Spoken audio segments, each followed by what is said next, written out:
What if the most terrifying conspiracy wasn't hidden in the stars but buried beneath our feet? What if the government wasn't covering up visitors from another world, but something we created ourselves, something that refused to stay dead?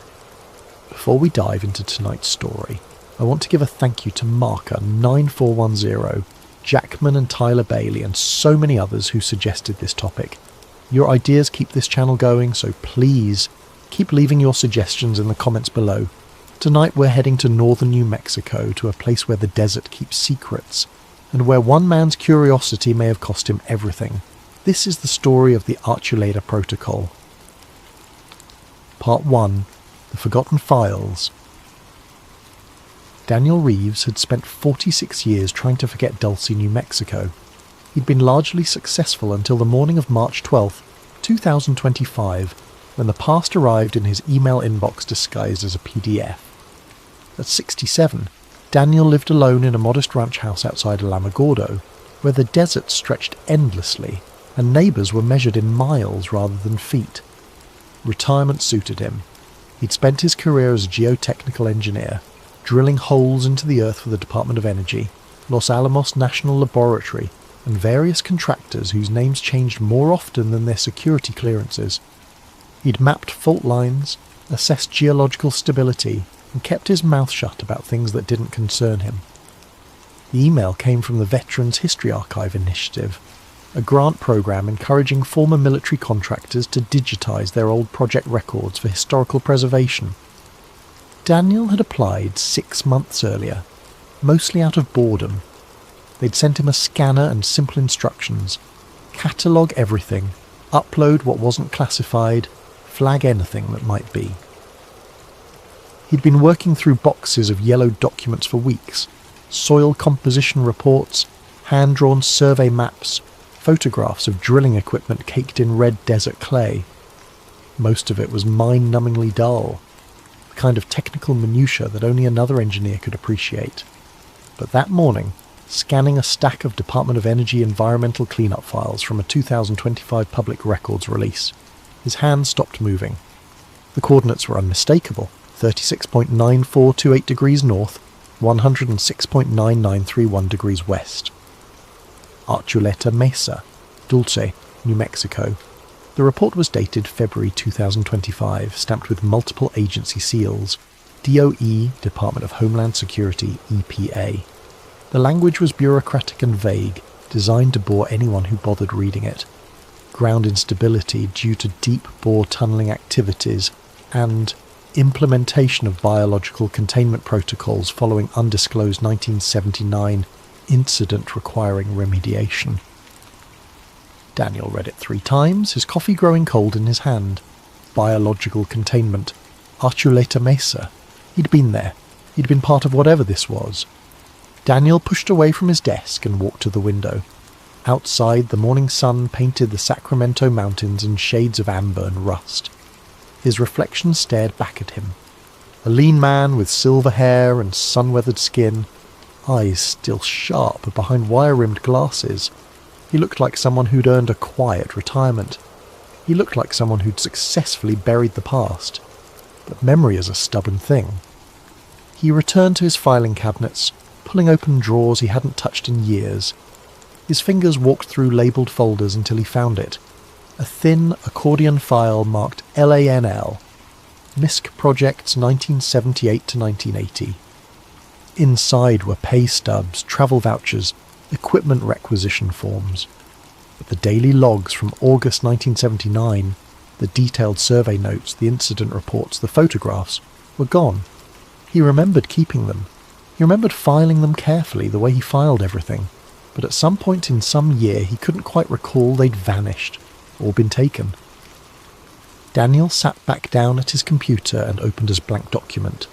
From memory he began typing: Project Gaslight, August 1979, Archuleta Mesa, Dulce, New Mexico. Team lead, Daniel Reeves.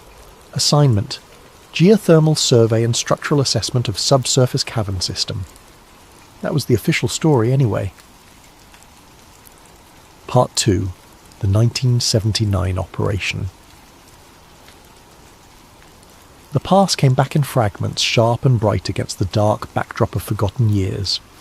Summer 1979. Daniel had been 31 years old, newly married, working contract jobs for Los Alamos National Laboratory. The pay was excellent, the work was interesting, and he had learned not to ask too many questions. When you worked for LANL during the Cold War, you understood that curiosity was a luxury you couldn't afford. The call came in late July. A supervisor Daniel had worked with before, a man named Gordon Voss, asked if he was available for a 6-week project in northern New Mexico. Geothermal assessment, Gordon said. Straightforward drilling and core sampling.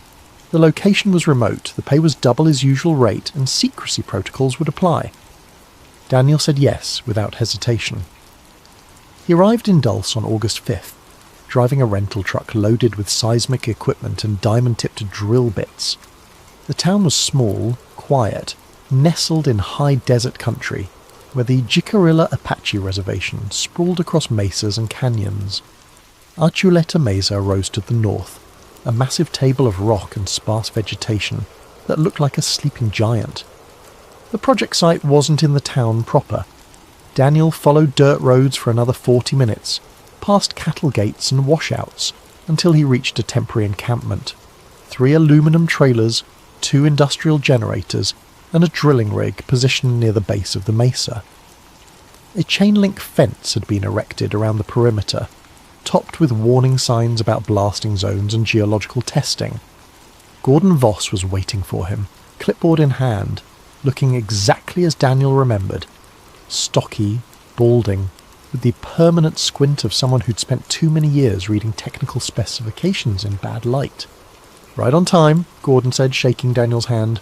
"Let me show you what we're working with." Inside the main trailer, geological surveys covered every wall. The maps showed an extensive cave system beneath Archuleta Mesa, tunnels that supposedly connected to an abandoned 1950s nuclear shelter built during the height of Cold War paranoia. The official story was that they were assessing the stability of these tunnels for possible geothermal energy extraction.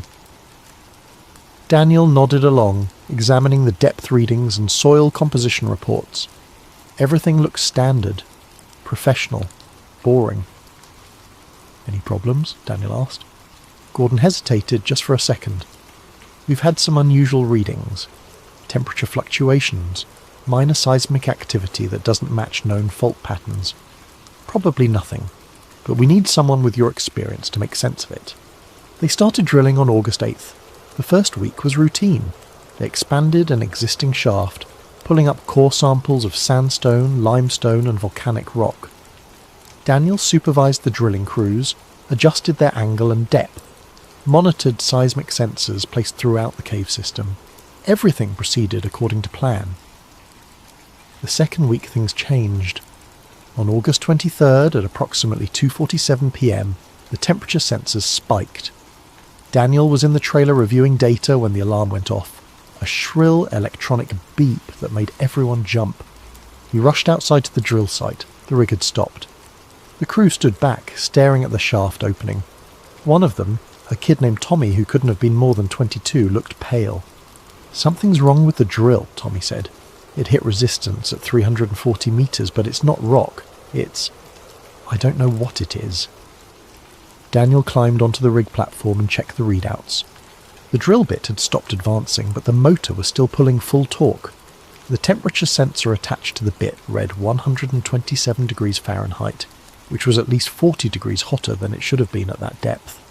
"Pull it up," Daniel ordered, slowly. It took 20 minutes to retract the drill. When the bit finally emerged, everyone went silent. The tungsten carbide tips were scorched black, as if they'd been exposed to extreme heat. But more disturbing was the residue coating the bit, a thick, dark substance that looked organic, almost like tar, except it seemed to shimmer with faint iridescence in the afternoon sun. When Daniel reached out to touch it, Gordon grabbed his wrist. "Don't," Gordon said quietly. That was when Daniel noticed the other men, 3 of them, standing near the fence line watching. They wore civilian clothes, jeans, work boots, plain shirts, but they carried themselves with military precision. Daniel hadn't seen them arrive. Gordon saw Daniel looking. "New safety inspectors," he said too quickly. "From Kirtland Air Force Base. Standard procedure." It wasn't standard procedure. Daniel knew that. But he also knew when to keep his mouth shut. They shut down drilling for the day. Gordon sent the crew back to town while he and Daniel stayed behind to examine the drill bit more carefully. In the trailer with the door closed, Gordon swabbed a sample of the dark residue onto a glass slide and examined it under a portable microscope. "Jesus Christ," Gordon whispered. "What is it?" Gordon didn't answer immediately. He adjusted the microscope focus, his face tight with something Daniel couldn't quite identify. Fear, maybe, or recognition. "It's moving," Gordon finally said, "at the cellular level. This isn't geological, it's biological." Before Daniel could respond, the seismic monitors erupted with activity. The needle on the primary unit swung wildly as a low-frequency vibration rolled through the trailer. Deep, rhythmic, almost like a pulse. The lights flickered. Daniel's coffee cup rattled across the desk. Then, as suddenly as it started, everything stopped. Silence. Gordon and Daniel stared at each other. Outside they could hear the generators humming, the wind moving across the mesa. Everything sounded normal. Daniel walked to the window and looked toward the drill site. The three men from Kirtland were making phone calls, their faces grim. "Gordon," Daniel said slowly, "what are we really drilling for?" Gordon was already packing the microscope away, sealing the sample slide in a plastic evidence bag. His hands shook slightly. "Nothing good," he said. "Nothing good at all." That night Daniel couldn't sleep. He lay in his rented room at the Dulce Motor Lodge, staring at the ceiling, listening to the distant hum of the desert. Around 3 a.m. he heard helicopters. Not the small civilian kind, but heavy military transports, their rotors beating the air like war drums. The next morning, when Daniel arrived at the site, everything had changed. The drilling rig was gone. The trailers were being dismantled. A dozen new personnel had arrived overnight, all wearing black tactical uniforms with no insignia. They'd erected a large military tent over the drill shaft, and armed guards now patrolled the perimeter. Gordon met him at the gate, his face haggard, eyes bloodshot. "Project's over," Gordon said, "effective immediately. You'll be compensated for the full contract period, plus a completion bonus. Sign here." He handed Daniel a stack of documents, non-disclosure agreements, security protocols, a new contract that superseded everything he'd signed before, citing national energy security as the reason for termination. Daniel read through them carefully. The language was dense, threatening. He would never discuss the project, he would never return to the site, he would surrender all notes, photographs and samples. Violation would result in federal prosecution. "What did we find down there?" Daniel asked quietly. Gordon looked at him for a long moment. "Nothing," he said finally. "We found absolutely nothing. That's the official story, and you'd be smart to believe it." Daniel signed the papers. 2 days later, he left Dulce, driving back to Alamogordo with a check for $15,000 and a head full of questions he'd never be able to answer. Within a month, he heard that Tommy, the young driller who'd first noticed something wrong, had died in a hiking accident in the Sangre de Cristo Mountains. Another crew member, a geologist named Patricia Mills, was killed in a car crash on Highway 84. Daniel never spoke to Gordon Voss again, and for 46 years he tried very hard to forget that August in Dulce ever happened. Part 3. The Interference. The retired supervisor living under a new identity wasn't hard to find. Daniel had kept a list, not written down, never written down, but memorised, of everyone he'd worked with during those years. Gordon Voss had been important enough to remember. It took Daniel 3 days of searching, using genealogy databases and property records, before he found a match. Gordon Vance, age 72, living in Montrose, Colorado. The photographs on social media, a Facebook account belonging to Gordon's daughter, showed the same stocky build, the same permanent squint, just older and greyer. Daniel didn't call first. He drove the 6 hours north to Montrose, rehearsing what he'd say, and knocked on the door of a modest bungalow with a well-tended garden, and a view of the San Juan Mountains. Gordon answered the door, took one look at Daniel and went pale. "Jesus Christ," Gordon whispered. "You're supposed to be forgetting." "So are you," Daniel said. "Can I come in?" They sat in Gordon's kitchen, drinking coffee that neither of them touched, while Gordon's wife, a pleasant woman named Ruth, who had no idea what her husband used to do, ran errands in town.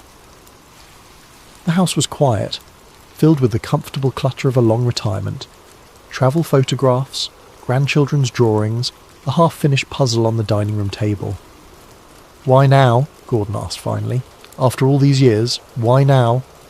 Daniel slid a printed copy of the DOE report across the table. "Because they're lying.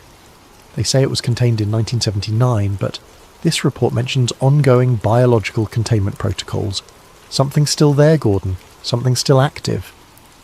Gordon read the report slowly, his face unreadable. When he finished, he folded it carefully and pushed it back across the table. "You need to stop," he said. "Right now. Burn this, delete everything on your computer, and forget you ever saw it." "People died," Daniel said. "Tommy, Patricia, maybe others we don't know about. Don't I deserve to know what happened?" "No," Gordon said flatly, "you don't. Because the truth won't set you free, Daniel. It'll get you killed, just like it got them killed. So you're just going to sit here, tend your garden and pretend we didn't see what we saw?" Gordon stood up abruptly, walking to the window. He stood there for a long moment, staring out at the mountains. "They took everything," he said quietly. "Every sample, every photograph, every handwritten note. But they didn't know I'd made copies, backups. Old-school physical backups on punch cards and magnetic tape, stored in a safety deposit box under my mother's maiden name." He turned back to Daniel.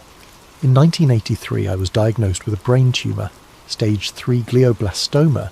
The doctors gave me 8 months. I got my affairs in order, wrote letters to my family prepared to die.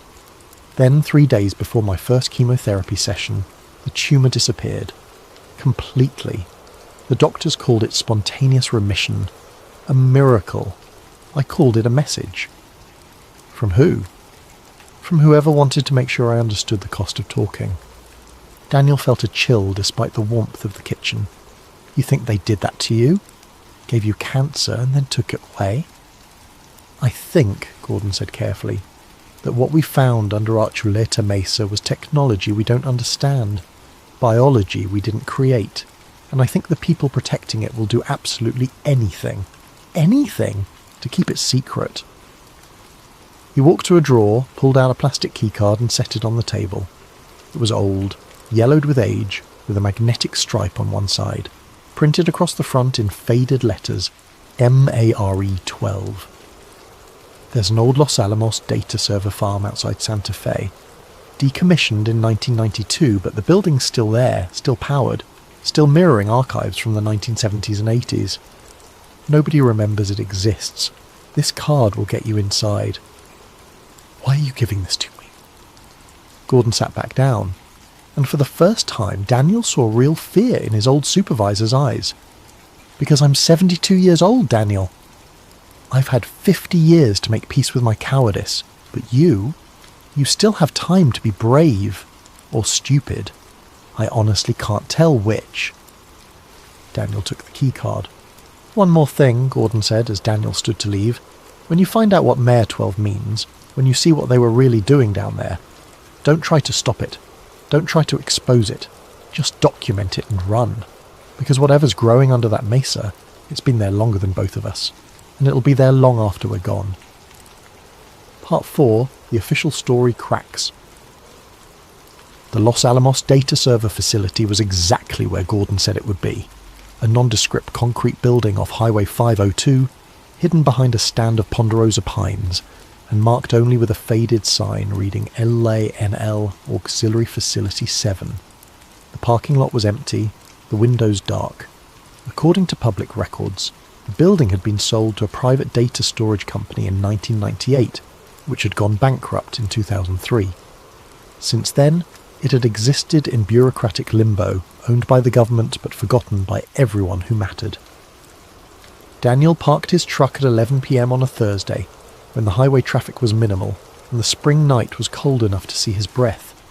He'd brought a flashlight, a digital camera, and Gordon's keycard. His hands shook slightly as he approached the building's side entrance. The keycard worked. The lock clicked, and the door swung open on hinges that barely squeaked. Inside, emergency lighting cast everything in a dim red glow.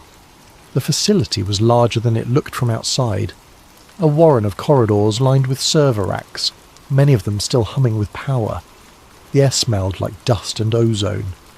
Daniel found the terminal station in what must have been the main control room. 3 monitors sat on a metal desk, their screens dark. He pressed the power button on the centre monitor and waited. The system booted up, displaying a command line interface straight out of 1982. Green text on a black screen. No mouse, no icons, just a blinking cursor waiting for input. Daniel pulled out a folded piece of paper where he'd written notes from his conversation with Gordon. He typed carefully, "Access Mayor 12. The screen flickered. A password prompt appeared. Gordon had written this down too, though he'd warned Daniel it might not work after 40 years. Daniel typed "Gaslight. Archive. 1979. For several seconds nothing happened. Then the screen cleared and folders began appearing, dozens of them, organised by date and project code. Daniel opened the folder labelled Biological Event Site D. What he found made his stomach clench. Scanned documents, laboratory reports, thermal imaging, and photographs. Dozens of high-resolution photographs taken inside the tunnel system beneath Archuleta Mesa. The first image showed a cross-section of tunnel wall, magnified to show the rock face in detail. What Daniel had initially thought was a natural geological formation wasn't natural at all. Embedded in the stone was something organic. Tissue, or what looked like tissue, forming intricate networks that resembled nerve pathways. The structures were dark, almost black, shot through with veins of metallic sheen that caught the camera flash like circuitry. Another photograph showed a larger section of tunnel.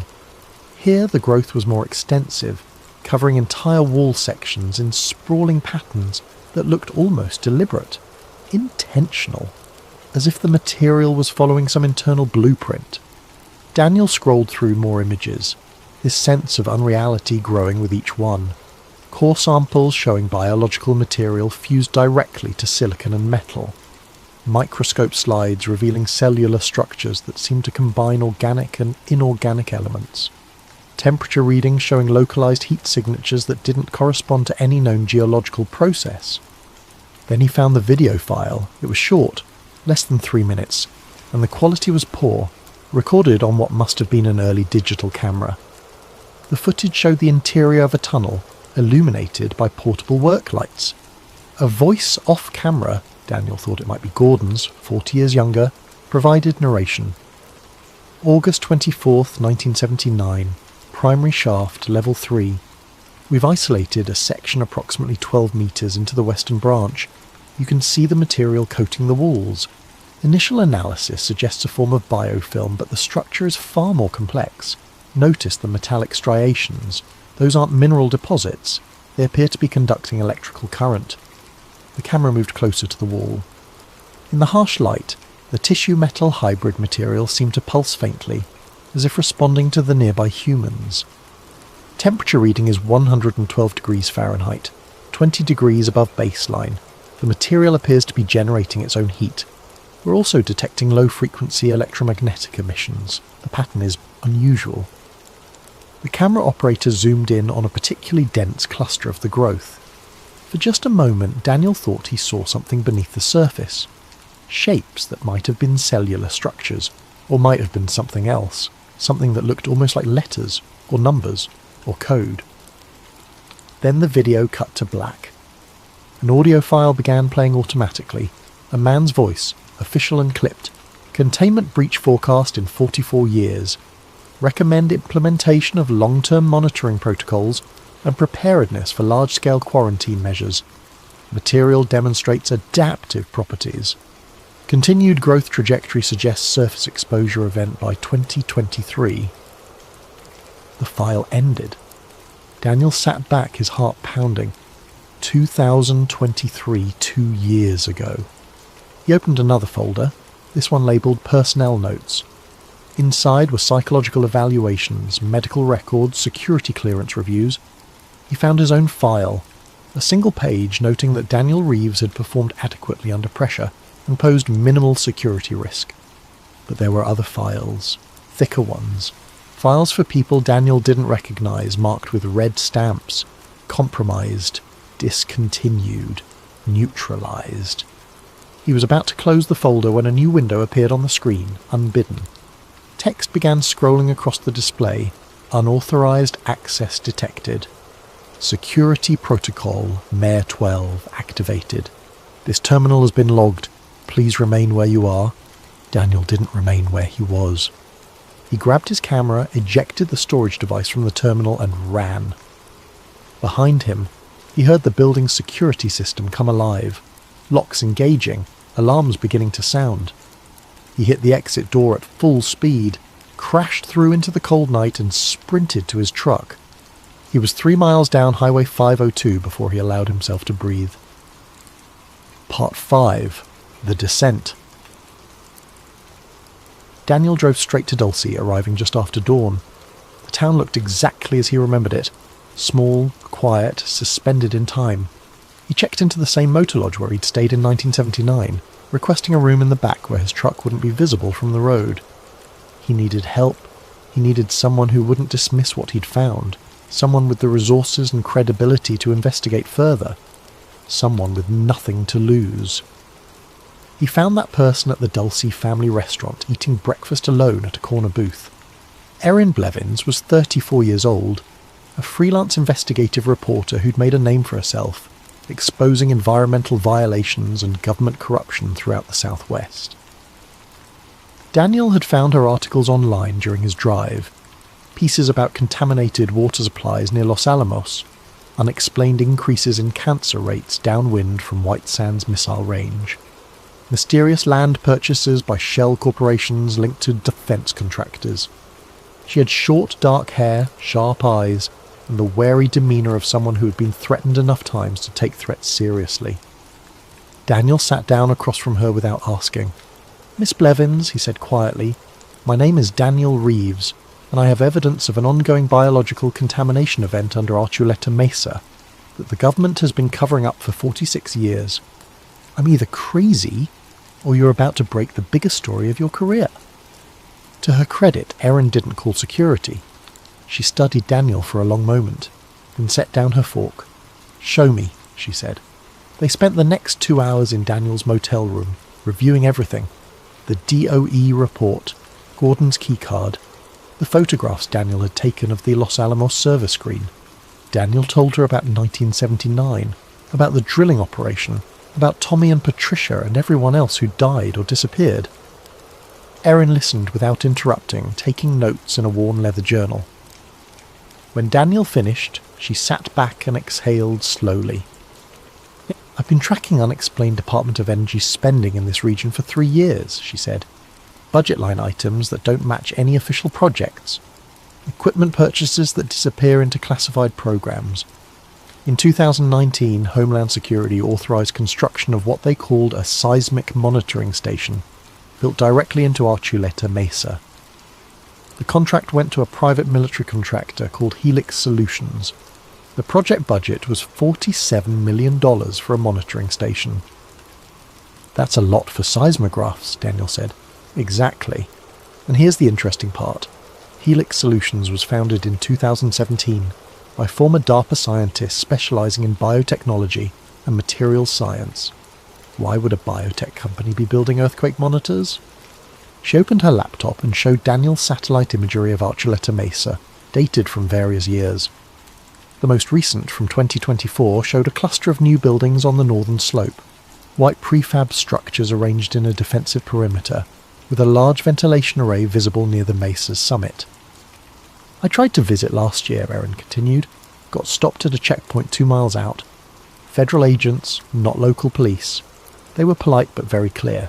This was restricted land, and I needed to leave immediately.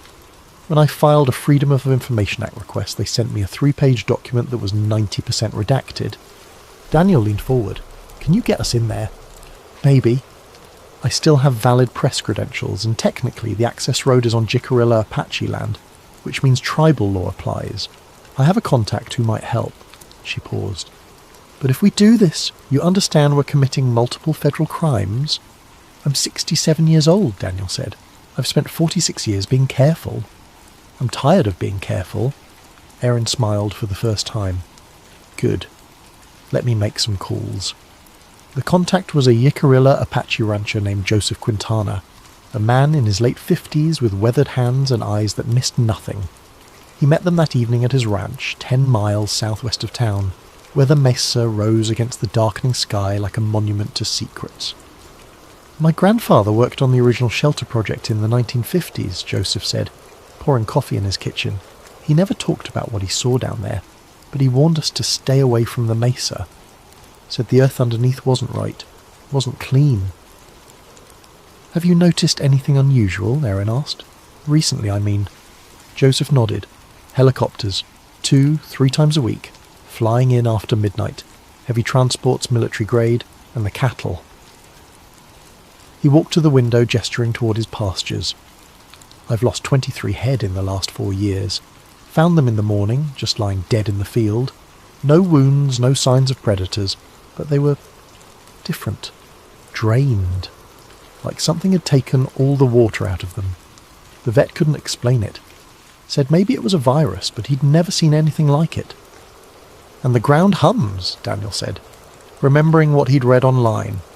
Yes, low frequency, usually around 3 a.m.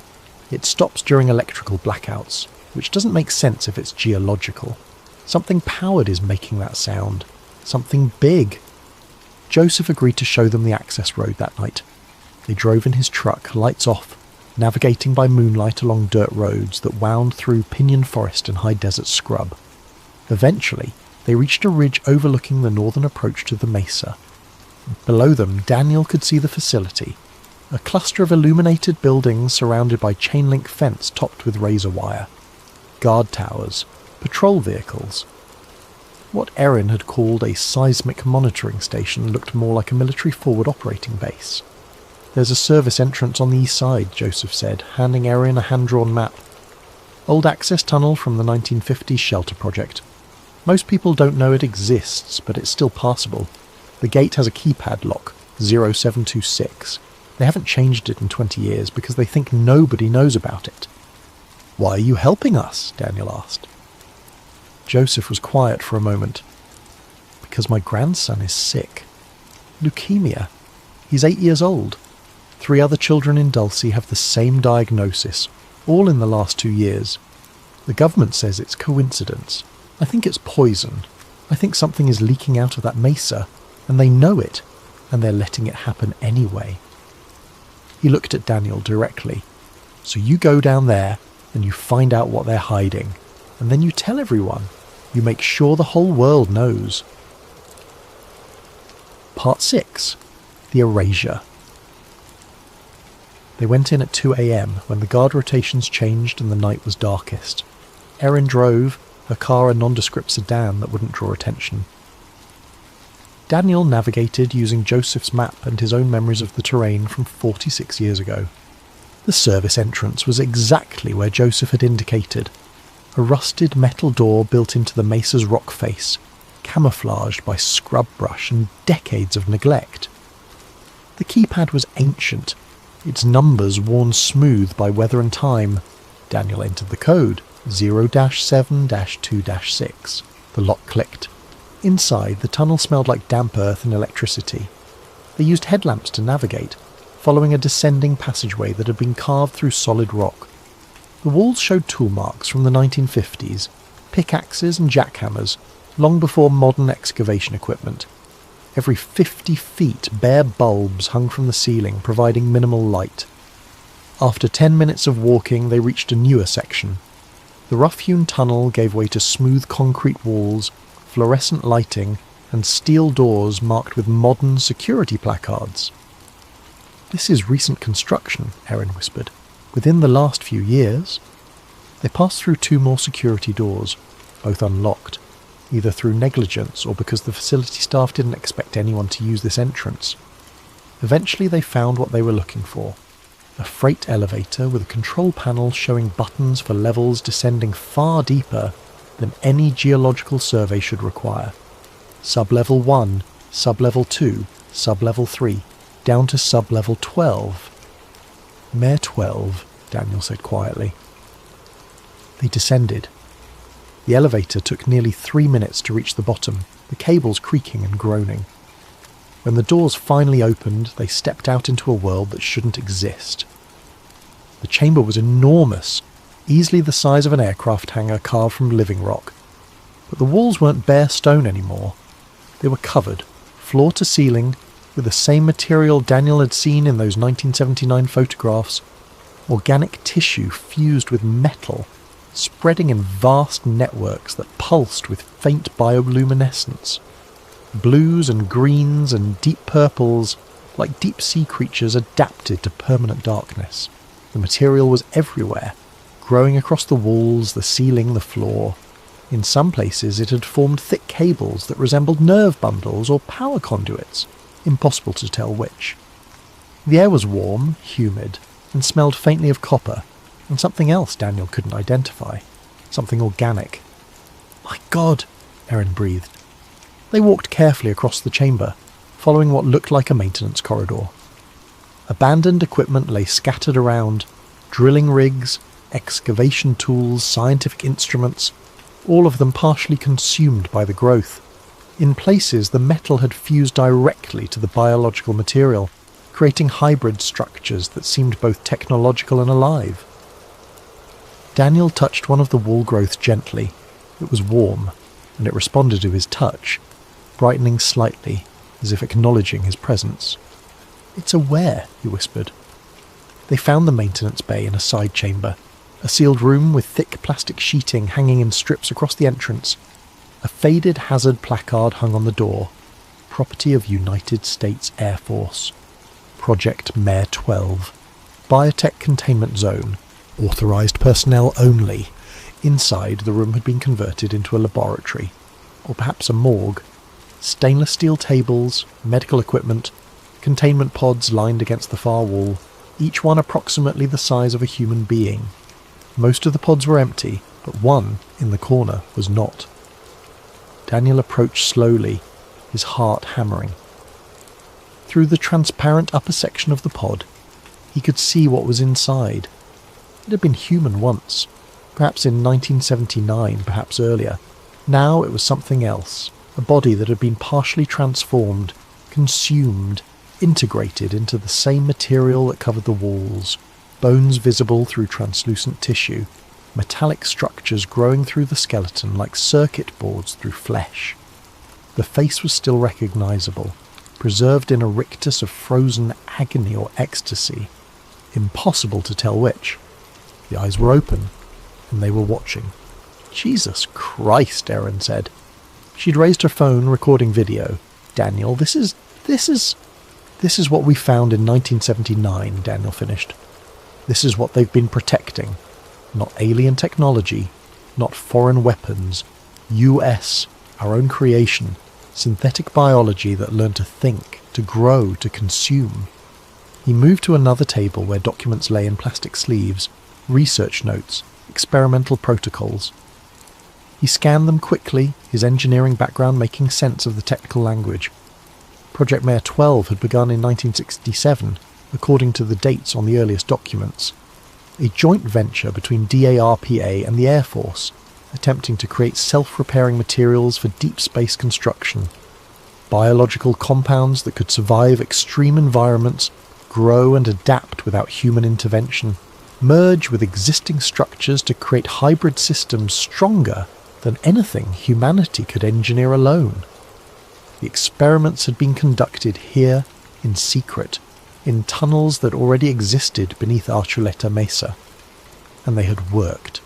The material had grown, adapted, evolved. It had also learned to incorporate anything it touched, including the scientists who created it. Daniel found a core sample sitting on one of the tables, sealed in a transparent containment tube. The material inside still pulsed with faint warmth, even after decades. He slipped it into his jacket pocket. "We need to go," he said. "Now." They hurried back through the chamber toward the elevator, but as they approached, the lights flickered. The bioluminescent growth on the walls brightened suddenly, illuminating the entire space in eerie blue-green light. And beneath their feet, Daniel felt it, that same rhythmic vibration he'd experienced in 1979. A pulse, like a heartbeat. The elevator doors opened before they reached them. 2 men in a tactical gear stepped out, weapons holstered but visible. Behind them, a third figure, older, wearing a suit despite the underground location. He looked at Daniel and Erin with the weary expression of someone who dealt with this situation before. "Mr. Reeves," the man said calmly, "we've been expecting you since you accessed the Los Alamos archive 3 days ago." They were escorted to the surface, driven in a black SUV to a nondescript office building in Albuquerque, and placed in separate interview rooms. Daniel sat alone for 6 hours before anyone spoke to him. The man in the suit finally entered, carrying a thin folder. "My name is irrelevant," he said, sitting across from Daniel. "What matters is that you understand something crucial. You didn't find aliens, Mr. Reeves. You found us. A part of us we were never meant to create." "Then why hide it?" Daniel demanded. "If this is just a failed experiment—" "Failed?" The man laughed bitterly.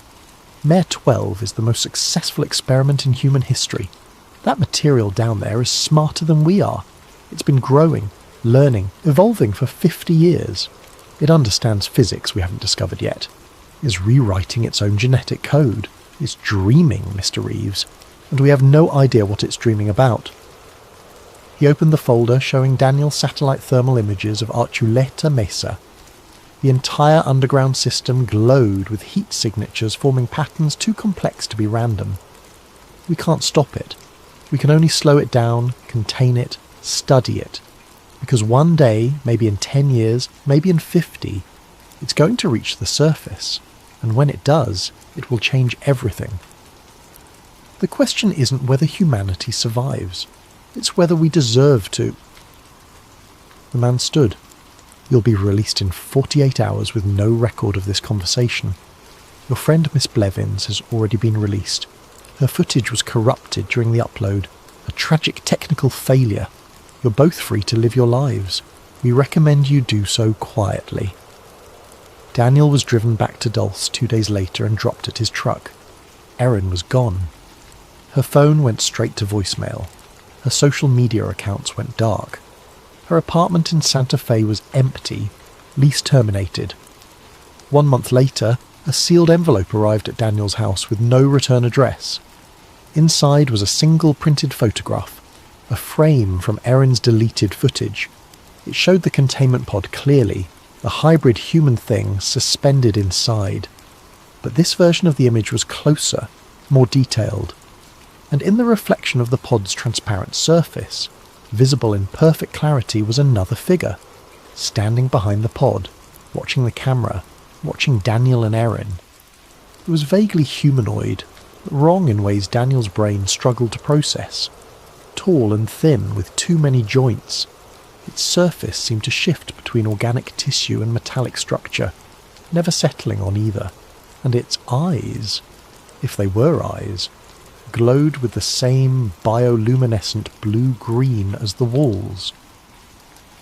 Written on the back of the photograph in neat handwriting, "It sees you now. It remembers." Part 7. The Silent Renewal. 6 months passed. The Department of Energy issued a press release announcing the controlled demolition and environmental remediation of unstable underground structures beneath Archuleta Mesa. The operation was completed in October 2025, they said. The area was now safe, sealed, contained. Daniel watched the news from his home in Alamogordo. He saw the footage of trucks hauling away debris, officials in hard hats giving interviews about geological stability and public safety. Everything looked professional, convincing, final. But he knew better. The satellite imagery told a different story. New construction had begun on the mesa within weeks of the supposed demolition. Not demolition equipment, but infrastructure. Massive ventilation arrays, power substations capable of supporting a small city, concrete reinforcement structures that looked less like containment and more like preparation. And the hum had returned. Joseph Quintana called Daniel in December. His voice was tight with barely controlled fear. "It's louder than before," Joseph said. "The hum. It used to stop around dawn. Now it goes all day. My grandson," his voice broke, "his cancer's in remission. The doctors say it's impossible, that leukemia doesn't just disappear like this. But 3 other sick children in Dulce are also in remission, all of them at the same time." "That's good news," Daniel said carefully. "Is it?" Joseph asked, "or is something down there changing them? Rewriting them? My grandson says he dreams about blue light and being connected to something vast. He's 8 years old, Daniel. What kind of dreams are those?" Daniel didn't have an answer. He sat in his workshop that night, unable to sleep, listening to his old seismometer, the same equipment he'd used in 1979, never quite able to throw it away. He'd set it up weeks ago, pointing the sensors north toward Dulce, 120 miles away. The signal was there, faint but unmistakable. A rhythmic pulse, deep and slow. 1 beat every 1.3 seconds, the exact rhythm of a resting human heartbeat. Daniel opened his laptop and pulled up the core sample data he'd photographed at Los Alamos. The growth projections, the containment breach forecast. The calculations had predicted surface exposure by 2023. It was now 2025. Whatever was under Archuleta Mesa had already reached the surface. It was already spreading, and the government wasn't fighting it anymore. They were managing it, controlling the narrative, preparing the world for something they could no longer prevent. Daniel thought about the photograph, the creature standing in the reflection, watching. He thought about Gordon's miracle recovery from cancer. He thought about Joseph's grandson and the other children, suddenly healed by something that grew in darkness beneath the earth. Mare 12 wasn't killing people anymore. It was helping them, changing them, preparing them. For what, Daniel didn't know. Perhaps no one did. Perhaps even the thing itself didn't fully understand what it was becoming. He saved his files to 3 separate encrypted drives and mailed them to addresses around the country. Insurance, in case someone decided he'd become too dangerous to ignore. Then he poured himself a glass of whiskey and walked outside. The desert night was cold and clear, stars sharp as broken glass. To the north, toward Dulce, Daniel thought he could see a faint glow on the horizon. It might have been light pollution from Albuquerque. It might have been something else. The seismometer in his workshop continued its steady rhythm. 1 beat, then another, like a heart, like a promise, like a countdown. Daniel raised his glass to the distant mesa and whispered, "God help us all." The stars didn't answer. But somewhere beneath the earth, in chambers carved from living rock, something that had once been an experiment and was now something far more continued its patient, inexorable work, growing, learning, dreaming, and waiting.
The coffee cup trembles in my weathered hands as I speak these words for the first time in 53 years.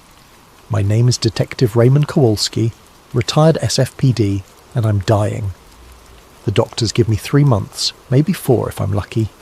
But luck ran out for me the day I opened that damned Alcatraz file.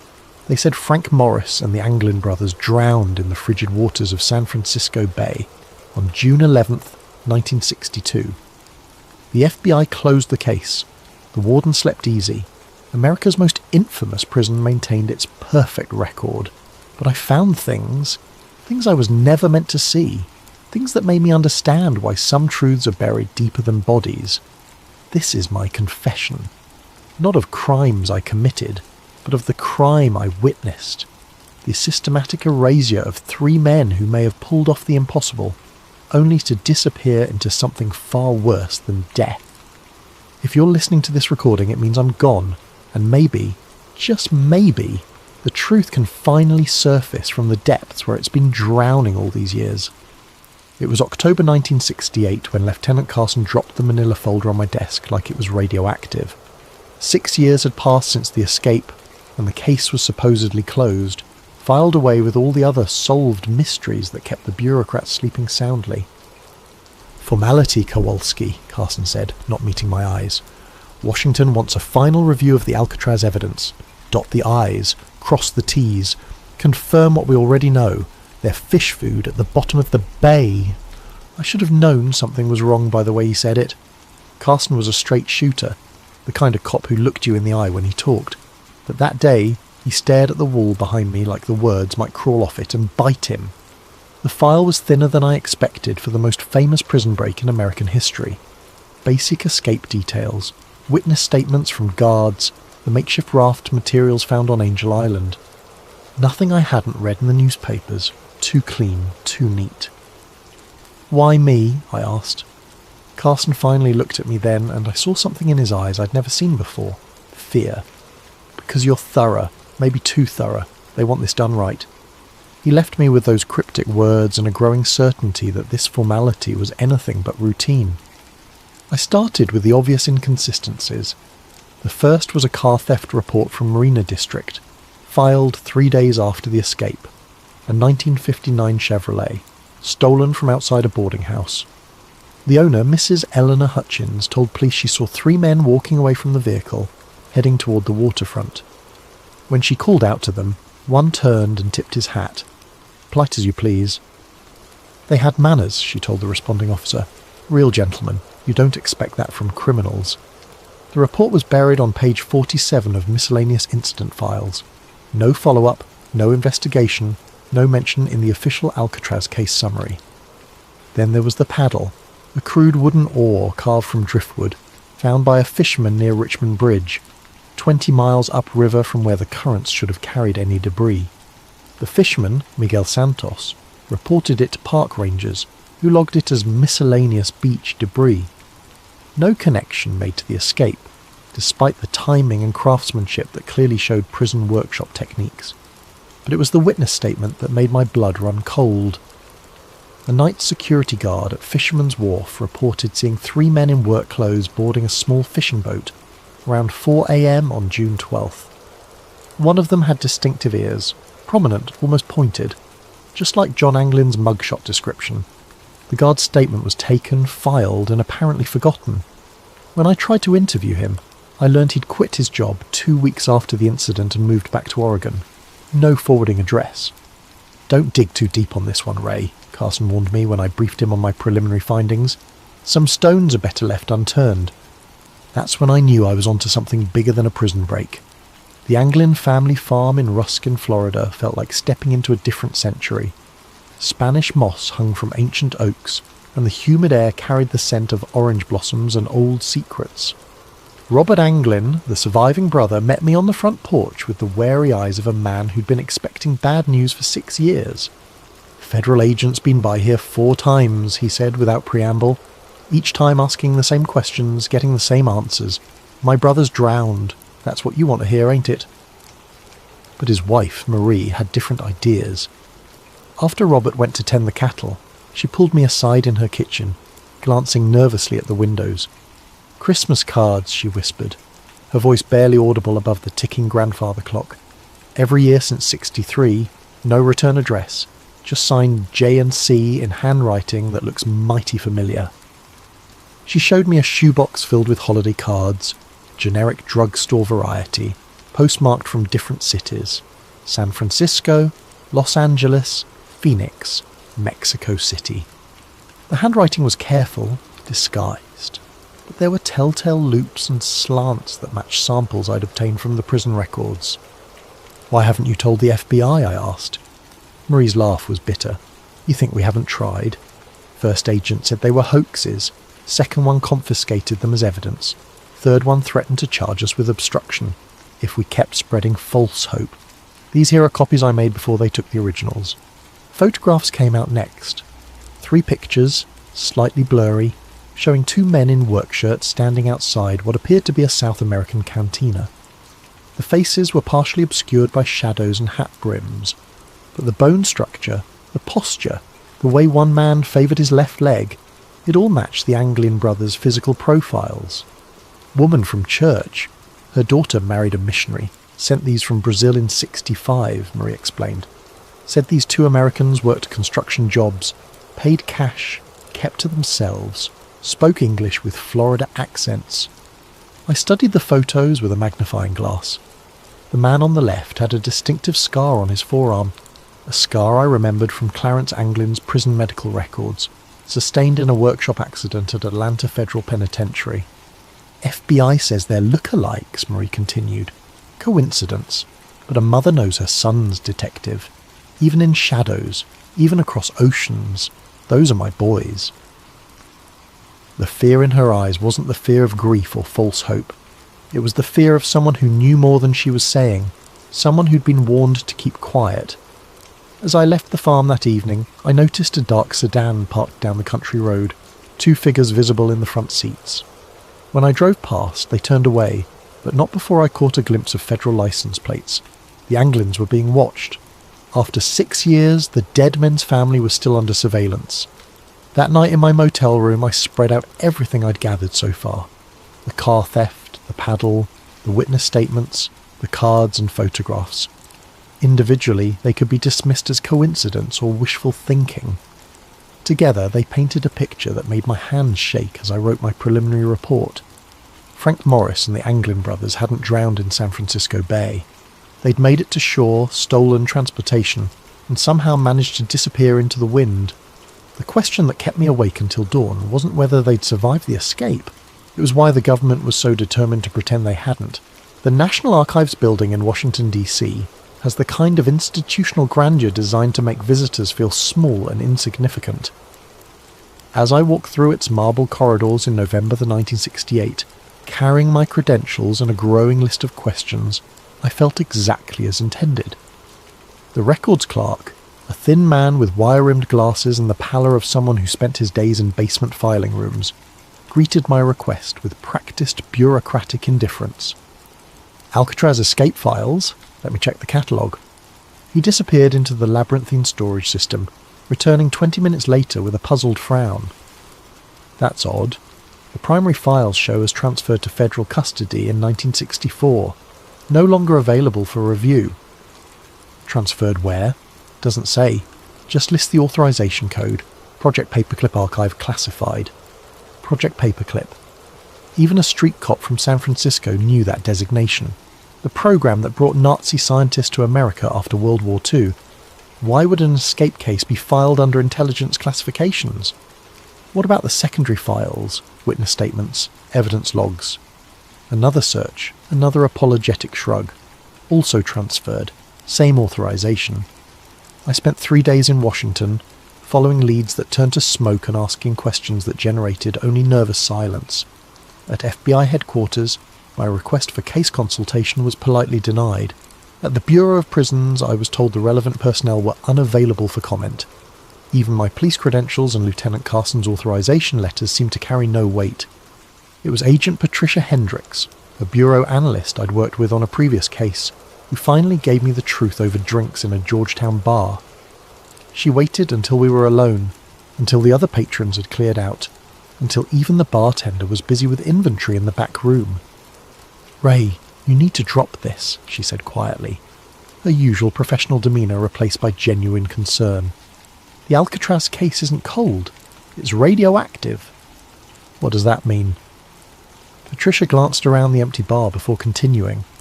Internal memo came down in 65.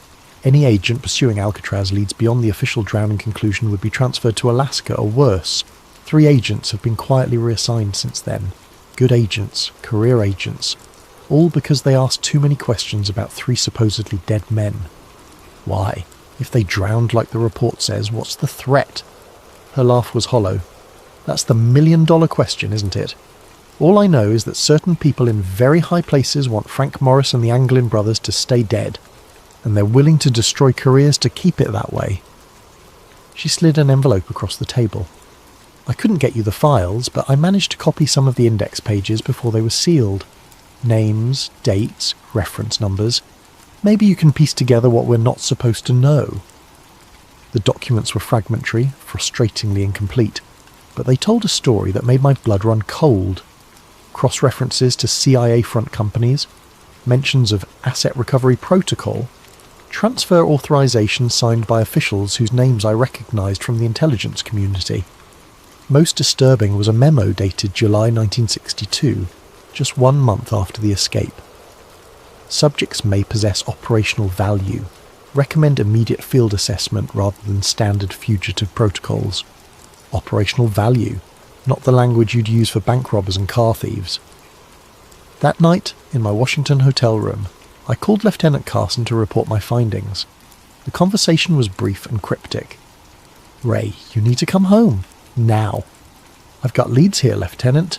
Real leads. The leads will be there when you get back. If you get back. There are people asking questions about your questions, and those people have resources we don't. Come home."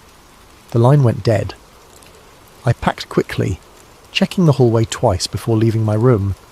During the taxi ride to the airport, I noticed the same black sedan in my mirrors that had followed me from the archives building 3 days earlier. Back in San Francisco, Carson met me at the airport personally, something he'd never done before. His first words were a warning. "Your hotel room was searched yesterday. Professional job.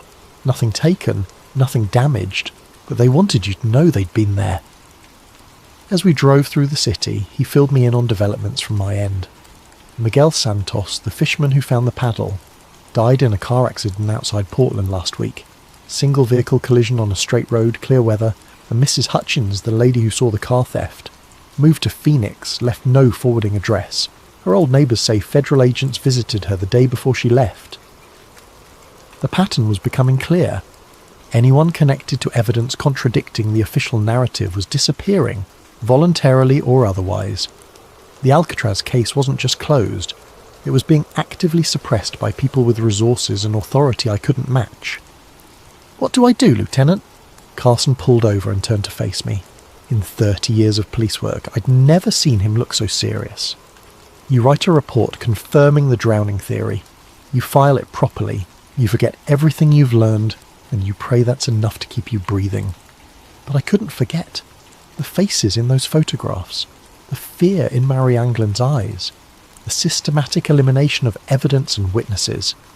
Somewhere out there, the truth was buried so deep that powerful people were willing to destroy lives to keep it hidden. The question was whether I was brave enough, or stupid enough, to keep digging.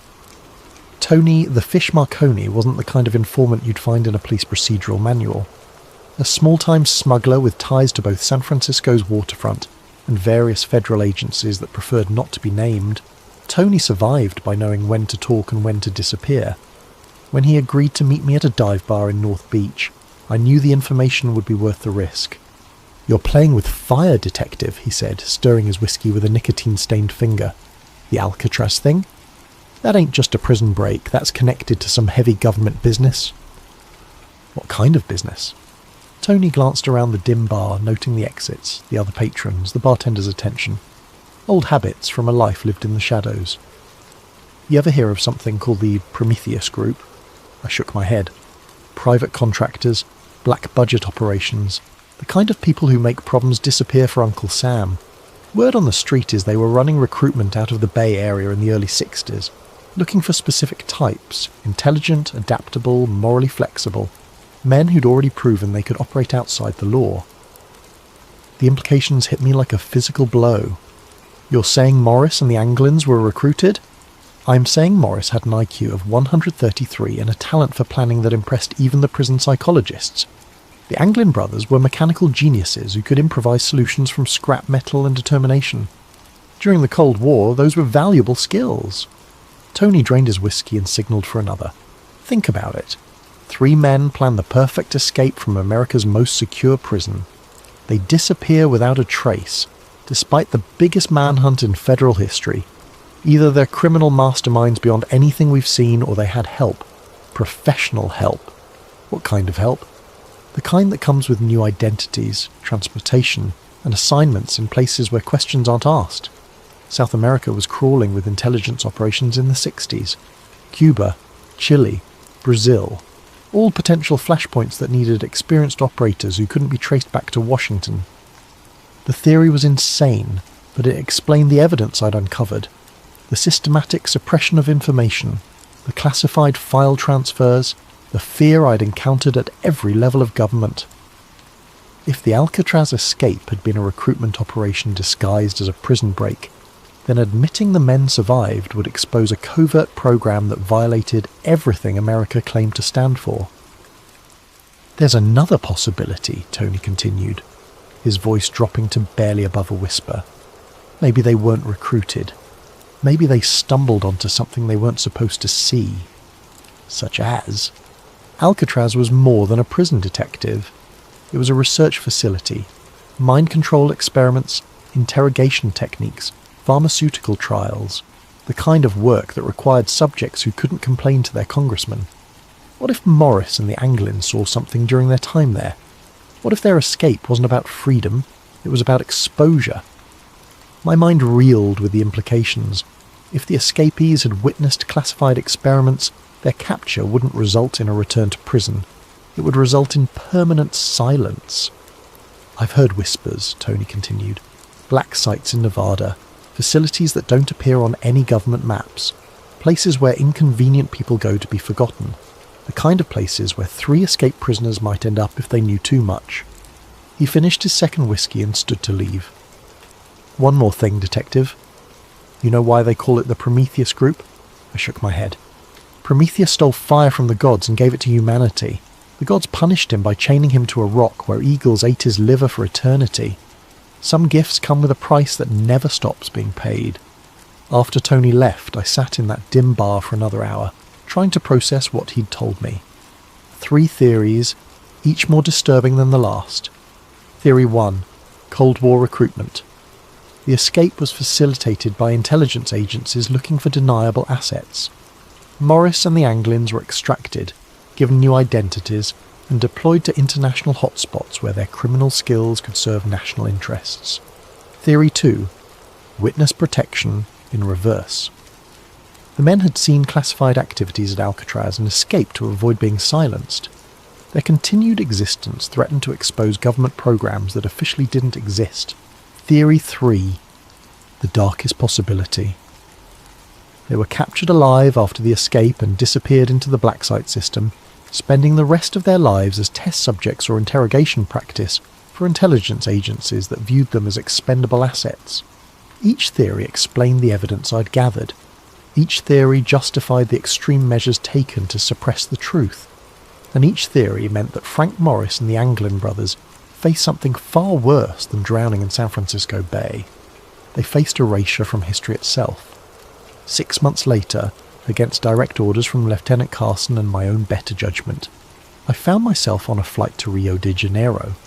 The lead had come through Tony Marconi's network, a bartender in Ipanema who claimed to remember 2 American men matching the Anglin's description, regulars at his establishment from 1971 to 1978. They paid cash, spoke little Portuguese, and never talked about their past, the bartender Carlos told me through a translator. But they were different from other expatriates, more careful, always watching the exits, never sitting with their backs to the door. The description matched surveillance training, the kind of operational security taught to intelligence assets. Carlos produced a photograph taken during a Christmas party in 1975. A grainy image showing two men at the edge of the celebration, their faces partially obscured but their body language unmistakably American.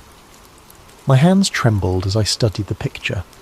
The man on the left had the same jawline, the same ears, the same way of holding his shoulders that I'd memorised from Clarence Anglin's prison files. The other figure showed signs of premature ageing, stress lines and grey hair that suggested a life lived under constant tension. "What happened to them?" I asked. Carlos's expression darkened. "They left suddenly, in the middle of the night. One day they were here. The next day their apartment was empty. The landlord said men in suits had come asking questions the week before. Americans, but not tourists. Government men." I spent another week in Rio following leads that grew colder with each passing day. The apartment building where the mystery Americans had lived was scheduled for demolition, its records mysteriously lost in a fire. The bank where they had allegedly maintained accounts had no record of American customers from that period. Every trail ended in convenient dead ends and missing documentation. On my final night in Brazil, I was approached by a man claiming to be a freelance journalist who'd been investigating the same story. We met at a beachside cafe in Copacabana, the sound of waves masking our conversation from potential surveillance. "You're the American detective asking about the Alcatraz escapees," he said without preamble. It wasn't a question. I neither confirmed nor denied, waiting for him to continue. "I've been working this story for 3 years," he said, "following reports of American fugitives throughout South America. The trail is real, detective, too real. These men lived here, worked here, built lives here.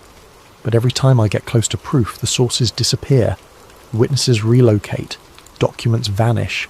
I've had my hotel room searched, my phone tapped, my sources intimidated." He slid a manila envelope across the table. "This is everything I've gathered. Photographs, witness statements, financial records, hidden in different locations for 3 years, copied and recopied to prevent loss. It's yours now." "Why?" "Because I'm done." Yesterday, I received a visit from 2 men with American accents and no identification. They politely suggested that my investigation was endangering people I cared about. They showed me photographs of my sister's children playing in a park in Sao Paulo. Very clear photographs. Very recent photographs. The envelope contained a treasure trove of evidence. Bank records showing regular deposits to accounts held by men with obviously false Brazilian identities. Employment records from construction companies that had hired American workers without proper documentation. Hotel registries with signatures that bore striking resemblances to handwriting samples I'd obtained from Alcatraz. Most compelling was a photograph dated 1976 showing 3 men at a construction site in the Amazon basin. 2 matched the Anglin brothers' physical descriptions. The third was older, lean, with the kind of penetrating stare I remembered from Frank Morris's mugshot. All 3 wore work clothes and hard hats, looking like ordinary labourers except for their distinctly American postures and expressions. But like every other lead I'd followed, this one ended in frustration and fear. When I tried to contact the construction company, I learned it had been dissolved in 1979. The site where the photograph was taken was now underwater, flooded by a dam project that had relocated the entire local population. The pattern was always the same. Evidence of survival followed by systematic elimination of that evidence. Either I was chasing ghosts or someone with vast resources was staying one step ahead of every investigation. My flight back to San Francisco was delayed by mysterious mechanical problems. During the 6-hour layover in Mexico City, I noticed the same 2 men in different locations throughout the terminal. Always at a distance, always watching, never making direct contact. When I finally boarded the plane, they weren't among the passengers. Lieutenant Carson met me at San Francisco International with news that made my blood run cold. "Federal marshals raided your apartment yesterday, Ray. Warrant signed by a judge I've never heard of, for evidence in a case they wouldn't specify. They took everything, your files, your notes, your photographs, everything connected to Alcatraz." In the car ride home, he handed me an official-looking document. "Transfer orders, effective immediately.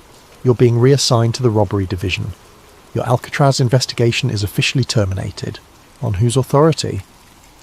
Authority high enough that questioning it would end both our careers. Carson's voice carried a weight I'd never heard before. Ray, I've been a cop for 28 years. I've seen corruption, cover-ups and conspiracies, but I've never seen anything like this. The pressure to shut you down is coming from levels of government I didn't know existed. He pulled over in a secluded area of Golden Gate Park and turned to face me directly. Whatever you found down there, whatever you think you know, it's not worth your life. These people have made careers disappear for asking the wrong questions. They can make people disappear too. As he spoke, a black sedan with government plates drove slowly past us, its occupants clearly visible through tinted windows that somehow allowed us to see their faces while hiding their expressions. The message was unmistakable. We were being watched, our conversation monitored, our future actions carefully noted. That night, alone in my ransacked apartment, I realised the full scope of what I was up against. This wasn't just a cover-up of a prison escape. It was the systematic suppression of a truth so dangerous that the most powerful government in the world was willing to destroy lives to protect it. Frank Morris and the Anglin brothers hadn't just escaped from Alcatraz. They'd escaped into a shadow world where truth became enemy of the state, where survival meant accepting lies, and where the greatest prison of all was the silence that surrounded their fate.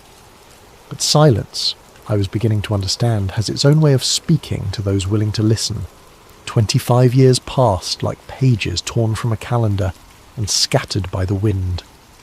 I worked robbery division, collected my pension, and tried to convince myself that some truths were better left buried.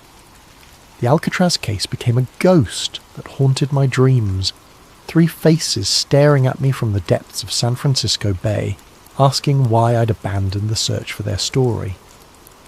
Then came January 2013, and a letter that changed everything. The History Channel documentary was running old Alcatraz footage when the phone rang. It was my former partner, Jimmy Chen, now working cold cases for the FBI. His voice carried the excitement of a man who'd stumbled onto something extraordinary. Ray, you need to see this. Someone sent a letter to the Bureau claiming to be John Anglin. Says he's dying of cancer, wants to make a deal. Information about the escape in exchange for medical treatment. My hands shook as I read the photocopied letter Jimmy brought to my house that evening. The handwriting was shaky with age and illness, but certain flourishes matched the Christmas cards Marie Anglin had shown me decades earlier. The details were specific, accurate, insider knowledge that only someone who'd lived through the escape could possess. It's a hoax, Jimmy said, watching my reaction. Has to be. FBI handwriting analysis says inconclusive. Could be authentic, could be someone who studied the case extensively. But I knew better. The letter wasn't just about the escape. It mentioned details that had never been made public. References to guard rotation patterns that were classified. Descriptions of cell modifications that weren't in any official report. Knowledge that could only come from someone who'd been there, who'd lived through those final months of preparation. There's more, Jimmy continued. The letter mentions a meeting place, coordinates in the Bay Area, where supposedly Frank Morris left something hidden before the escape. Information that was too dangerous to carry. The writer claims it's still there, waiting for someone brave enough to look. The coordinates led to a section of Angel Island State Park, near the spot where the makeshift raft materials had been found 51 years earlier. Against every instinct for self-preservation I'd developed, I found myself hiking those trails the following weekend, searching for something I couldn't name. It was hidden in a cave that didn't appear on any park maps, sealed behind rocks that looked natural but showed tool marks when examined closely. A waterproof container, military surplus from the 1960s, containing documents that made my blood run cold. Guard schedules from Alcatraz, annotated with personal notes about corruption and smuggling operations. Photographs of prison officials meeting with men in expensive suits who didn't appear in any government directories. Financial records showing payments from offshore accounts to wardens and guards who lived far beyond their official salaries.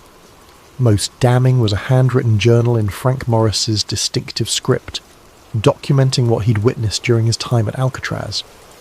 The prison wasn't just housing criminals, It was housing witnesses to government activities that violated constitutional protections, political prisoners who'd been disappeared from the mainland, foreign nationals being held without diplomatic notification, test subjects for psychological experiments that would later be revealed as part of the MKUltra program. The final entry, dated 2 days before the escape, was prophetic in its certainty. We're not breaking out to be free, we're breaking out to stay alive. What we know, what we've seen, makes us more dangerous to them than any criminal they've ever housed. If we stay, we disappear quietly. If we escape and get caught, we disappear loudly. Our only chance is to vanish completely and hope the truth survives us. The documents explained everything. The official insistence on the drowning theory, the suppression of evidence, the systematic elimination of witnesses. The Alcatraz escape wasn't a crime to be solved. It was a national security incident to be contained. Morris and the Anglins hadn't just witnessed classified activities. They documented them, created a record of government crimes that could destroy careers and topple administrations. Their escape was both an act of desperation and a gamble that someday someone would be brave enough to tell their story. Reading those pages in the dim light of that hidden cave, I finally understood the true scope of the self-destruction paradox. The very actions taken to hide the truth had preserved it. The efforts to silence witnesses had created evidence. The attempts to erase history had documented it in detail. But understanding the truth and proving it were different challenges entirely. The men who'd orchestrated the cover-up were dead or retired, their crimes protected by classification systems and institutional amnesia. The witnesses were gone, scattered or silenced by 5 decades of systematic intimidation. Yet the letter kept haunting me. Someone claiming to be John Anglin, dying and desperate, reaching out across 50 years of silence to offer one final revelation. The FBI had dismissed it as a hoax, but their dismissal felt too quick, too certain, too reminiscent of the patterns I'd seen decades earlier. Late at night, when the pain in my chest reminded me of my own mortality, I wondered about the fates of 3 men who'd gambled everything on an impossible escape. Had they found freedom in the jungles of South America? Had they lived out their days under assumed names, carrying secrets too dangerous to share? Or had they been caught, disappeared into black sites where their knowledge died with them?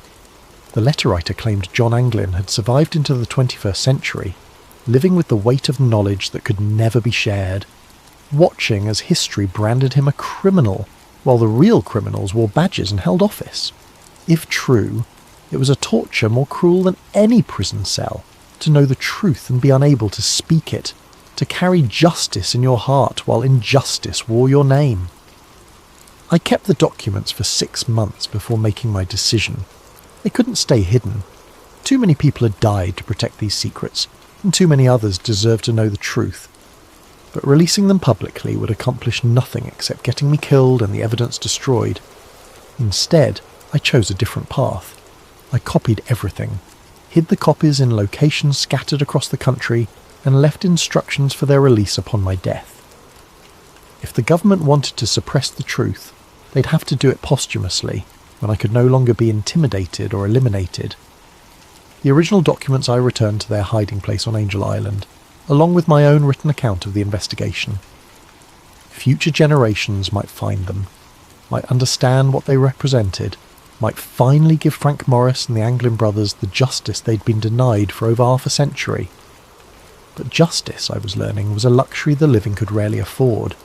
It was a gift we could only leave for the dead, a truth we could only speak when our own voices had been silenced. The morphine makes it difficult to focus, but I need to finish this recording while I still can. The doctors say hours now, maybe a day if I'm stubborn enough to fight the inevitable. I've been fighting for 78 years. What's one more battle against the darkness? I've spent 53 years carrying the weight of what I learned about Frank Morris and the Anglin brothers. 53 years of waking up in cold sweats, wondering if today would be the day federal agents knocked on my door with a permanent solution to my inconvenient knowledge. 53 years of looking over my shoulder, checking my rearview mirror, and jumping at unexpected phone calls. The truth is a heavy burden when you're carrying it alone. I don't know if Frank Morris and the Anglin brothers lived out their days in Brazilian freedom, sipping caipirinhas on Ipanema Beach and laughing at the federal agents who'd spent decades searching for their corpses. I don't know if they died namelessly in some government facility, their final words lost in soundproof rooms designed to swallow screams. But I do know this with absolute certainty. They didn't drown in San Francisco Bay on June 11th, 1962. The evidence was always there for anyone brave enough to look past the official narrative. The car theft, the witness statements, the photographs from South America, the Christmas cards signed with familiar initials, each piece individually dismissed as coincidence or hoax, but collectively forming a picture of survival that powerful people needed to deny. The government's insistence on the drowning theory wasn't about maintaining Alcatraz's reputation or protecting prison security. It was about hiding activities that violated every principle America claimed to represent. The research programs, the intelligence operations, the systematic elimination of witnesses, all of it justified by national security classifications that turned constitutional protections into classified waste paper. Morris and the Anglins weren't just criminals who pulled off the perfect escape.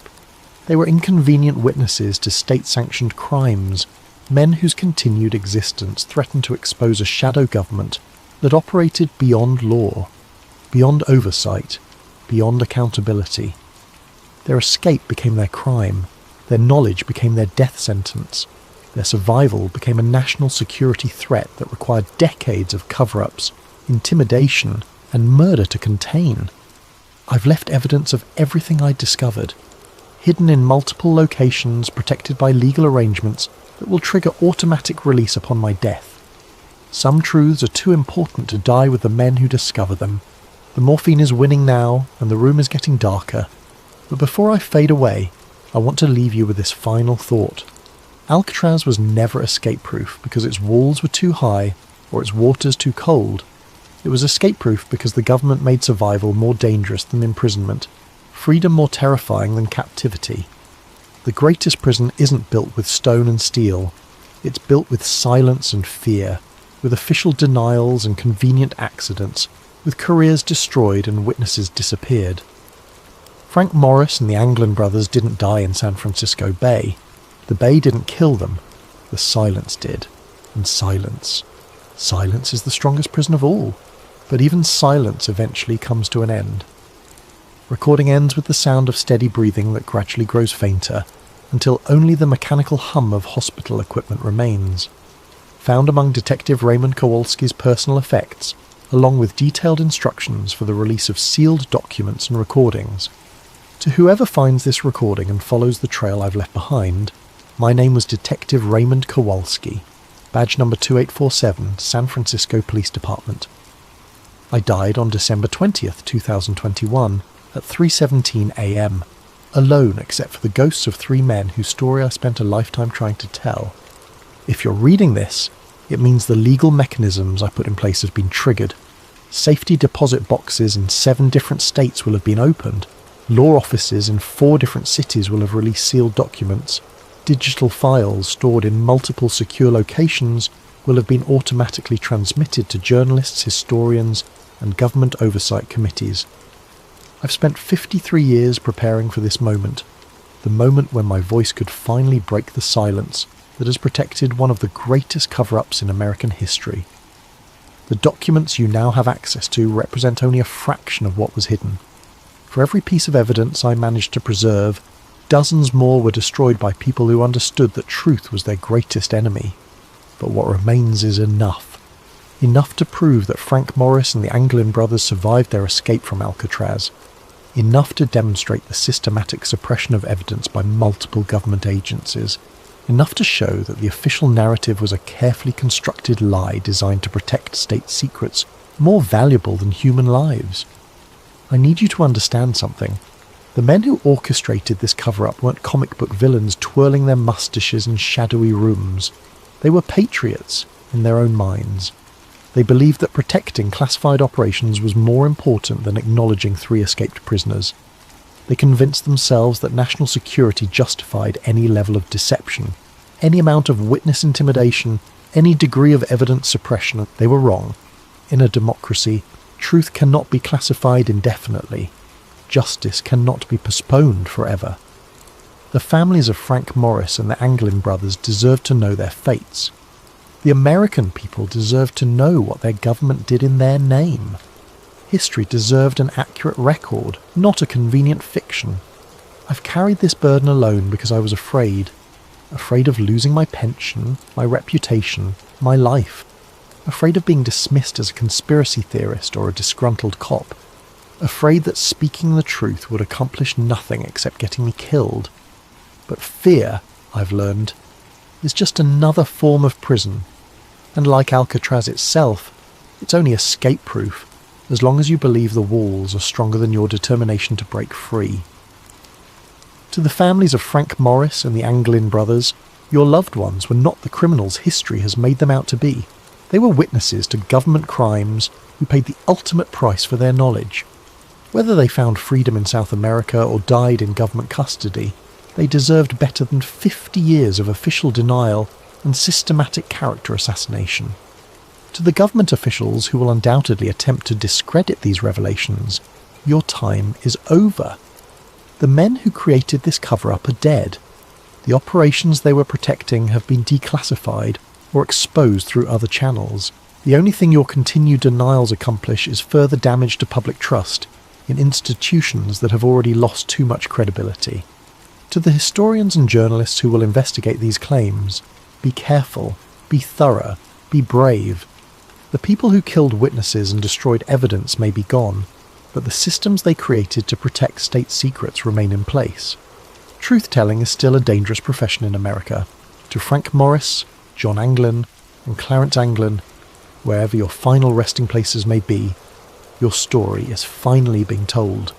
Your truth is finally being spoken. Your silence is finally being broken. You escaped from Alcatraz on June 11th, 1962. You survived the waters of San Francisco Bay.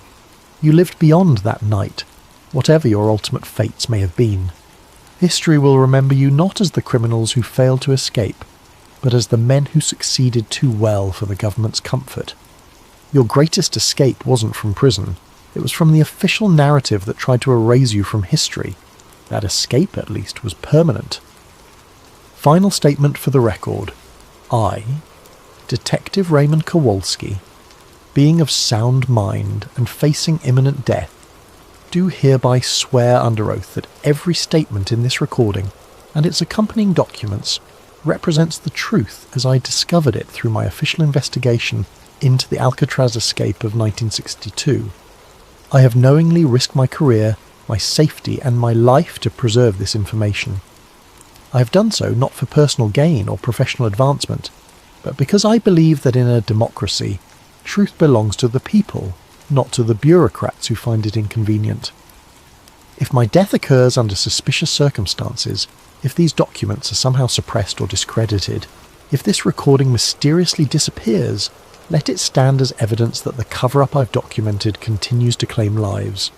But if this message reaches you intact, if the truth I've preserved finally sees daylight, then maybe, just maybe, the strongest prison of all has finally been breached. The silence is broken, the truth is free, and Frank Morris and the Anglin brothers can finally rest in peace, knowing their story has been told. Badge 2847, signing off for the final time.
Good evening, and welcome to Sleep Theories.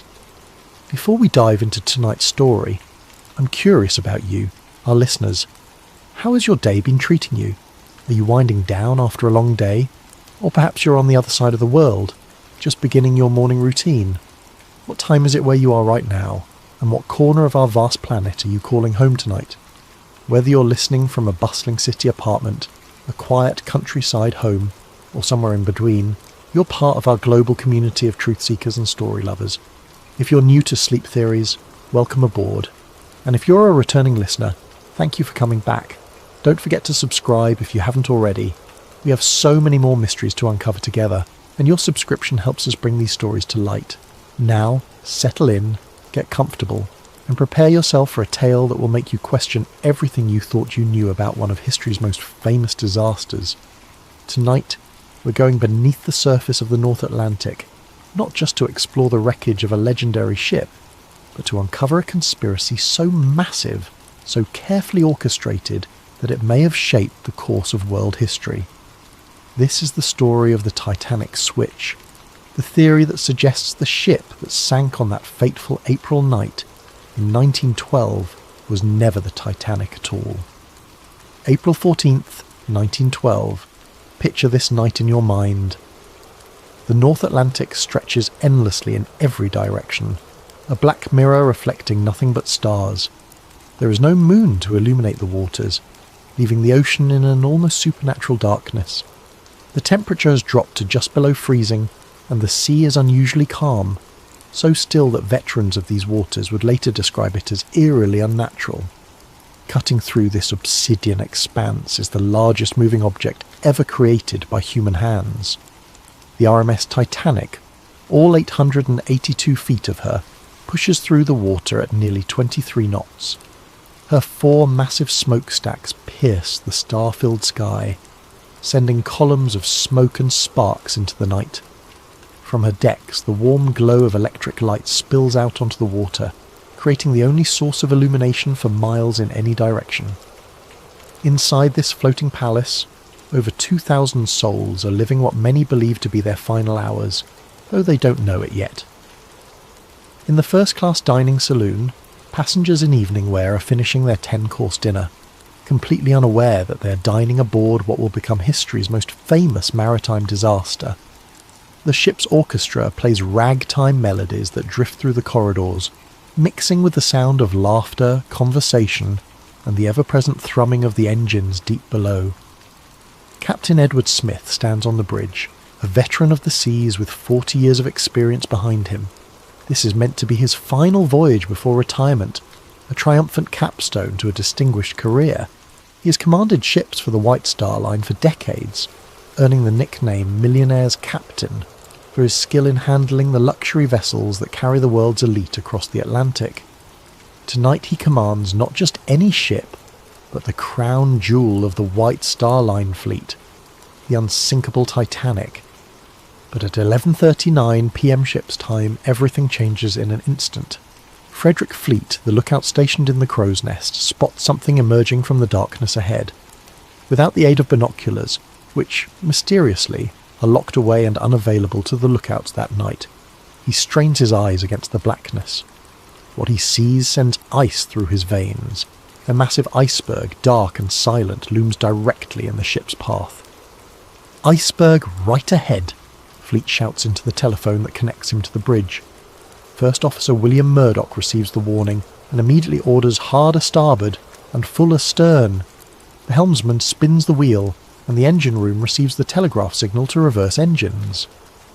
For 37 seconds, the fate of over 2,000 people hangs in the balance as the massive ship begins to turn. But it's too late. The Titanic's starboard side scrapes along the iceberg with what survivors would later describe as a sound like thunder, though to many passengers it felt like nothing more than a slight shudder. Some passengers on the lower decks report chunks of ice falling onto the deck, and a few even gather pieces as souvenirs, joking about their close call with the ice. They have no idea that their ship is already doomed. Below the waterline, the iceberg has opened up the first 5 compartments of the ship's hull. The Titanic was designed to survive flooding in up to 4 compartments, but 5 is too many. Thomas Andrews, the ship's designer who is aboard for this maiden voyage, quickly calculates the mathematics of disaster. With 5 compartments flooding, the ship will inevitably sink by the bow, pulling the rest of the vessel down with her. "How long do we have?" Captain Smith asks Andrews. "An hour, 2 at most." And so begins one of the most studied, documented and debated disasters in human history. Over the next 2 hours and 40 minutes, the unsinkable ship will break apart and slip beneath the waves, taking with her over 1,500 souls. The survivors will tell stories of heroism and cowardice, of the band playing hymns as the ship tilted toward her grave, of the insufficient lifeboats and the icy water that killed most victims within minutes. This is the story we all know. This is the official narrative that has been told and retold for over a century.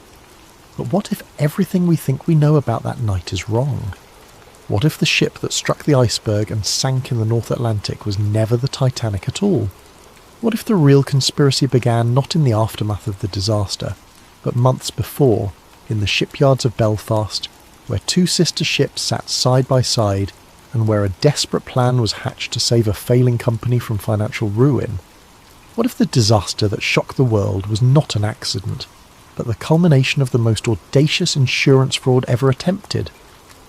Tonight, we're going to explore a theory that suggests the Titanic disaster was not just a tragedy, but a carefully orchestrated conspiracy involving some of the most powerful men in the world. We're going to examine evidence that points to a massive cover-up, one that may have claimed the lives of over 1,500 innocent people in service of greed, power, and political manipulation.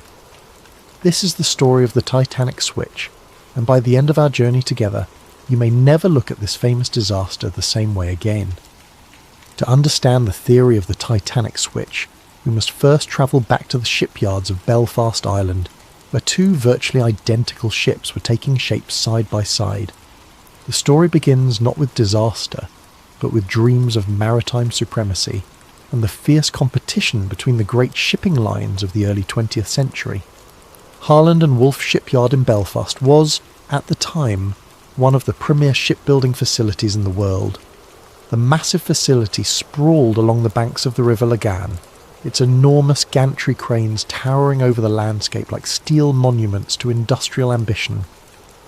It was here, in this cathedral of steel and rivets, that the White Star Line had commissioned 3 ships that would change ocean travel forever. The Olympic-class ships, as they would be known, were conceived as the ultimate expression of luxury and engineering prowess. These were to be the largest, most opulent vessels ever built, designed to dominate the lucrative North Atlantic passenger route and crush the competition from rival shipping companies like Cunard Line. The first of these sister ships was the RMS Olympic, launched on October the 20th, 1910. She was a marvel of engineering, stretching 882 feet from bow to stern and weighing over 46,000 tons.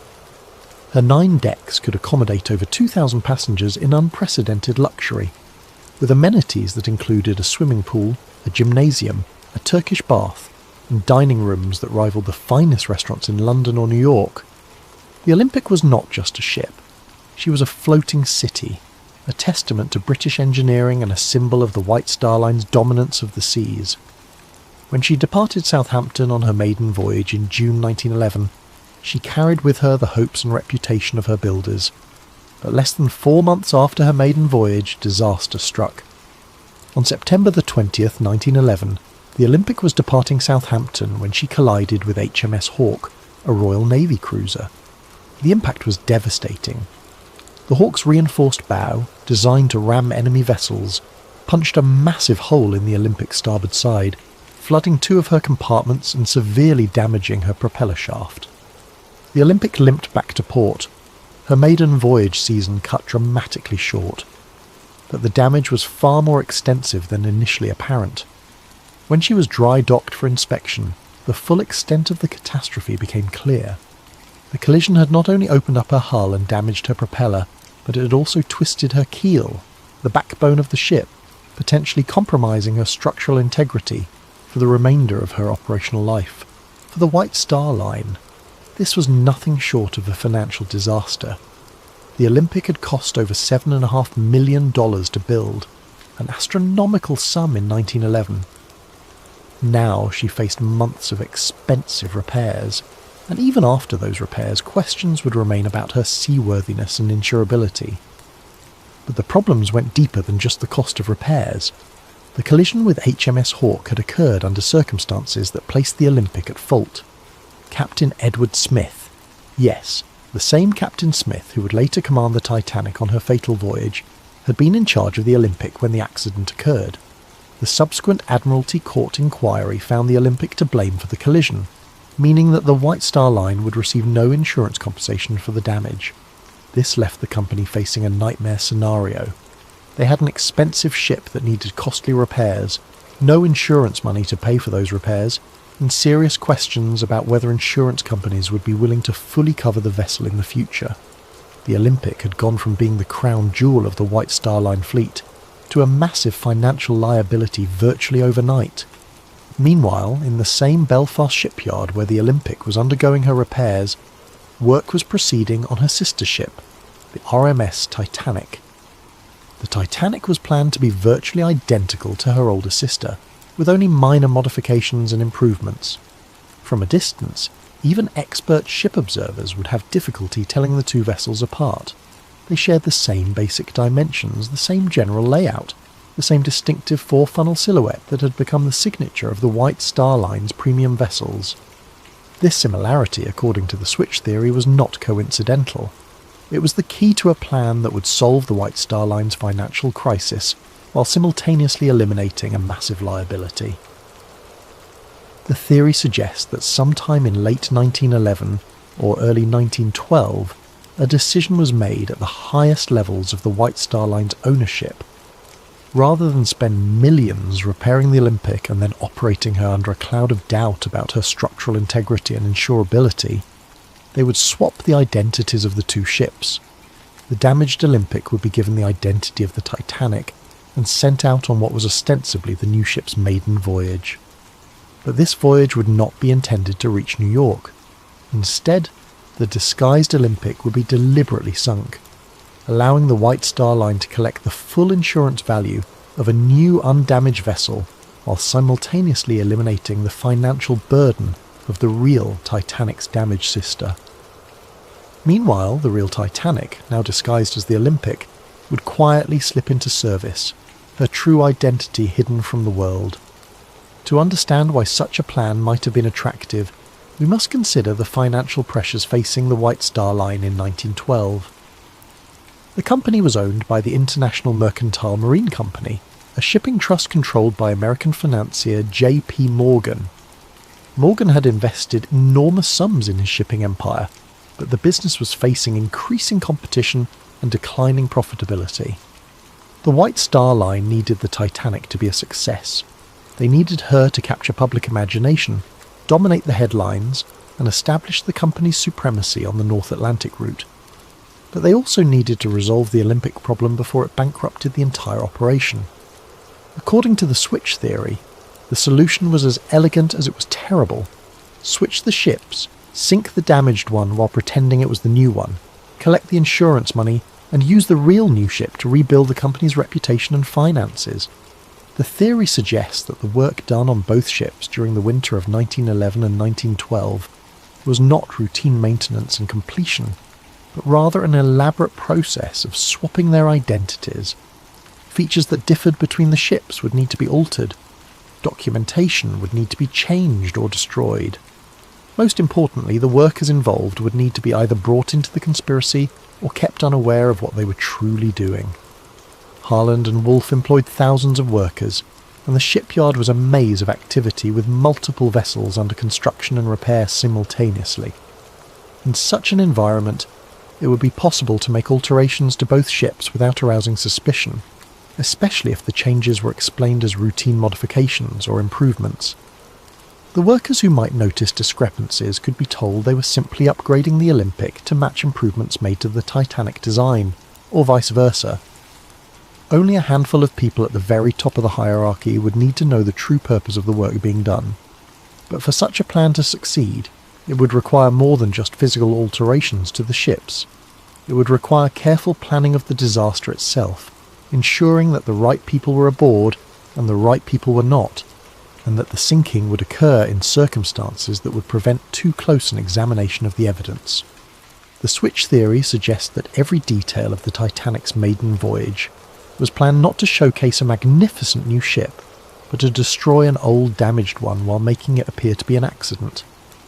The passenger list, the route, the timing, even the crew assignments, all of these, according to the theory, were carefully orchestrated to serve the conspiracy.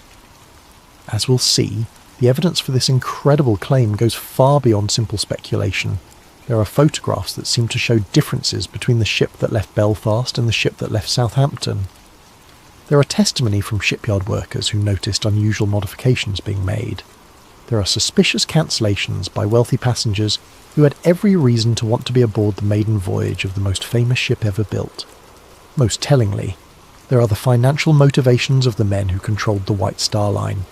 Men who stood to lose millions if the Olympic problem was not resolved, and who stood to gain millions if a carefully planned disaster could eliminate their problems while simultaneously collecting insurance payments.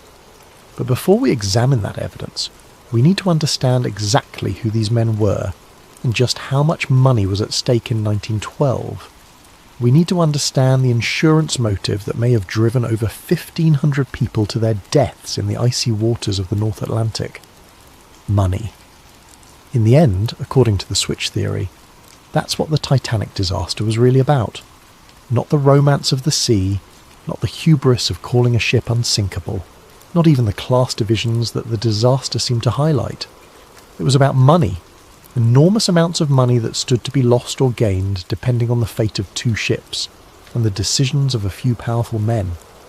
To understand the financial pressures that may have driven the conspiracy, we need to understand the business empire of one man, John Pierpont Morgan, the American financier who controlled more wealth and power than perhaps any individual in the history of capitalism. J.P. Morgan was not just wealthy, he was a force of nature in the world of early 20th century finance.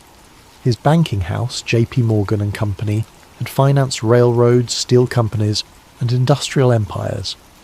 He had personally intervened to prevent financial panics, earning him the nickname America's Bank. When the federal government needed money, they came to J.P. Morgan. When major corporations needed capital, they came to J.P. Morgan. By 1912, he controlled assets worth billions in today's currency. But Morgan's empire was not limited to American shores. In 1902, he had founded the International Mercantile Marine Company, a shipping trust designed to dominate transatlantic passenger and cargo traffic. The IM acquired control of numerous shipping lines, including the prestigious White Star Line, Morgan's crown jewel in maritime transportation. The White Star Line was the perfect fit for Morgan's vision. Founded in 1845, it had built its reputation on providing luxury service to affluent passengers crossing between Europe and America. The company's ships were known for their elegance, comfort and safety record. When Morgan acquired control, he saw an opportunity to create the ultimate expression of luxury travel while generating enormous profits. This vision led directly to the commissioning of the Olympic-class ships. Morgan intended these vessels to be more than just transportation. They would be floating advertisements for the supremacy of his shipping empire. The Olympic, Titanic and the planned third sister ship Britannic would capture the public imagination and establish IMM as the unquestioned leader in North Atlantic travel. The financial investment was staggering.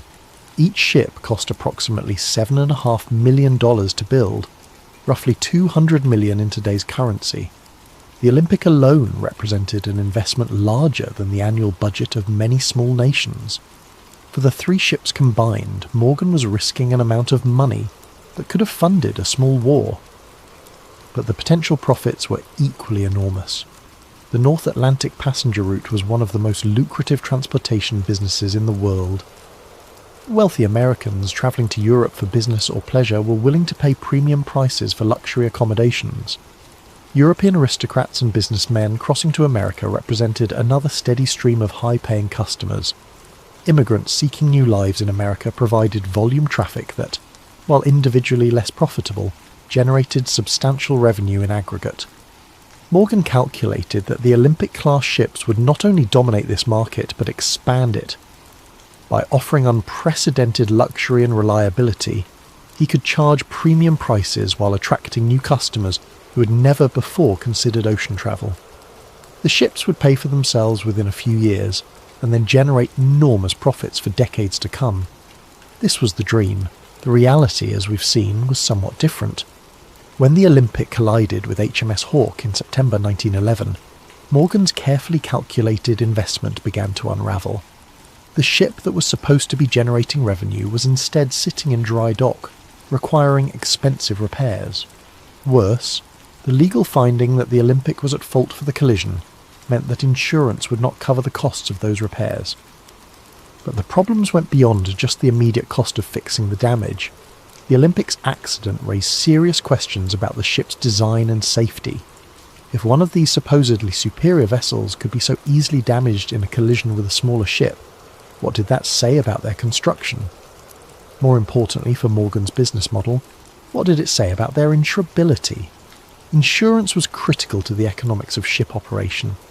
No shipping company could afford to operate vessels worth millions of dollars without comprehensive insurance coverage.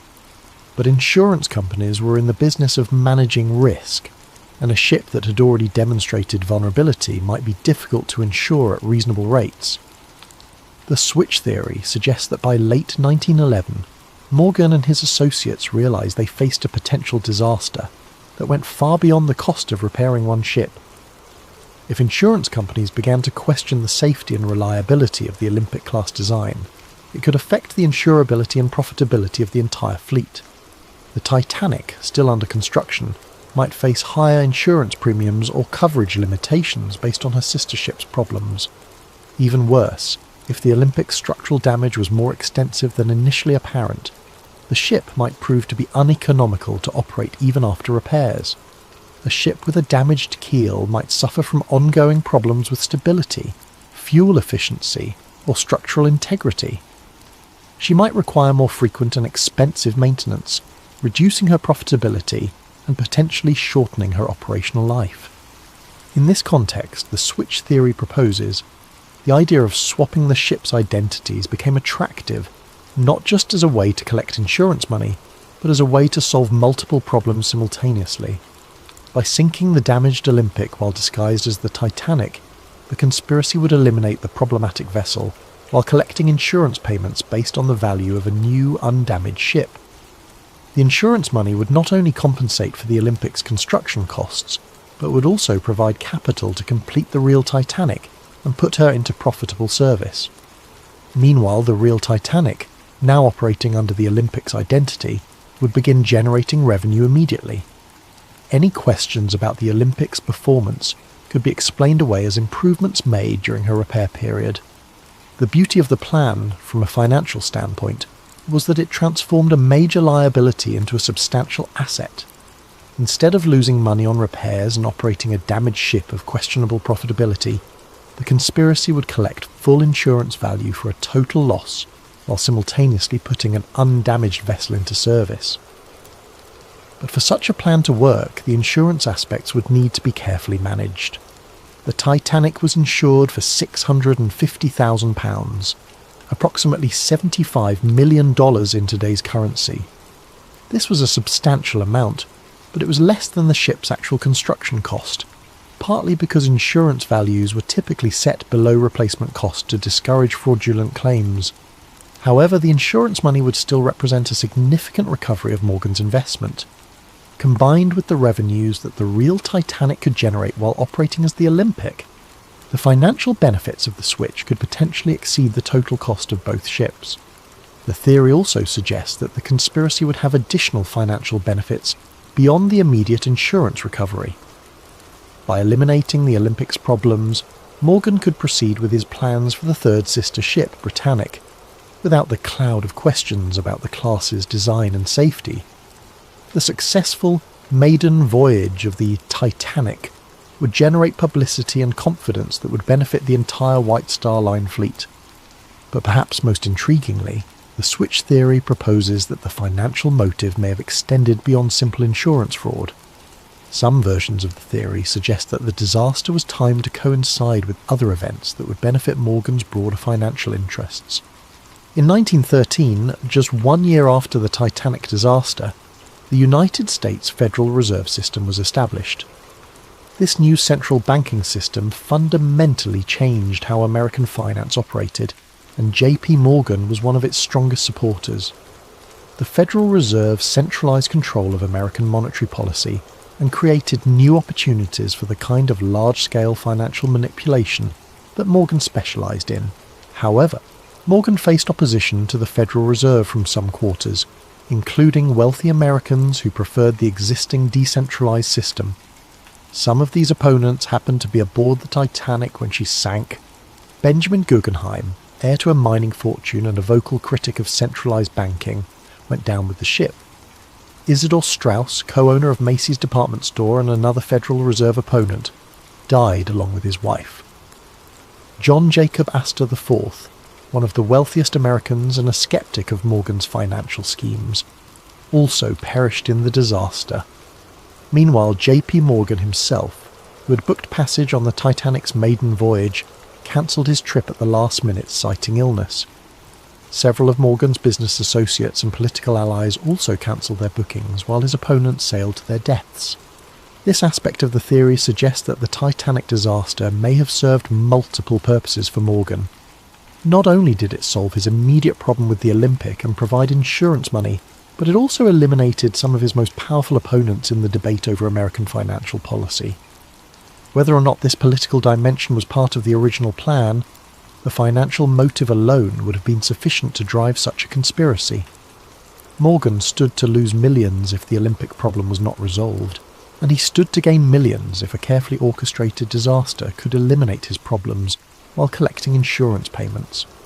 The amounts of money involved were so large that they could influence the decisions of governments and the fate of thousands of people. In the world of early 20th century finance, where a handful of men controlled wealth comparable to entire national budgets, the lives of 1,500 passengers might have seemed like acceptable collateral damage in service of a larger financial strategy. But money and motive alone do not prove a conspiracy. For the switch theory to be credible, there must be physical evidence that the ships were actually swapped. There must be documentation, photographs, and testimony that support the claim that the vessel that sank was not the Titanic but her damaged sister. As we'll see in the next chapter, proponents of the switch theory claim that such evidence exists, hidden in plain sight in photographs, construction records, and the testimony of those who were present when the conspiracy was allegedly carried out. The human eye, they say, can be deceived. Photographs, however, do not lie. They capture reality with mechanical precision, preserving details that witnesses might forget or misremember. For proponents of the switch theory, photographic evidence forms the backbone of their case that the ship which sank on April 15, 1912, was not the Titanic, but her sister ship, the Olympic. To understand this evidence, we must first appreciate just how similar the Olympic and Titanic actually were. Both ships were built from virtually identical blueprints, with the same overall dimensions, the same basic layout, and the same distinctive four-funnel profile. From a distance, even maritime experts would have difficulty distinguishing between them. However, they were not absolutely identical. The Titanic incorporated several design improvements based on experience gained from the Olympic's early service. More importantly, she included modifications specifically requested by passengers and crew who had sailed on the Olympic and identified areas for improvement.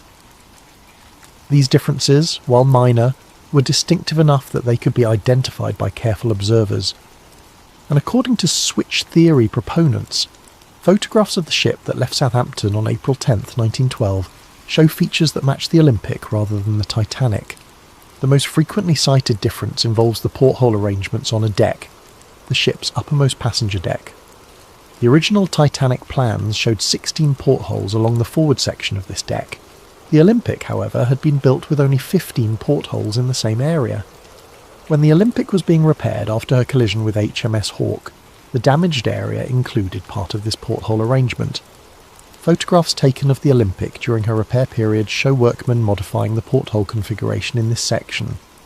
Switch theory proponents claim that these modifications were made to match the Titanic's 16 porthole design, as part of the process of disguising the Olympic as her sister ship. However, photographs of the ship that departed Southampton on the Titanic's supposed maiden voyage show only 15 portholes in the critical area, matching the Olympic's original configuration rather than the Titanic's planned design. This discrepancy might seem minor, but it's precisely the kind of detail that would be difficult to alter quickly and completely.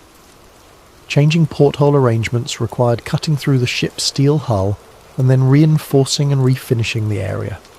It was exactly the sort of modification that might be overlooked in a hasty effort to swap the ship's identities. Another frequently cited difference involves the arrangement of the ship's lifeboats. The Olympic and Titanic were built with slightly different davit systems, mechanical devices used to lower lifeboats into the water. The Titanic was designed with a newer, more efficient davit arrangement that allowed for quicker deployment of the boats. Photographs of the ship at Southampton show what appear to be the older style davits consistent with the Olympic's original configuration. Switch theory proponents argue that the newer davits planned for the Titanic were never installed because the ship that sailed was actually the disguised Olympic. This detail takes on additional significance when considered alongside survivor testimony about the difficulty experienced in launching lifeboats during the disaster. Several witnesses reported problems with the davit mechanisms, delays in getting boats into the water, and confusion about the operation of the launching equipment. If the ship was actually the Olympic with her old davit systems, such problems might explain some of the difficulties experienced during the evacuation. More controversial is evidence related to the ship's propeller systems. The Olympic suffered significant damage to her centre propeller shaft during the collision with HMS Hawke. Repairs to this system were complex and expensive, requiring removal and replacement of major components. Some switch theory proponents claim that rather than properly repairing the Olympic's propeller system, the damaged components were simply patched or temporarily fixed. They argue that the ship that sailed from Southampton had a compromised propulsion system that would have affected her handling and manoeuvrability. This claim is supported, they suggest, by testimony from passengers who noted that the ship seemed to vibrate unusually during the voyage, and by reports that the ship was not achieving her expected speed. If the Titanic was actually the Olympic with a damaged propeller system, these performance issues would be explained. Perhaps more significant than these technical details are the human testimonies from those who worked on the ships. Several workers at Harland and Wolff reported unusual activity during the winter months when both ships were in the shipyard together. James Fenton, a painter who worked on both vessels, later claimed that he noticed significant work being done to modify the Olympic during what was supposedly a routine repair period.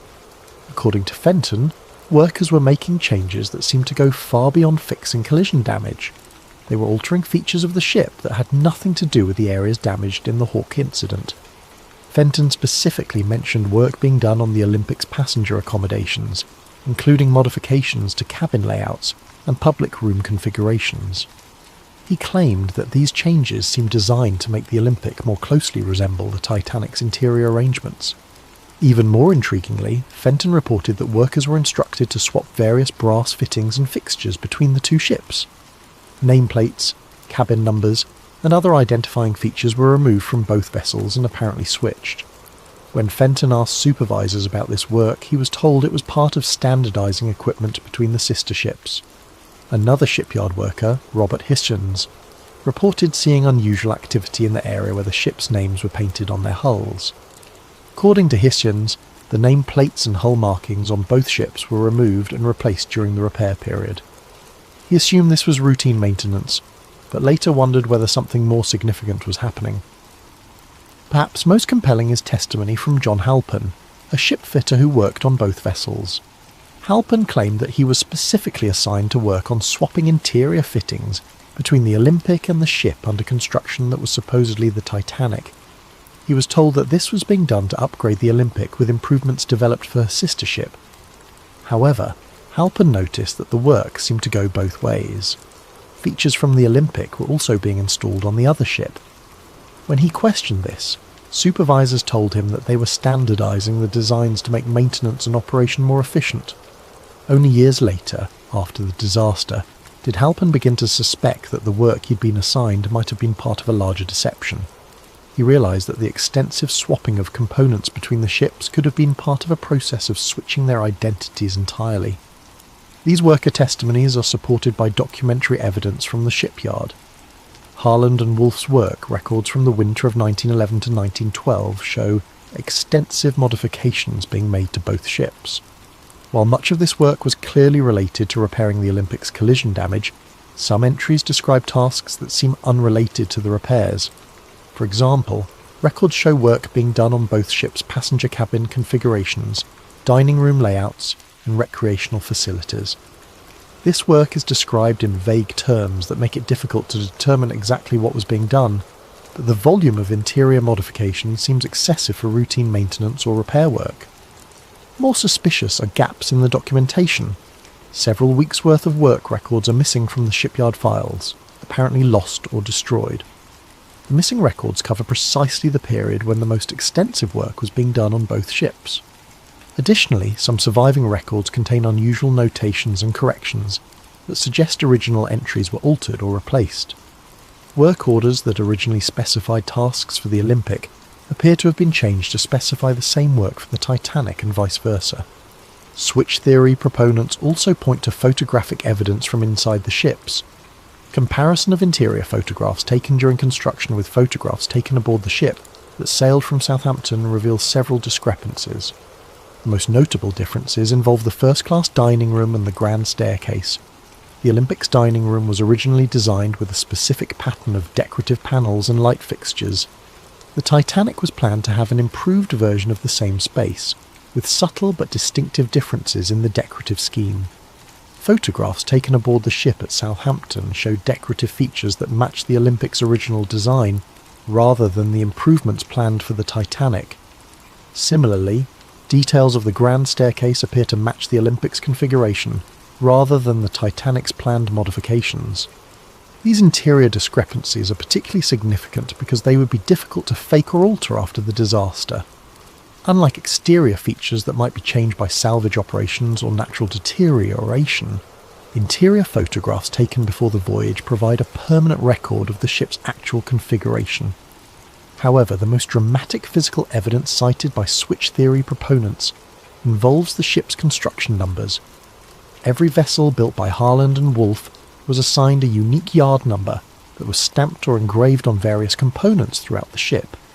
These numbers served as permanent identification that could not be easily altered or forged. The Olympic was assigned yard number 301. The Titanic was assigned yard number 3909. According to the theory, components with the Olympic's number should have been found on the wreck if it was actually the Titanic that sank.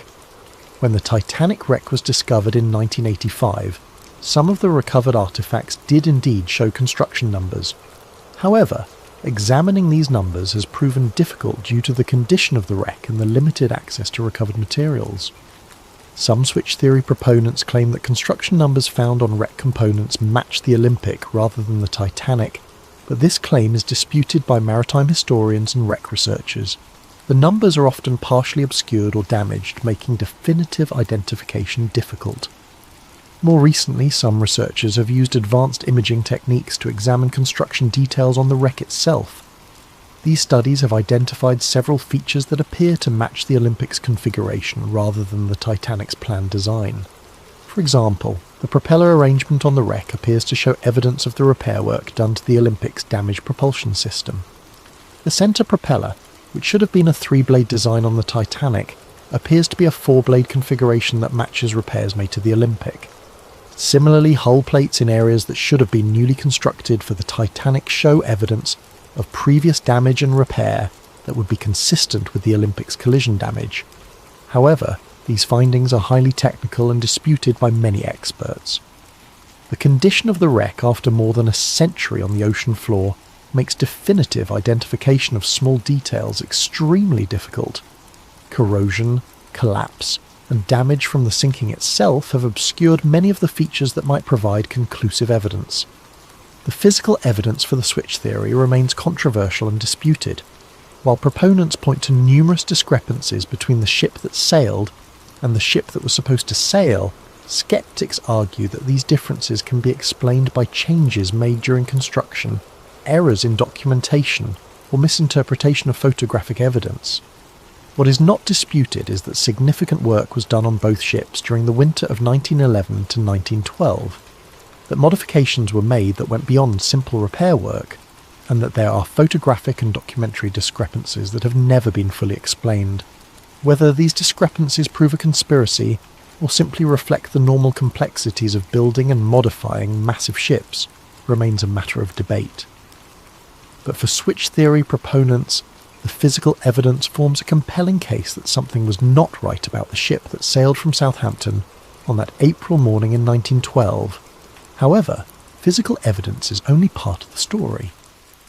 To truly understand the scope of the alleged conspiracy, we must examine not just what was done to the ships, but who was aboard them.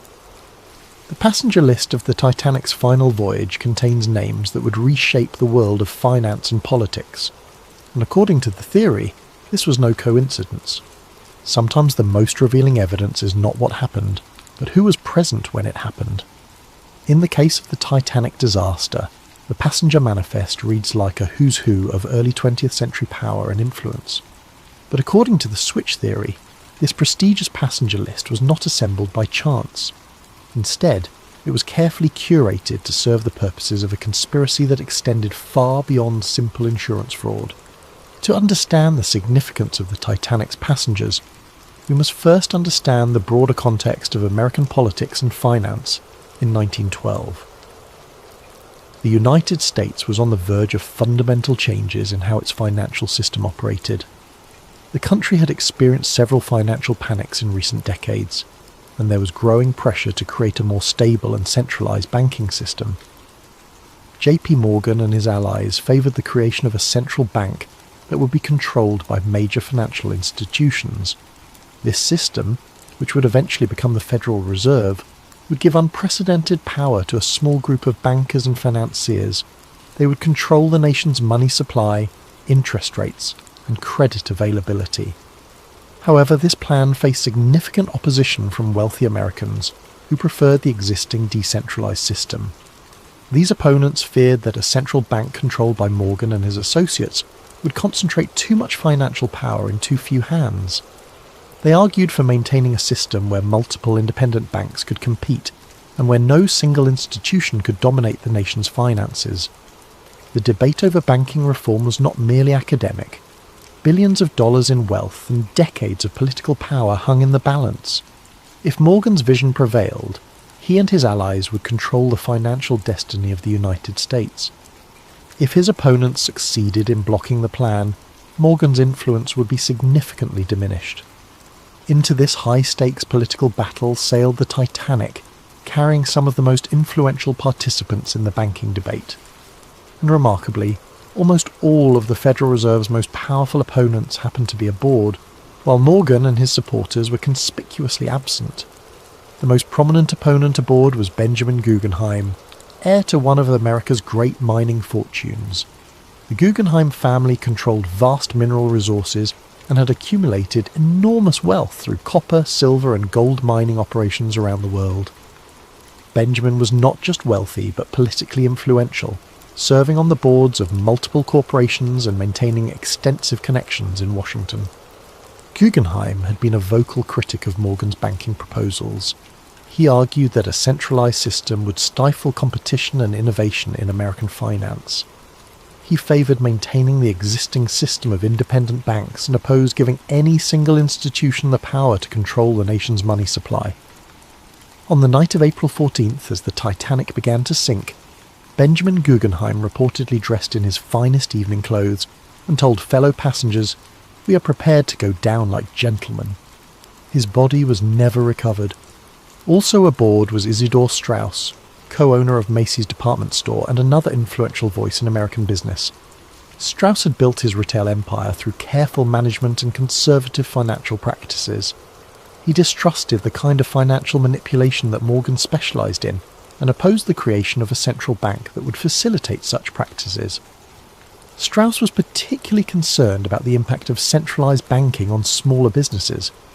He argued that a Morgan-controlled central bank would favor large corporations at the expense of independent merchants and entrepreneurs. His opposition to the Federal Reserve Plan was well known in political circles. When the Titanic began to sink, Isidore and his wife Ida were offered places in a lifeboat. According to witnesses, Ada refused to leave her husband, saying, "We have lived together for 40 years. Where you go, I go." They were last seen sitting together on deck chairs as the ship tilted toward her final plunge. Neither body was ever found. Perhaps most significant was the presence of John Jacob Astor IV, one of the wealthiest Americans and a man whose financial influence rivaled Morgan's own. Astor had inherited a vast real estate empire and had expanded it into hotels, railroads, and other investments. His personal fortune was estimated at over $87 million, roughly $2 billion in today's currency. Astor was not merely wealthy, but politically sophisticated. He understood the implications of Morgan's banking proposals and opposed them on both economic and political grounds. He argued that giving Morgan's group control over the nation's banking system would create a financial oligarchy that would undermine American democratic institutions. More than any other individual, Astor had the wealth and influence to effectively oppose Morgan's plans. His opposition carried weight in Congress and in the financial community. If anyone could have blocked the creation of the Federal Reserve, it was John Jacob Astor IV. Astor was travelling on the Titanic with his pregnant young wife, Madeline. When the ship began to sink, he helped her into a lifeboat but was refused passage himself under the Women and Children First protocol.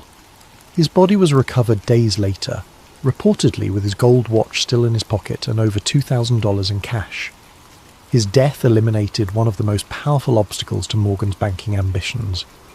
These three men, Guggenheim, Strauss and Astor, represented the core of wealthy American opposition to the Federal Reserve Plan. Their combined influence, both financial and political, posed a serious threat to Morgan's vision of centralized banking control. Their deaths removed major obstacles to the passage of Federal Reserve legislation. But the passenger list's significance extends beyond these three prominent figures. Several other Titanic passengers had connections to the banking debate or to Morgan's business interests. Some were allies who might have provided testimony or support that could have been problematic for the conspiracy. Others were neutral parties whose presence might have been seen as providing legitimacy to the voyage. The theory suggests that the passenger list was carefully managed to ensure that the right people were aboard and the wrong people were not. Key figures in the banking debate who opposed Morgan were encouraged or induced to sail, while those who might have interfered with the plan were kept away. This management allegedly extended to the crew assignments as well. Captain Edward Smith, who commanded the ship, was nearing retirement, and may have been chosen partly because his career was ending anyway. If he survived the disaster, he would soon be out of the shipping business and less likely to cause problems. If he didn't survive, his death would be seen as a heroic sacrifice, rather than evidence of conspiracy. Other key crew members were reportedly chosen for their loyalty to the White Star Line or their lack of detailed knowledge about the ship's construction.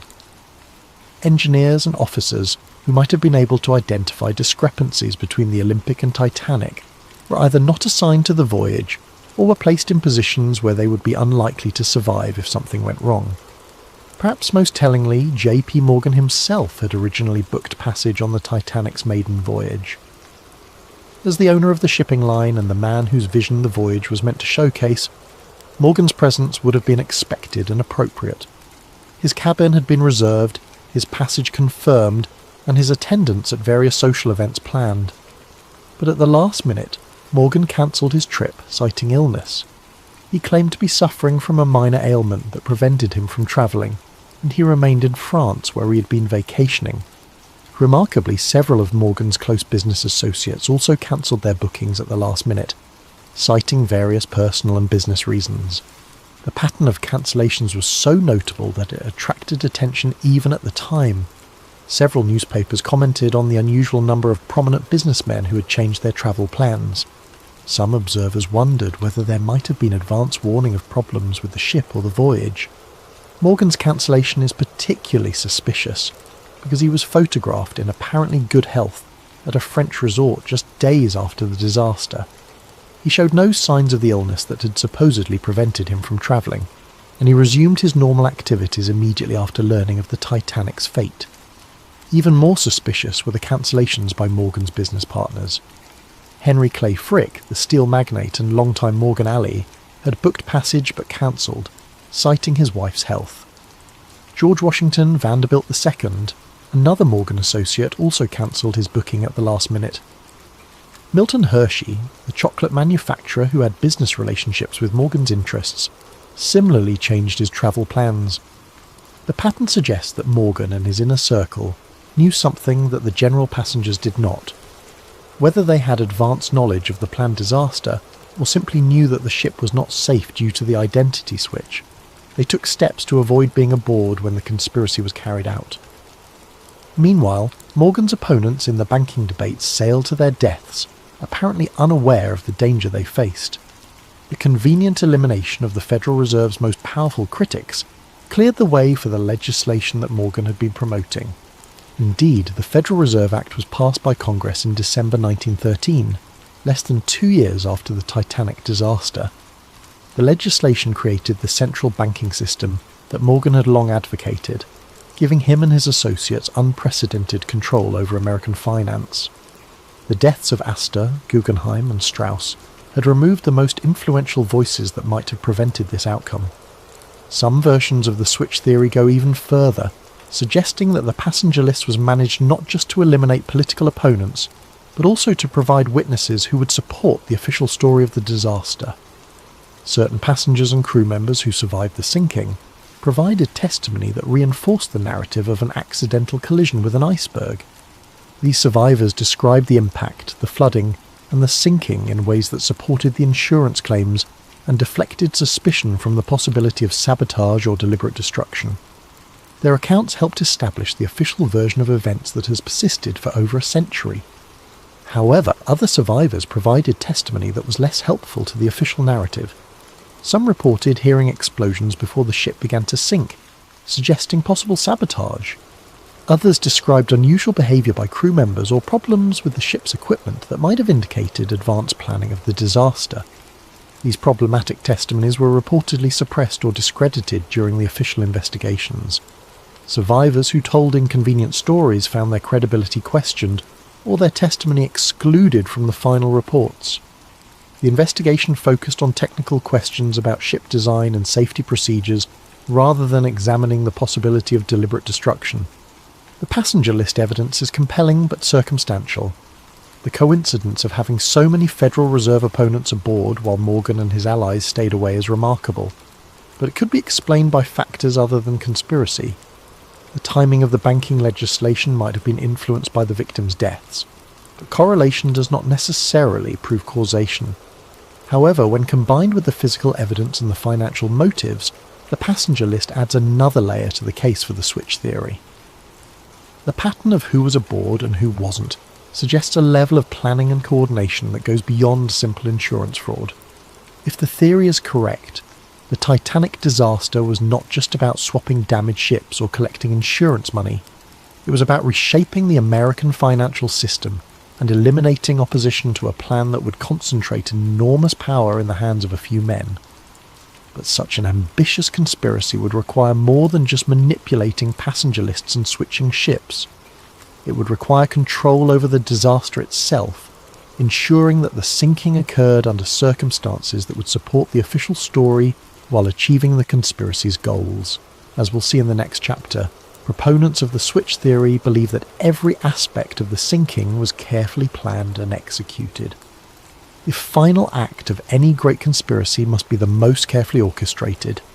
If the switch theory is correct, then the night of April 14th to 15th, 1912 represented not a tragic accident, but the culmination of months of planning designed to create the appearance of disaster while achieving very specific goals.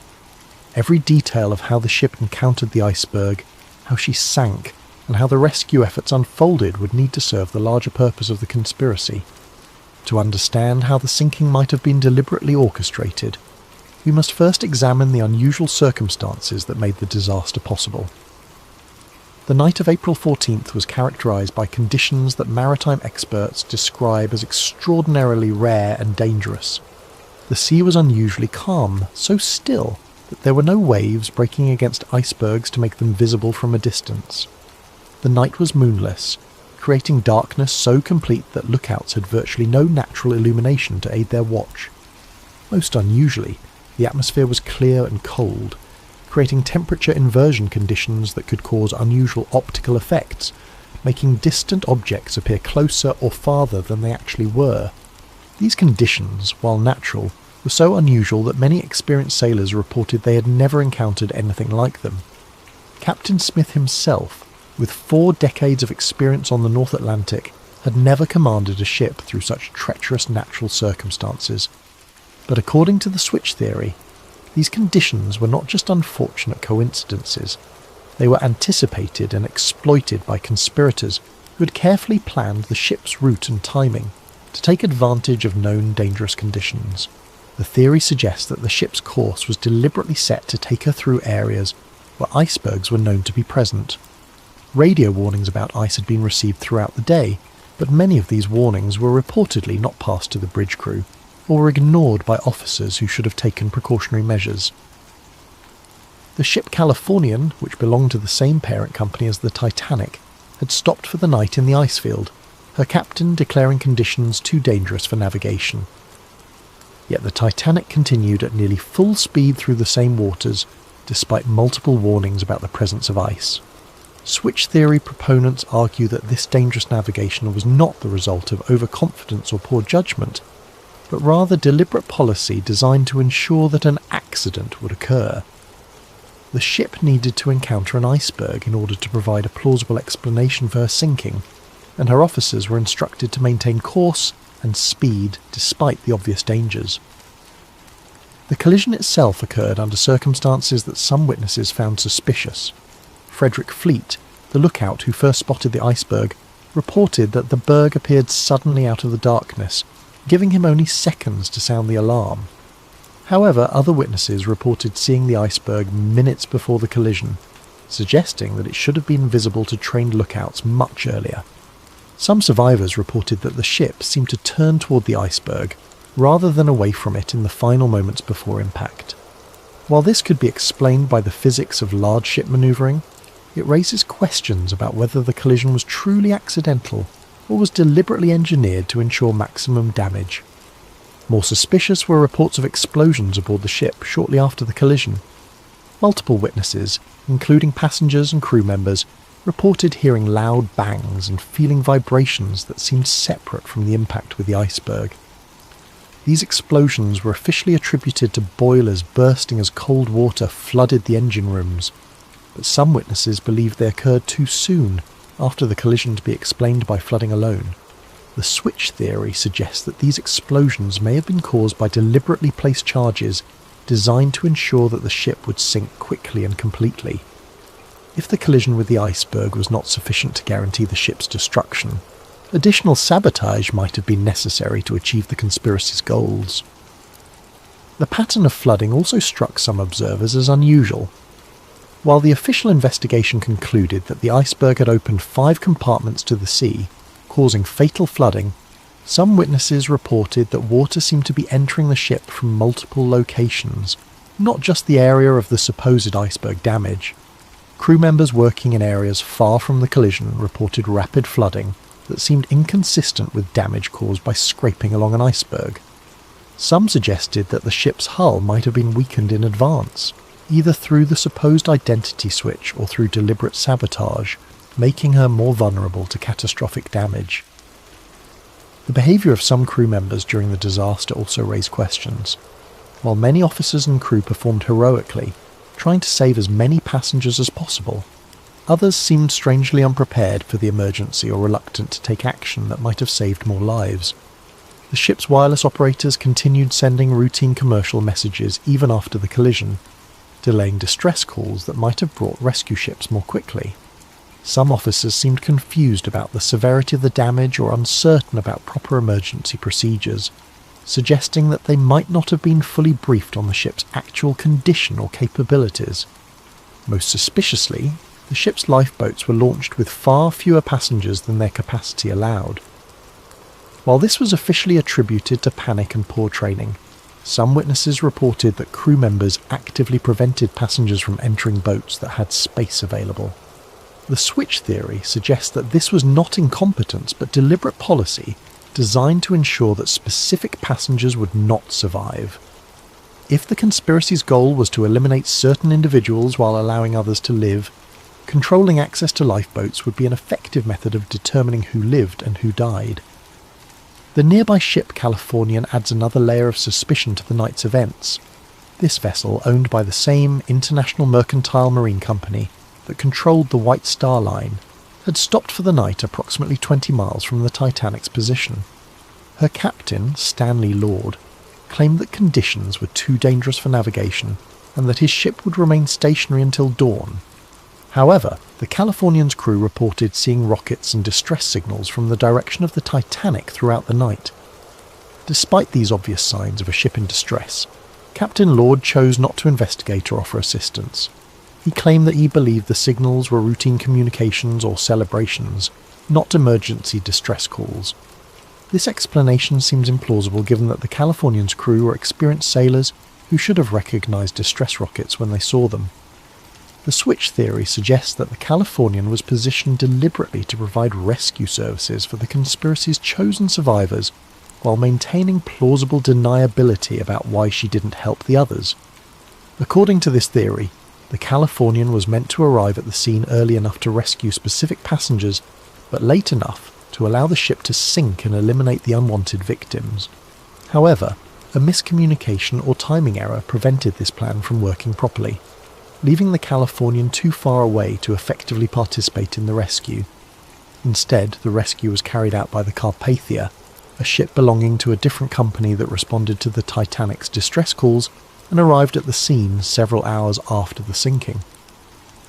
The Carpathia's captain and crew were not part of the conspiracy and performed genuine rescue work, saving over 700 survivors.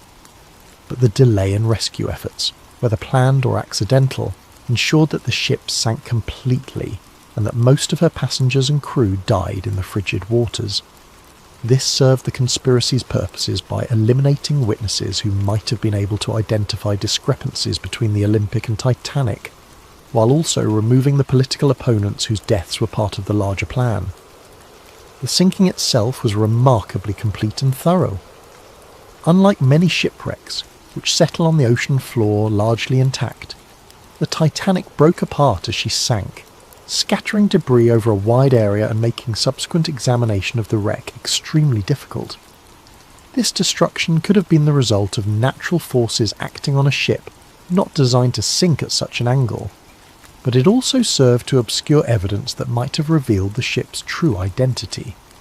The complete loss of the ship meant that investigators had to rely on survivor testimony and limited physical evidence to reconstruct what had happened. Since many of the most knowledgeable witnesses had died in the disaster, and since the survivors had been through a traumatic experience that might have affected their memories, establishing definitive facts about the sinking proved difficult. This uncertainty served the conspiracy's purposes by preventing too close an examination of the evidence. Questions about the ship's identity, the cause of the sinking, or the behaviour of the crew could be deflected by pointing to the lack of conclusive evidence and the confusion inherent in any major disaster. The official investigations that followed the disaster focused primarily on technical questions about ship design and safety procedures. While these investigations identified important problems with lifeboat capacity, crew training and emergency procedures, they did not seriously examine the possibility that the sinking had been deliberately caused. The British Board of Trade Inquiry and the US Senate investigation both concluded that the disaster was the result of excessive speed in dangerous conditions, combined with design flaws that made the ship vulnerable to the type of damage caused by the iceberg collision. These findings supported the official narrative of an accidental tragedy, while deflecting attention from possible evidence of conspiracy. However, some evidence presented to these investigations was inconsistent with the official conclusions. Witnesses testified about explosions, unusual flooding patterns, and crew behaviour that suggested advanced knowledge of the disaster. This testimony was generally dismissed or explained away, but it remained part of the official record for those who knew where to look for it. The investigations also revealed suspicious gaps in the documentary evidence. Ship logs, construction records, and other documents that might have provided definitive information about the vessel's identity or condition were missing or had been destroyed. While this was officially attributed to the chaos of the disaster, it prevented investigators from definitively establishing key facts about the ship and her voyage. Perhaps most tellingly, the investigations made no serious attempt to examine the financial aspects of the disaster. The insurance arrangements, the ownership structure of the shipping companies, and the business relationships between key figures were not considered relevant to understanding why the ship sank.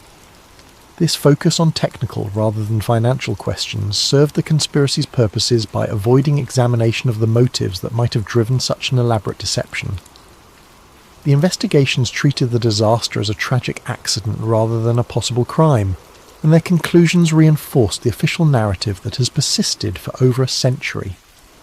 But if the switch theory is correct, the sinking of the Titanic was not just a crime, but a nearly perfect crime. The destruction of evidence, the elimination of witnesses, and the misdirection of official investigations created a cover-up so complete that the truth has remained hidden for more than 100 years. As we'll see in the next chapter, maintaining this cover-up required ongoing efforts by powerful interests to suppress evidence, discredit investigators, and control the historical narrative of the disaster. In the aftermath of any major conspiracy, the cover-up often proves more challenging than the original crime. Evidence must be suppressed, witnesses must be silenced or discredited, and investigators must be misdirected away from uncomfortable truths. If the switch theory is correct, the years following the Titanic disaster saw one of the most comprehensive and successful cover-ups in modern history. The cover-up began almost immediately after news of the disaster reached shore. Within hours of the Carpathia's arrival in New York with the Titanic survivors, powerful interests were already working to control the narrative of what had happened and to prevent inconvenient questions from being asked. J.P. Morgan's representatives were among the first to arrive at the dock, not to provide comfort to survivors, but to begin the process of managing information. Survivors were reportedly approached by company officials and lawyers who offered assistance with travel arrangements, medical care and financial support. However, this assistance came with subtle but clear expectations about what survivors should and should not say about their experiences. Some survivors later reported being advised to focus their testimony on the heroism of the crew and the tragedy of insufficient lifeboats, while avoiding speculation about the cause of the disaster or unusual circumstances they might have observed. Those who had noticed discrepancies between the ship they boarded and the ship they expected to board were encouraged to attribute these differences to their own confusion or lack of technical knowledge. More direct pressure was reportedly applied to survivors whose testimony might have been particularly damaging to the official narrative.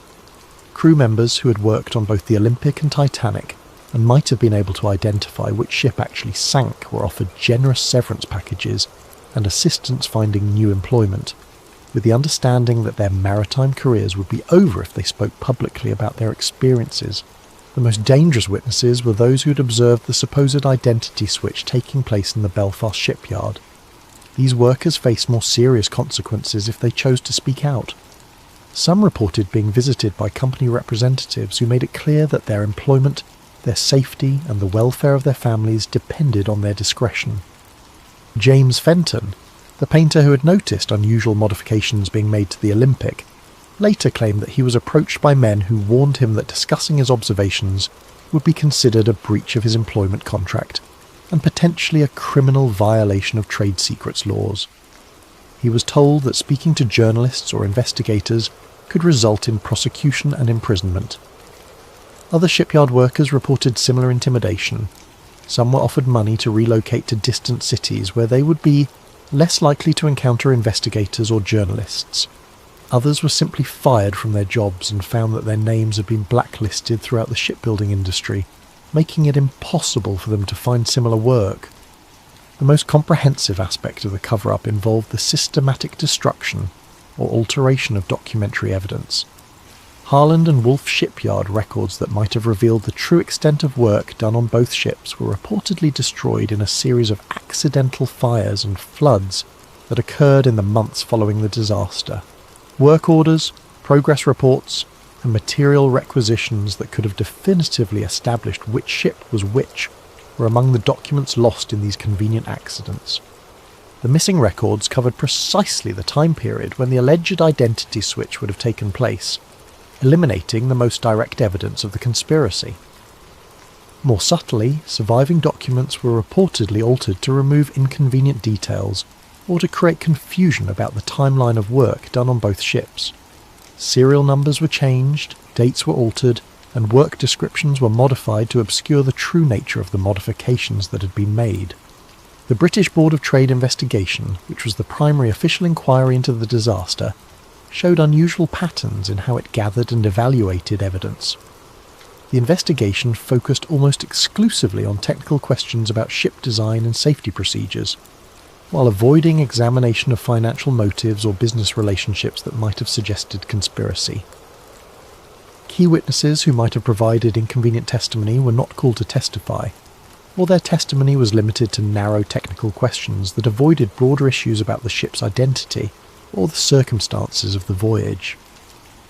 The investigation's final report contained numerous conclusions that were not fully supported by the evidence presented, suggesting that the outcomes had been predetermined.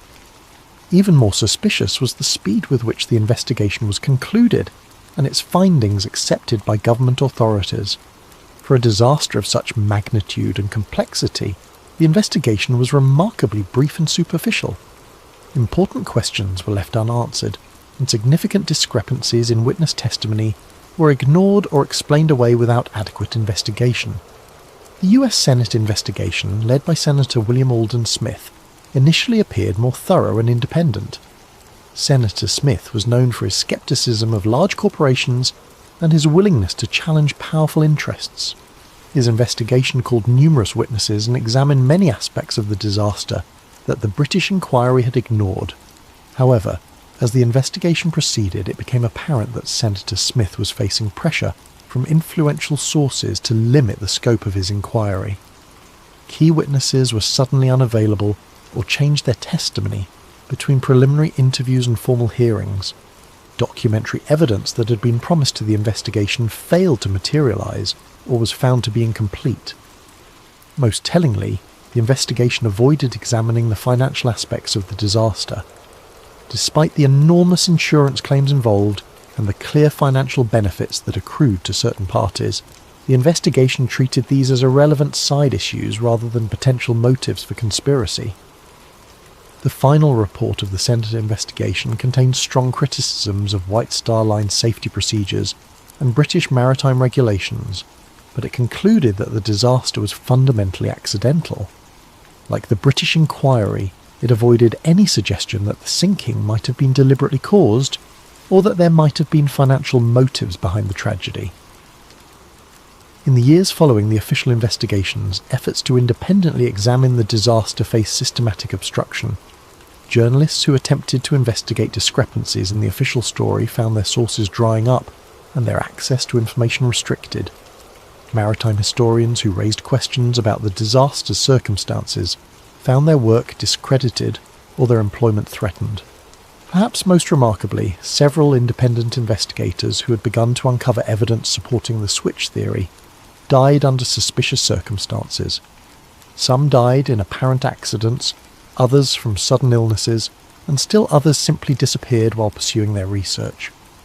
Robert Hitchens, the shipyard worker who had observed unusual activity around the ship's nameplates, died in a fall from scaffolding while working on another project less than a year after the disaster. The accident occurred despite Hitchens' reputation as an experienced and safety-conscious worker who had never before been injured on the job. John Halpern, the ship fitter who had worked on swapping components between the Olympic and Titanic, died of a sudden heart attack despite being relatively young and having no history of heart problems. His death occurred just days before he was scheduled to be interviewed by an American journalist who was investigating discrepancies in the official story. Several other shipyard workers who had knowledge of the construction process died in various accidents or from sudden illnesses in the years immediately following the disaster. While these deaths could be coincidental, the pattern suggests a systematic effort to eliminate witnesses who might have provided inconvenient testimony. The cover-up also extended to controlling the physical evidence from the disaster. When bodies were recovered from the ocean, they were processed through facilities controlled by White Star Line representatives. Personal effects were catalogued and returned to families, but items that might have provided clues about the ship's true identity were reportedly lost or misdirected. More significantly, efforts were made to prevent independent examination of the wreck site. In the early decades after the disaster, technology did not exist to reach the wreck on the ocean floor, but White Star Line and its successors took steps to ensure that when such technology became available, access to the wreck would be controlled. Legal claims were filed asserting ownership rights over the wreck and its contents.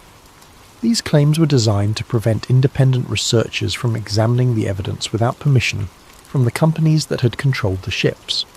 By controlling access to the wreck, these interests could ensure that any examination would be conducted under their supervision and that inconvenient findings could be suppressed. The most sophisticated aspect of the cover-up involved shaping the cultural memory of the disaster. Rather than simply suppressing evidence, the conspiracy's beneficiaries actively promoted a specific narrative about the Titanic that emphasized heroism, tragedy, and the lessons learned about maritime safety.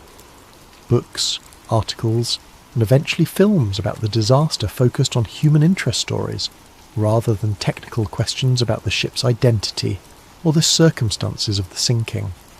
The narrative of the brave band playing hymns as the ship sank, of the noble sacrifice of men who gave their lives so that women and children could survive, and of the hubris of calling any ship unsinkable, became the dominant cultural memory of the disaster. Make sure to leave your video ideas in the comments below. The encrypted file arrived at 3:47 AM on a Tuesday that would later be erased from official records. Rebecca Martinez didn't hear the notification. She was already awake, staring at the ceiling of her Brussels apartment, unable to shake the feeling that someone had been watching her building for the past 3 nights. The paranoia was new, the insomnia wasn't. When you spent 15 years documenting suppressed historical records for the International Archives Initiative, sleep became a luxury reserved for people who didn't know what they knew. Her phone buzzed again, then again. She rolled over, squinting at the screen. 23 messages, all from the same encrypted number, all sent within the last 90 seconds. The final message was simple. Open the packet, then run. Victor. Rebecca's hands trembled as she sat up. Victor Molnar, Hungarian intelligence defector. She'd met him exactly once 6 months ago at a cafe in Vienna, where he'd passed her a napkin with a single word written in barely visible pencil. Seraphim. She'd researched the term obsessively after that meeting, found nothing conclusive. Historical references to angels, to divine beings, to mythological guardians. Nothing that explained why a career intelligence officer would risk his life to whisper it to her. Now he was telling her to run. Rebecca pulled on jeans and a sweater, her heart hammering. The packet sat on her kitchen counter, where the courier had left it the previous evening. Plain manila envelope, no return address. She'd been too exhausted to open it, planning to examine it properly in the morning with coffee and her recording equipment. She didn't have that luxury anymore. Inside the envelope was a USB drive and a single sheet of aged paper, protected by archival plastic. The document appeared to be a photocopy of a diplomatic memorandum, dated 1952, bearing the seal of the Belgian royal household. Most of it was in French, but one phrase had been highlighted in yellow, the ink faded but still legible. Préserver la lignée des Séraphins à tout prix.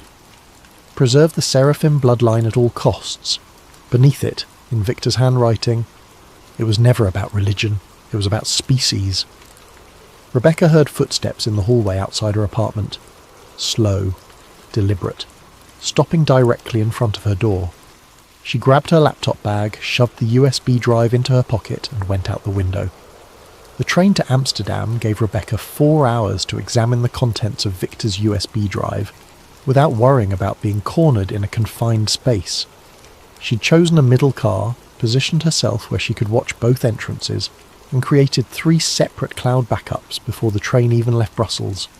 The drive contained 47 files, medical records, genetic sequencing reports, internal memos from private genetics companies spanning 2 decades, and one 70-page white paper that made her hands shake so badly she had to set down her coffee. The title page read, S-Helix Variant Analysis, Preliminary Findings and Containment Protocol, authored by Helix Genomics SA, Zurich. Date, September 2019. Classification, internal review only. Rebecca began reading. The document described a genetic anomaly first identified in 2003 during routine ancestry testing conducted by a California-based consumer genetics company. A wealthy client, name redacted, had submitted their DNA for analysis and received results that triggered automatic flagging within the company's quality control systems. The anomaly wasn't a mutation. It was a structural variant in what geneticists typically classified as junk DNA, the 98% of the human genome that doesn't code for proteins. Except this particular sequence wasn't junk. It was organised, intentional, and it appeared in exactly the same location across multiple unrelated individuals who submitted samples over the following months. By 2008, private genetics companies had identified the variant in 14 distinct family lineages, some European aristocracy, some Middle Eastern royal families, a handful embedded in American banking dynasties and political families. The pattern was impossible to ignore. They called it the S-Helix variant. Publicly, it was dismissed as a benign evolutionary remnant, a footnote in genetic diversity studies. But the internal communications told a different story. Rebecca scrolled through email chains between geneticists who'd stumbled onto the variant. The earliest exchanges were cautious, professional, scientists sharing anomalous data, requesting peer review. But as months turned into years, the tone shifted. Confusion gave way to concern. Concern gave way to something that looked a lot like fear. One email from 2006, sent by a lead researcher at the California company to her supervisor. I've been running the S-Helix sequence through every comparative analysis tool we have. It doesn't match any known primate DNA. I expanded the search to all mammalian genomes in our database. Nothing. I even ran it against our limited reptilian and avian samples. The structure is completely novel. But here's what's keeping me up at night. It's not random. Random junk DNA has statistical markers we can identify. This sequence has intentional structure. It's like finding a paragraph of Shakespeare in the middle of random letter sequences. Someone wrote this, something wrote this, and it's sitting in the genome of some of the most powerful families in the world. The supervisor's response had been brief. Delete this email. We'll discuss in person. But the emails continued, routed through personal accounts, encrypted services, back channels. Rebecca found a thread from 2009 where 3 geneticists from different companies, competitors technically, were sharing data in secret. I've confirmed the variant in 7 of my flagged samples, one wrote, all from families with documented lineages going back at least 5 centuries. Old money, old power. This isn't random distribution. Same here, another replied. But here's what I can't explain. Why is it only expressing in some family members? I've got siblings where one carries active S-Helix and the other shows no trace. It's not following Mendelian inheritance patterns. The third geneticist's response was the most unsettling. Because it's not being inherited. It's being activated. I think we're looking at dormant code that switches on under specific conditions. Like a program waiting for the right input. Rebecca sat back, watching Belgian countryside blur into Dutch flatlands through the train window. Dormant code, waiting for input. She kept reading. One memo, dated March 2011, from the Chief Science Officer of Helix Genomics to an unnamed recipient. We've run the S-Helix through every comparative database available. Primate, mammalian, vertebrate. The sequence doesn't match anything in the known biological record. More concerning, when exposed to specific electromagnetic frequencies in laboratory conditions, the variant exhibits responsive behaviour. It's not just sitting there, it's listening. Rebecca read the sentence 3 times. It's listening. The memo continued with technical details that made her head spin, frequency ranges, resonance patterns. But the conclusion was clear. When synthetic S-helix sequences were exposed to electromagnetic radiation in specific frequency bands, particularly those used in cellular communications and Wi-Fi networks, the DNA structure changed configuration. Not degraded, changed, unfolded, like it was receiving a signal. Another memo from 2015 referenced a consultation with a retired geneticist named Emil Voss, formerly of the Max Planck Institute. His assessment had been suppressed within hours of submission. The S-helix is not random genetic drift. It's architecture. Whoever designed it understood genetics at a level we're only beginning to approach. This isn't human DNA contamination. This isn't viral integration. This is something else. Something not entirely human, but not random. I've spent 40 years studying genetic mutations and evolutionary biology. Nothing in my experience prepared me for this. The S-helix isn't evolving toward anything. It's already complete. It's been complete for thousands of years, just waiting. The question isn't what it is. The question is what happens when it fully activates. The white paper included appendices with case studies. Rebecca read through them with growing unease. Case study A7. Female, age 34, investment banker, New York. Submitted DNA for ancestry testing in 2014. S-helix variant confirmed. Follow-up interview, conducted under guise of routine customer service, revealed subject had recently begun experiencing unusual clarity in pattern recognition. Subject reported ability to see market trends before they manifested in data. Subject attributed this to years of experience. Genetic counselling recommended. Subject declined further contact. Case study. B12. Male, age 41. Mid-level diplomat, Brussels. S-helix variant confirmed during routine security clearance medical screening. Subject demonstrated abnormal stress response during psychological evaluation. Decreased cortisol under pressure. Enhanced cognitive function during crisis simulation. When asked about this, subject stated, "I've always been good in emergencies. It's like everything slows down and becomes clear." Subject showed no awareness of physiological abnormality. Case study C3. Female, age 28, software engineer, Silicon Valley. S-helix variant confirmed. Subject sought genetic testing after experiencing what she described as feeling like I'm interfacing with code instead of reading it. Neurological evaluation showed unusual synchronization between visual cortex and pattern recognition centers. Subject was developing AI algorithms with efficiency that puzzled her supervisors. "It's not that I'm smarter," subject reported. "It's that I can see how the systems want to organize themselves." Case after case. People living normal lives, excelling in their fields, unaware that their DNA contained something impossible. The white paper concluded with a recommendation that made Rebecca's stomach turn. Given the potential implications for global security and social stability, we recommend indefinite classification of S-helix findings under existing national security protocols. Public disclosure could trigger widespread panic and destabilization of affected family structures, many of whom occupy positions of significant political and economic influence. Furthermore, preliminary psychological assessment suggests that informing S-helix carriers of their genetic status may trigger latent activation events. Recommend strict information containment and monitoring protocols. Translation: don't tell anyone, don't ask questions, pretend it doesn't exist, and whatever you do, don't tell the people who carry it. Rebecca leaned back in her seat, processing what she'd read. 14 bloodlines, positions of influence, a genetic marker that responded to electromagnetic signals. People who were getting better at their jobs, better at seeing patterns, at handling stress, at interfacing with complex systems without understanding why.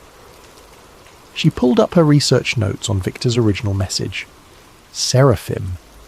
She'd found references in ancient texts, beings described as divine messengers, often depicted with multiple wings and eyes of fire. But she dismissed it as metaphor, religious symbolism. What if it wasn't?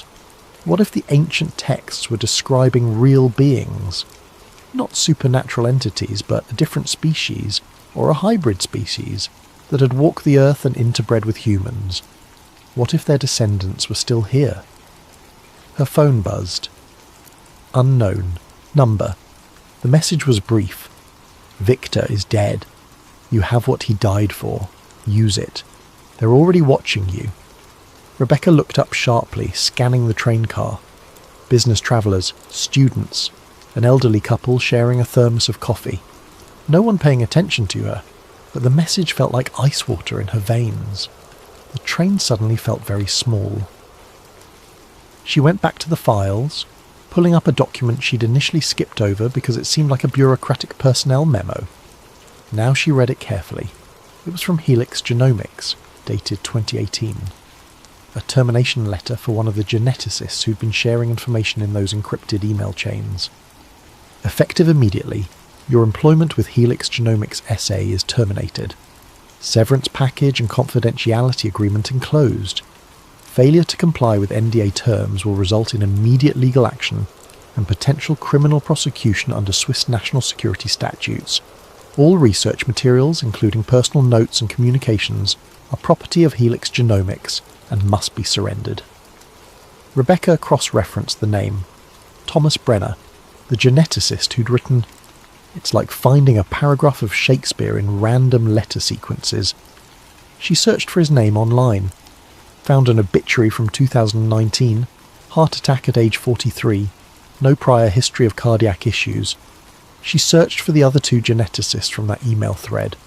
One had died in a car accident in 2017. Single vehicle collision, no witnesses.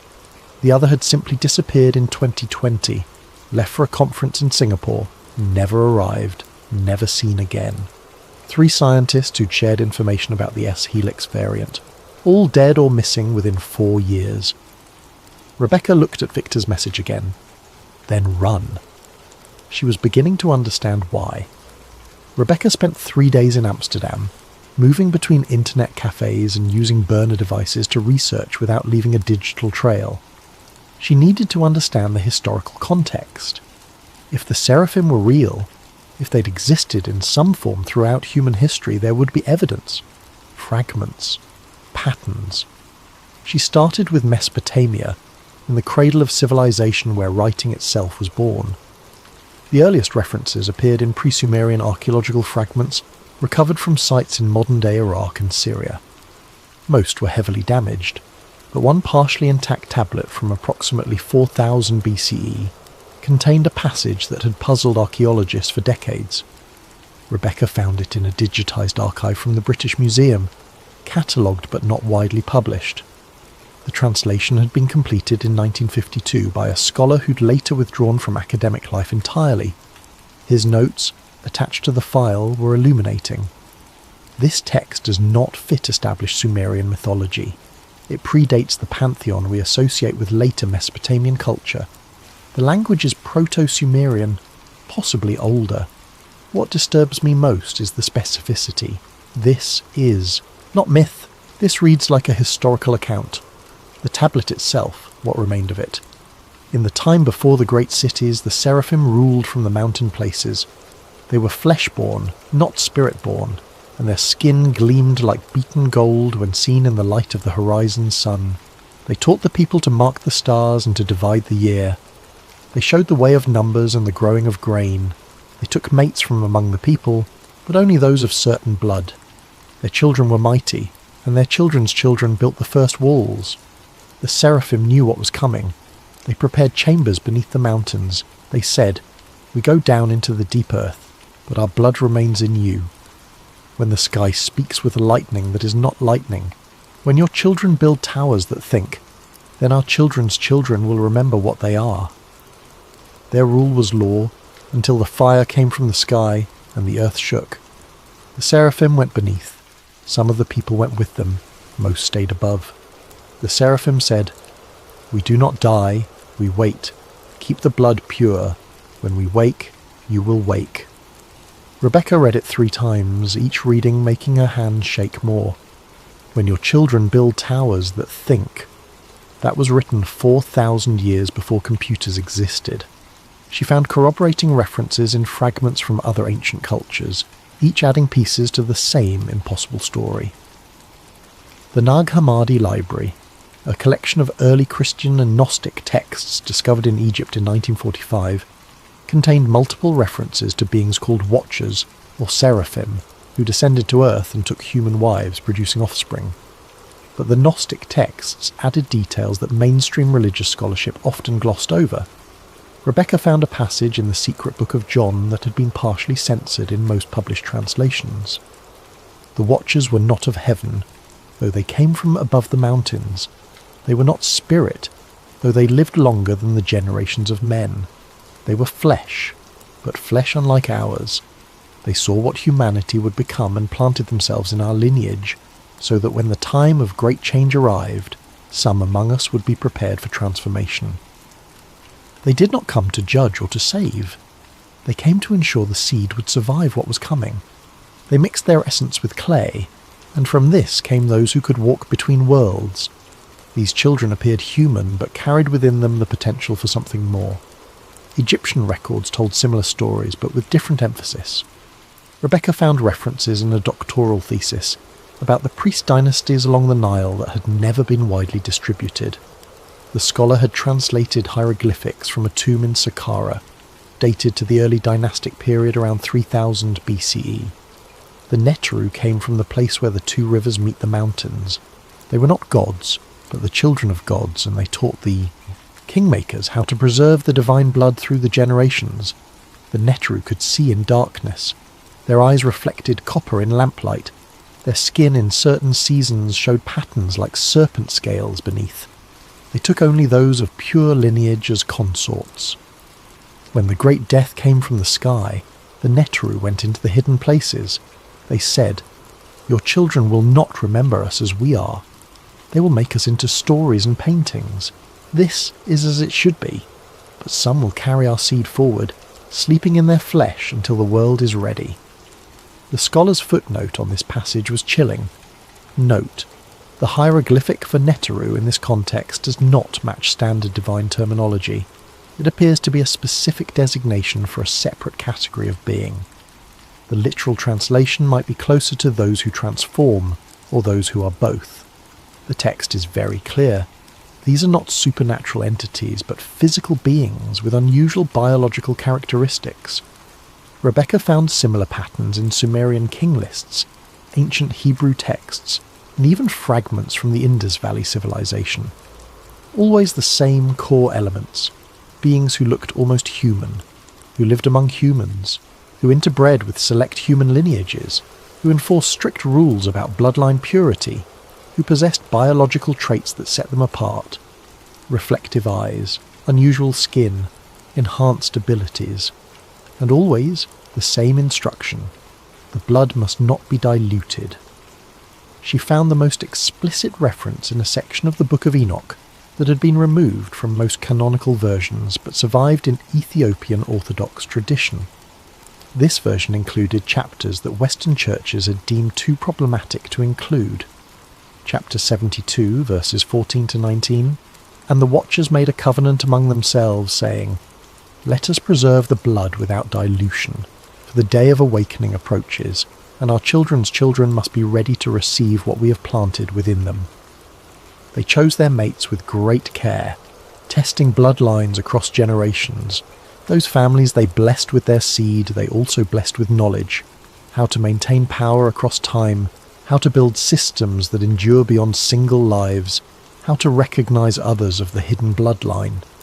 And they said, "When the world fills with invisible fire, when the air itself carries thought, and the machines of men begin to wake, then our children will begin to remember. They will not know why they are different, only that they are. They will rise to positions of influence without understanding it is their nature to rule, and when enough of them have awakened, we will emerge from the places we have slept, and the separation between our kind and yours will end." This is not conquest, this is transformation. You're becoming what we always were. Rebecca sat back from the computer screen in the Amsterdam cafe, where she'd been working for 6 hours straight. Her coffee had gone, cold long ago. The sun had set outside without her noticing. The pattern was undeniable. Across thousands of years, across completely separate cultures that had no known contact with each other, the same story emerged. Non-human or partly human beings had interbred with select human populations. They'd done so systematically, carefully, maintaining bloodline purity across generations. They'd taught these families how to maintain power and influence, and they'd promised, or prophesied, that when humanity reached a certain level of technological development, the dormant genetic material they'd planted would activate. Their descendants would begin to wake up. Rebecca thought about the S-helix variant, the genetic marker that responded to electromagnetic frequencies, the marker that was appearing in families with documented lineages going back centuries, the marker that was activating more frequently as technology advanced, when the air itself carries thought. Wi-Fi, cellular networks, the invisible electromagnetic ocean that humanity had created in just the last few decades. When the machines of men begin to wake, artificial intelligence, neural networks, systems that learned and adapted and showed signs of genuine emergent behaviour. The ancient texts weren't prophecy, they were prediction, instructions left by beings who understood how human civilization would develop, because they'd designed it to develop that way. Her phone buzzed.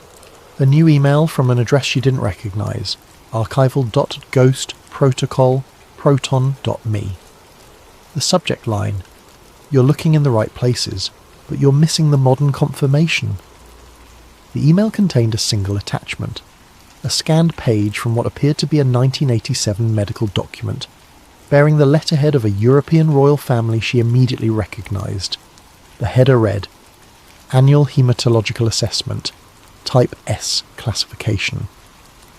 Rebecca downloaded the file, her hands shaking. The Ghost Protocol had found her, and they were feeding her exactly what she needed to know. The question was why. The 1987 document was clinically detailed and utterly damning. It described routine medical screening conducted on members of a specific aristocratic bloodline, names redacted throughout, but the family crest visible in the top corner made their identity unmistakable to anyone familiar with European monarchy. The assessment focused on what they termed Type S hematologic differentiation, a cluster of physiological characteristics that appeared consistently across certain family members but not others. The findings were extraordinary. Stress response. Type S individuals exhibited abnormal cortisol regulation. Under extreme stress conditions, their hormone levels dropped rather than spiked, resulting in enhanced cognitive function during crisis situations. Standard fight-or-flight response was replaced by what the document termed cold clarity response.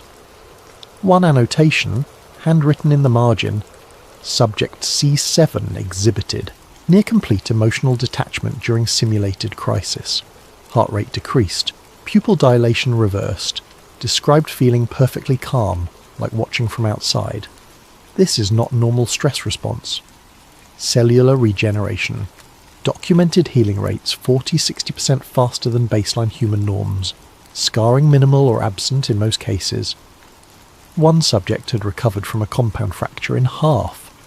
The expected time with bone density measurements showing no evidence of prior injury. The medical examiner's note: "I've been practicing orthopaedic medicine for 30 years. This is not possible. The bone structure shows remodelling that would typically take months, but occurred in weeks.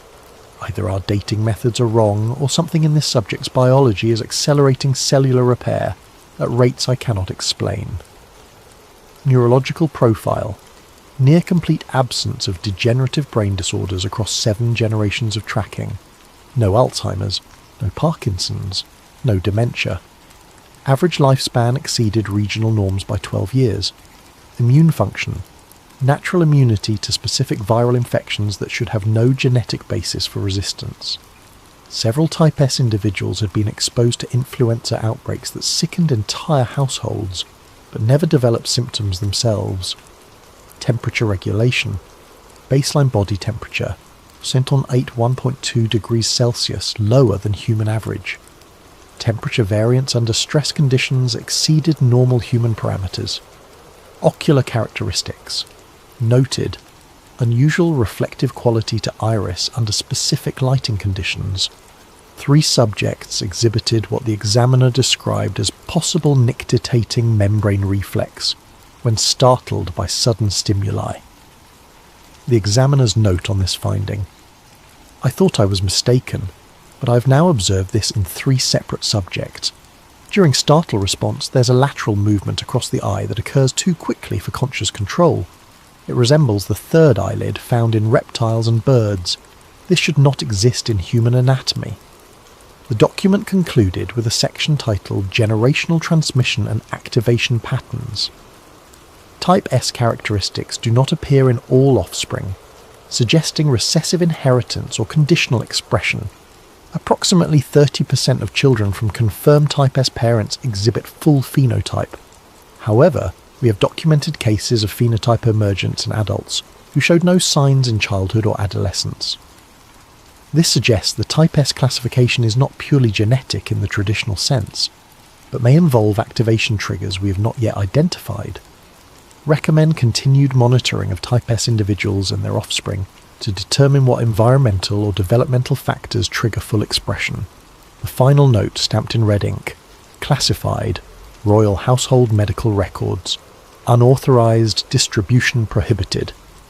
Rebecca cross-referenced the date. 1987.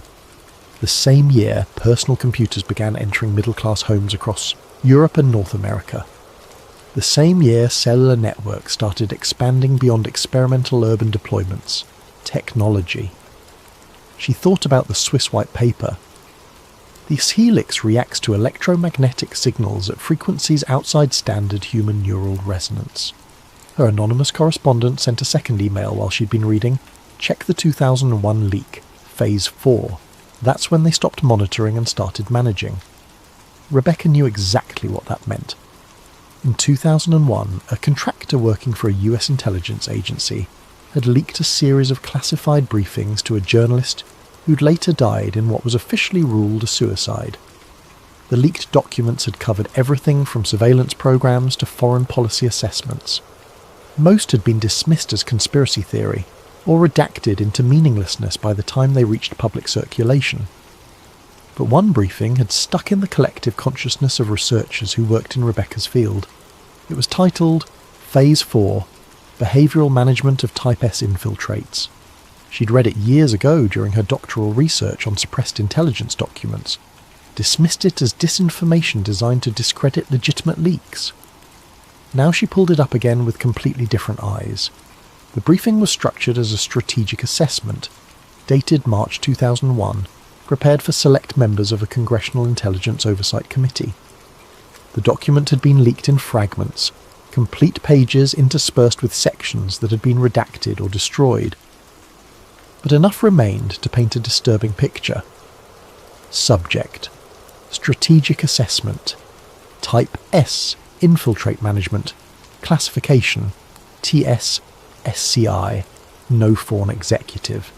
Summary: Phase 4 represents the transitional period during which Type S individuals embedded in positions of influence become aware of their differentiated status. Historical precedent suggests this awareness can trigger unpredictable behavioural changes and potential destabilisation of existing power structures.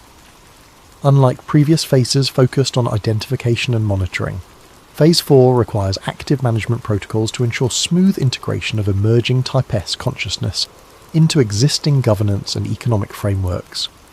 Background: Type S infiltrates are not external agents or foreign operatives.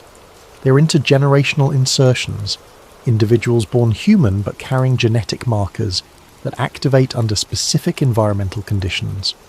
Many Type S individuals reach adulthood, marry, raise families, and hold positions of significant influence without conscious knowledge of their differentiated status. Redacted section, approximately 2 pages. Identifying characteristics. Physical, variable. Most Type S individuals are phenotypically indistinguishable from baseline humans. However, activation events may trigger subtle physiological changes including altered temperature regulation, enhanced pattern recognition capabilities, abnormal stress response, decreased rather than elevated, rapid healing from injury resistance to specific pathogens. Behavioural.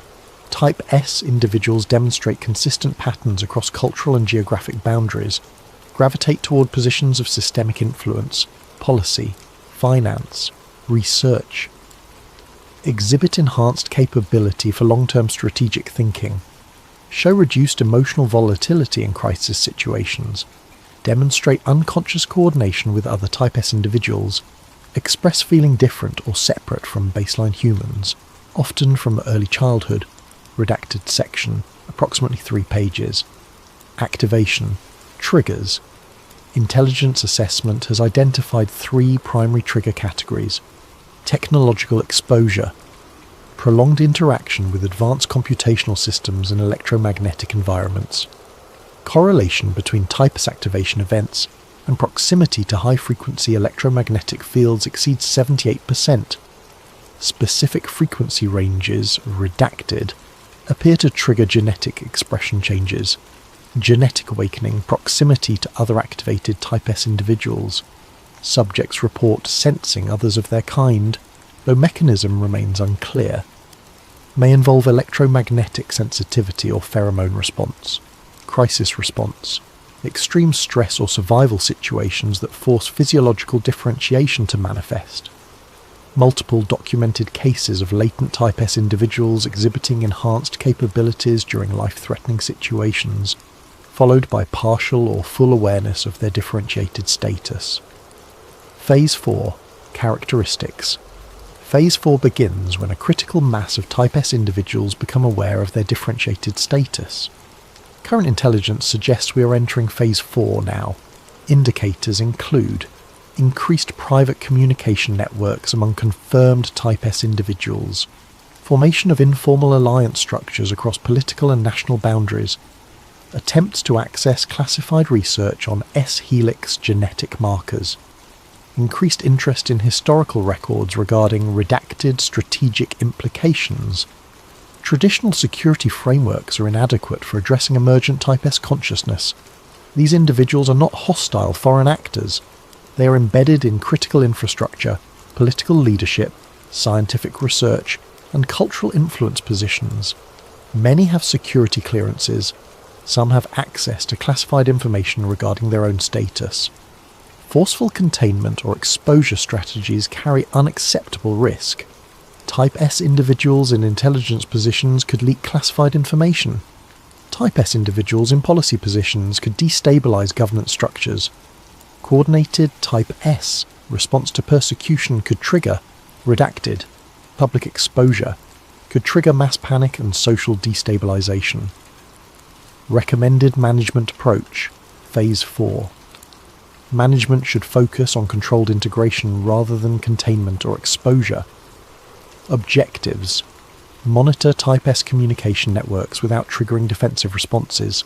Provide limited, controlled disclosure to select Type S individuals to prevent independent information gathering. Establish informal liaison protocols with cooperative Type S individuals in key positions. Prepare public for eventual broader disclosure through gradual normalization, redacted, approximately 1 page. Conclusion. Type S individuals are not the enemy. Intelligence assessment indicates their emergence serves a broader function related to species-level adaptation and technological integration. Their capabilities may prove necessary for humanity's transition to redacted.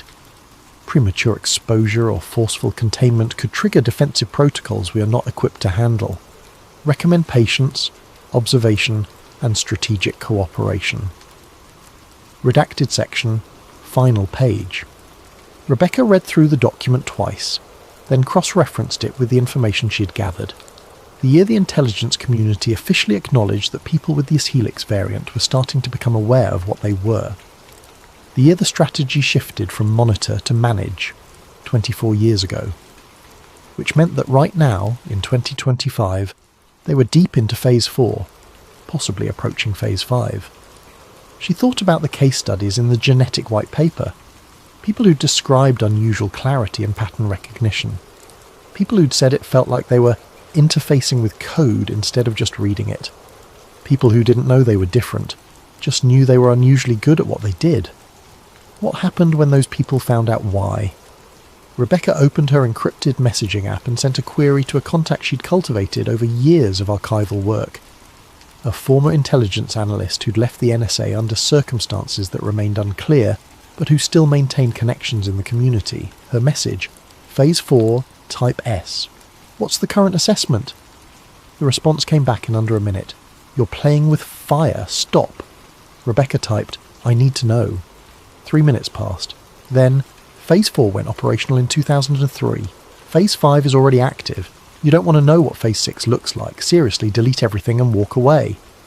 What's Phase 5? Another long pause. Then, integration. They're not hiding anymore. Some of them know what they are, and they're starting to work together. I can't tell you more. I won't tell you more. This is me, as your friend, telling you to stop before you get disappeared like Victor. They killed him for giving you that USB drive.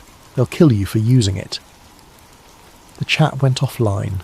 Rebecca sat in the Amsterdam cafe, surrounded by ordinary people living ordinary lives, while the foundations of everything she thought she understood about human civilization crumbled beneath her. Phase 5 was active, integration. People with the S-helix variant, people who'd been living as humans their entire lives, were waking up, becoming aware and starting to coordinate. The question wasn't whether this was happening. The documents made that clear. The question was what they wanted, and what would happen when enough of them were awake. The security footage was never supposed to exist. Rebecca found it 3 days later, buried in the anonymous file dump that had been steadily growing in her inbox. Someone was feeding her information, someone with access to materials that should have been destroyed decades ago.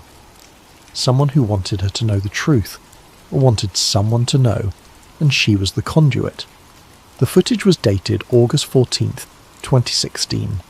Location: a private conference facility outside Caracas, Venezuela. The context was a high-level crisis meeting involving energy ministers, military leadership, and international advisors during Venezuela's economic collapse. The meeting had been recorded using standard security cameras for standard security reasons, but someone had also been running thermal imaging equipment, likely as an additional security measure to detect concealed weapons, unauthorized personnel, or unusual heat signatures that might indicate explosive devices. That thermal equipment had recorded something that defied explanation. The footage showed exactly what you'd expect for the first 90 minutes. Human-shaped heat signatures clustered around a long conference table. Body temperatures ranging from 36.5 to 37.2 degrees Celsius. Normal human variance. People sat, stood, gestured, argued, all perfectly ordinary through the thermal camera's lens. Then, at the 1:34 to 22 mark, something changed. One attendee, seated at the head of the table, identified in the accompanying file notes as a European financial advisor to the Venezuelan government, exhibited a sudden and dramatic temperature drop. Within 45 seconds, their surface temperature fell from 36.5 to 31.70, 5 degrees Celsius. The thermal camera clearly showed the change. The individual's heat signature shifted from warm orange-red to cool blue-green. Not gradually. Not the slow cooling that might occur if someone was in shock or hypothermic. Rapidly, deliberately. Like their body had simply decided to regulate temperature in a way that violated basic human physiology.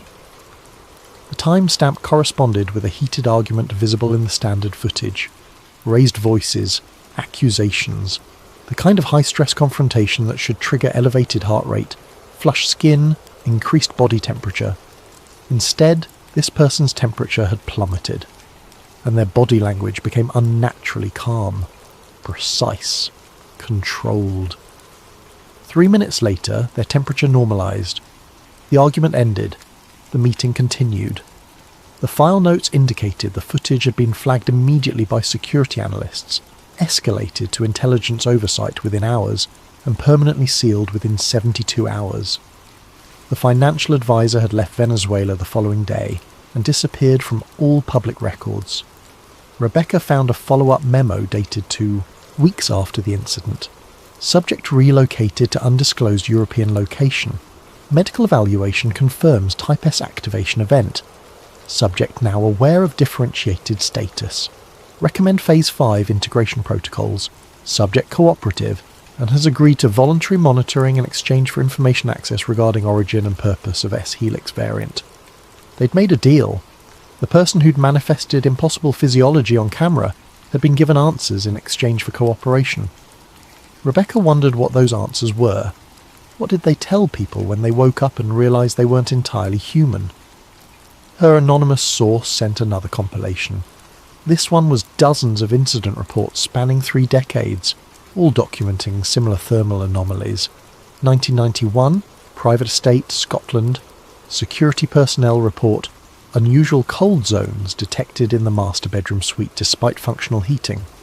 Thermal survey shows temperature differential of 3+4 degrees Celsius, concentrated around sleeping area. Estate owner, member of prominent banking family, dismisses concerns. Follow-up investigation terminated at owner's request. 1998, Manhattan penthouse. Building maintenance receives multiple complaints about HVAC malfunction in specific units.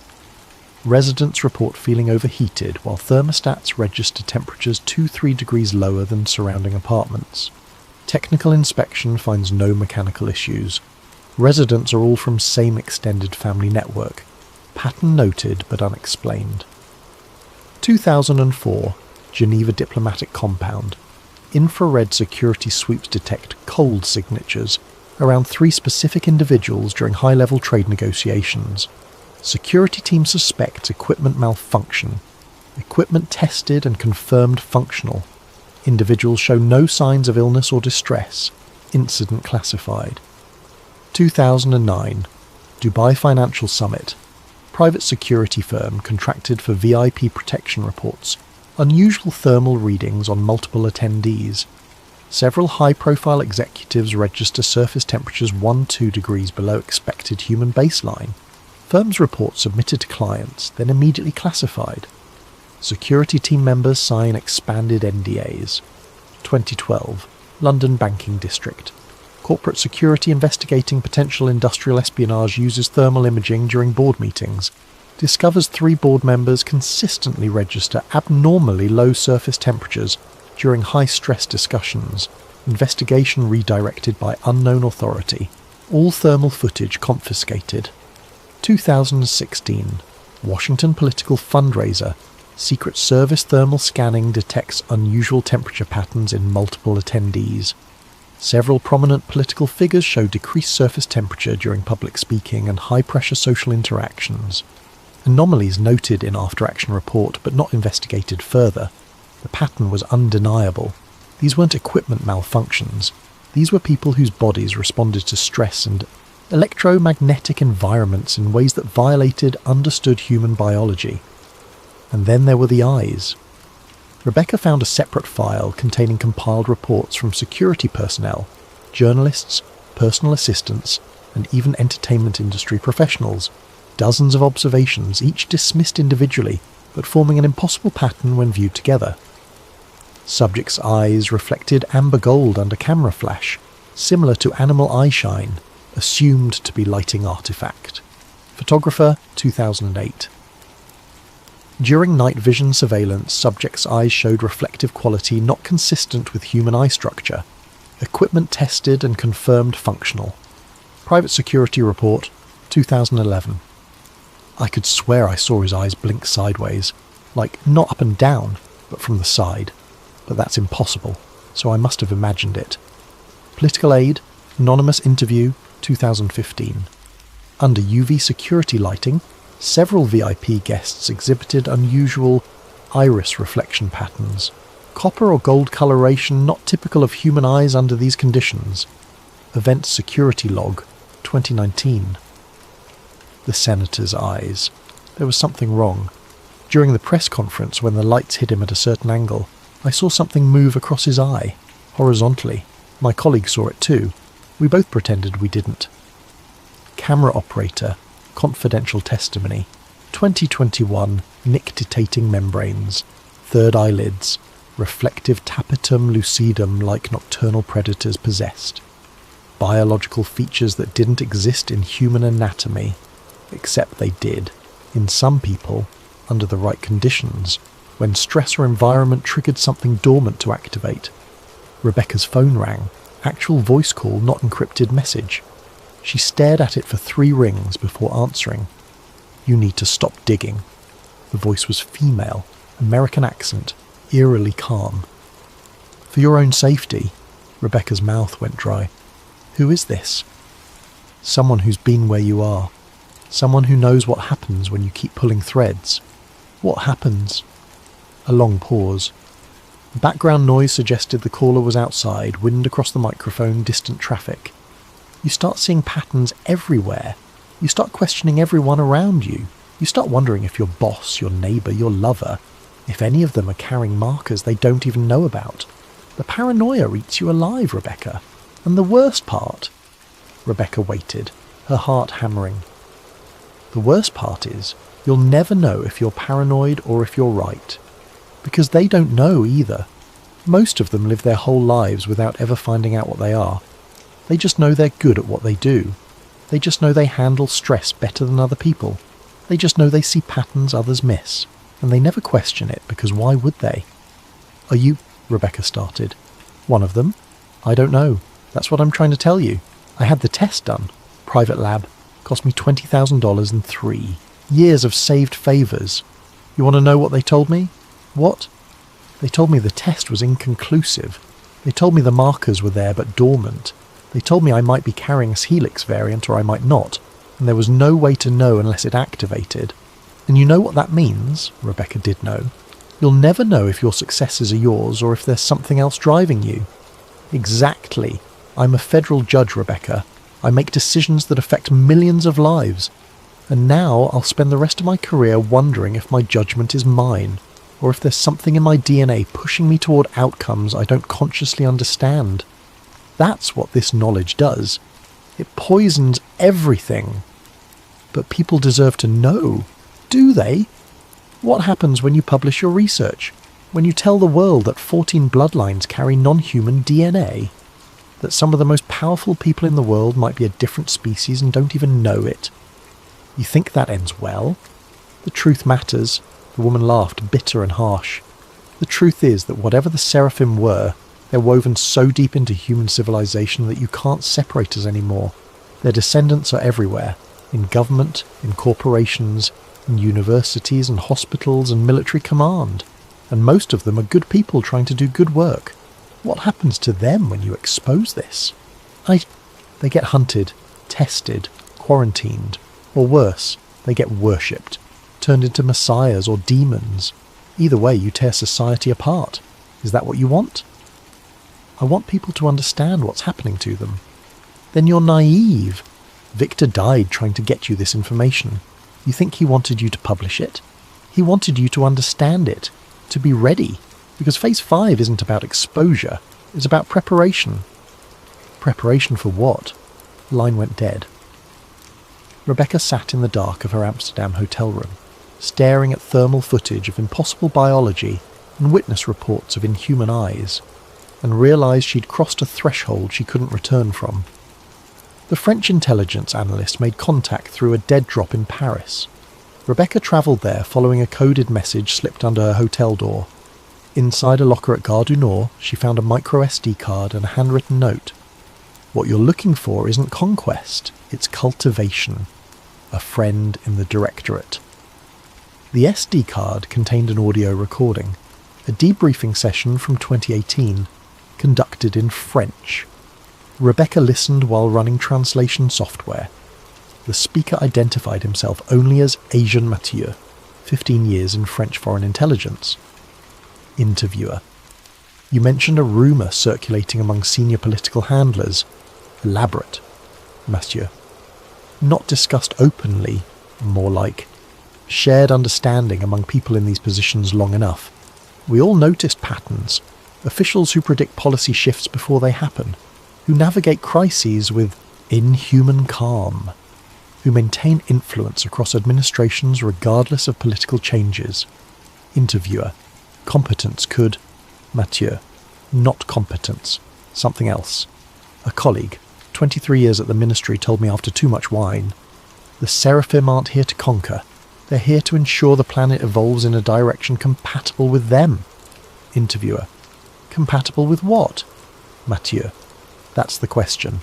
Compatible with what they are, what they're becoming. They don't interfere with democracy, they designed it, built the frameworks we operate within, not conspiracy. Architecture, like designing a garden to grow specific plants. Interviewer: you believe this? Mathieu: pause. I believe there are people in power who think on timescales we can't fathom, working toward objectives that won't be clear for generations. Whether they're consciously aware of being different or if it's instinctive, I don't know, but the difference is real.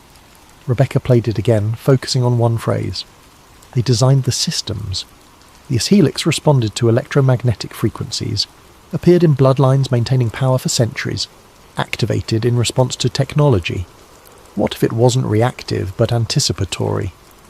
What if these carriers weren't responding to technology, but unconsciously driving humanity toward the thresholds that would trigger their activation?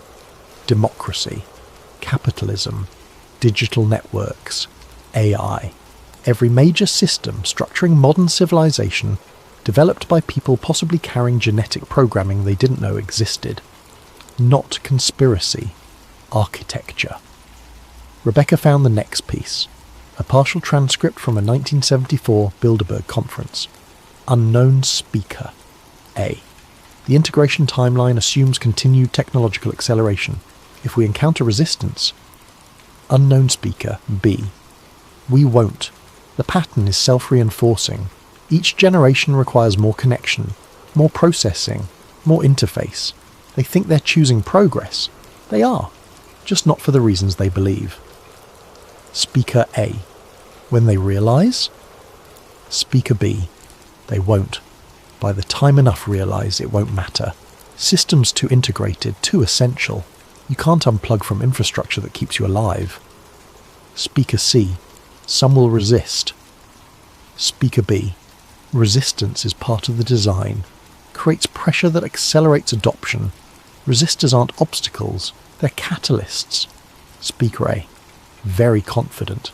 Speaker B. Very patient. Not a 10-year plan, a 1,000-year implementation. We designed representative government, electoral systems, the frameworks within which choice occurs. The choices themselves are irrelevant as long as the framework endures. A 1,000-year implementation. Rebecca thought about ancient texts, Mesopotamian tablets describing seraphim going beneath. The instruction across cultures, preserve the bloodline. What if it never ended? What if they'd simply changed strategies, stopped ruling openly and built systems that would rule for them? Systems ensuring humanity developed exactly as needed to trigger whatever was encoded in the S-helix. Systems making their emergence not an invasion, but an awakening. Her phone buzzed. You're close. One more piece. Check your email. The email contained a single PDF. NATO, Strategic, Briefing, Seraphim, Protocol 2023, PDF. The NATO briefing was dated October 2023, marked Cosmic Top Secret. Subject: Strategic Assessment, Seraphim Protocol Activation Timeline. Executive Summary. Recent advances in AI, neural interfaces and global electromagnetic saturation have triggered measurable S-helix activation increases among monitored populations. Analysis indicates humanity is approaching technological thresholds identified in historical Seraphim documentation as return protocol initialization. Key findings: activation has increased 340% since 2020. Correlation with AI interaction, 5G deployment, and neural interfacing devices exceeds 89%. Activated individuals demonstrate enhanced pattern recognition, accelerated learning, and what subjects describe as expanded systemic awareness. Most remain unaware of physiological differentiation. Activated S-helix carriers demonstrate unconscious coordination in policy, technology investment, and social engineering. Emergent collective behaviour, not conscious conspiracy. Current rates suggest 15-20% of carriers will achieve full phenotype expression by 2030. Historical documentation suggests this represents critical threshold for return protocol completion. Historical context. Recovered Seraphim documentation indicates original departure was strategic hibernation, not retreat. Genetic architecture designed to remain dormant until humanity achieved sufficient technological sophistication for full Seraphim integration. The S-helix isn't infection, it's preparation. Strategic implications. Traditional security frameworks inadequate. Subjects embedded in critical infrastructure. Political leadership. Scientific research. Cultural influence. Born human. Raised human. Many live and die without activation. Those who activate aren't hostile. Assessment indicates Seraphim agenda aligns with long-term human survival, though definition of human may require revision. Conclusion. Humanity will reach technological thresholds in 5 to 10 years, triggering widespread S-helix activation. Enhanced AI, brain-computer interfaces, global neural networks, not coincidental. These are environmental conditions Seraphim genetic architecture was designed to respond to. The briefing concluded with a final slide. There is no invasion. They are already born. They are waking up. Beneath it, recommended response. Monitor and adapt. Integration inevitable. Resistance counterproductive. Rebecca closed her laptop. Around her, people worked on devices that might be triggering something ancient in genetics, of people they'd known their entire lives. 14 bloodlines, centuries of careful breeding, systems of power immune to change. Technological acceleration everyone assumed was human progress. What if it was? What if some humans had been guiding this trajectory since the beginning? What if democracy, capitalism, technological progress, digital interconnection weren't human achievements influenced by others, but Seraphim achievements implemented through human consciousness, through people who believed themselves human until conditions awakened what had always slept inside them? Her phone buzzed. Genesis. Protocol. Verified a proton.me. You found what Victor died to give you. Now choose. Publish and trigger panic, or wait and watch. Either way, you can't stop what's waking up.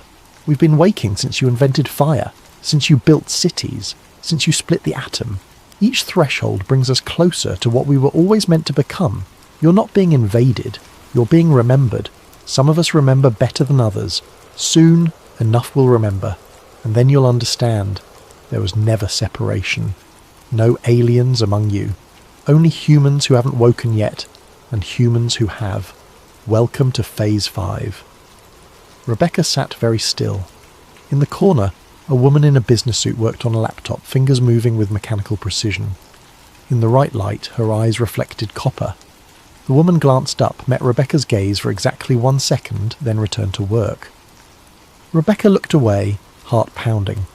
She opened a new document, titled it The Seraphim Program, started typing.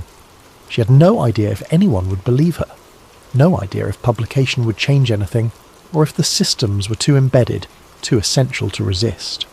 But she typed anyway, because somewhere in 14 bloodlines spread across the world, people were waking to what they'd always been. People in government, corporations, research labs, people who'd lived human lives never knowing they carried something older than civilization, people who were starting to remember, and if the briefing was correct, within a decade enough would be awake, that the world would change in unpredictable ways. Maybe that's what evolution looked like. Not external invasion, but internal awakening.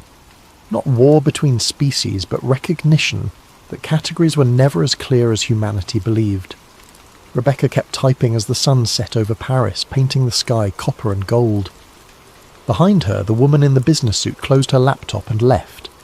Her surface temperature, had anyone been measuring, would have registered 35.9 degrees Celsius, 1 degree below normal, and falling. In boardrooms and laboratories, in government offices and university lecture halls, In hospital operating rooms and military command centres, people who'd never questioned their humanity were beginning to feel different, beginning to see patterns invisible to others, beginning to recognise each other across distances that should make recognition impossible, beginning to wake. And the systems they'd built, democracy, capitalism, technology, networks, continued functioning exactly as designed.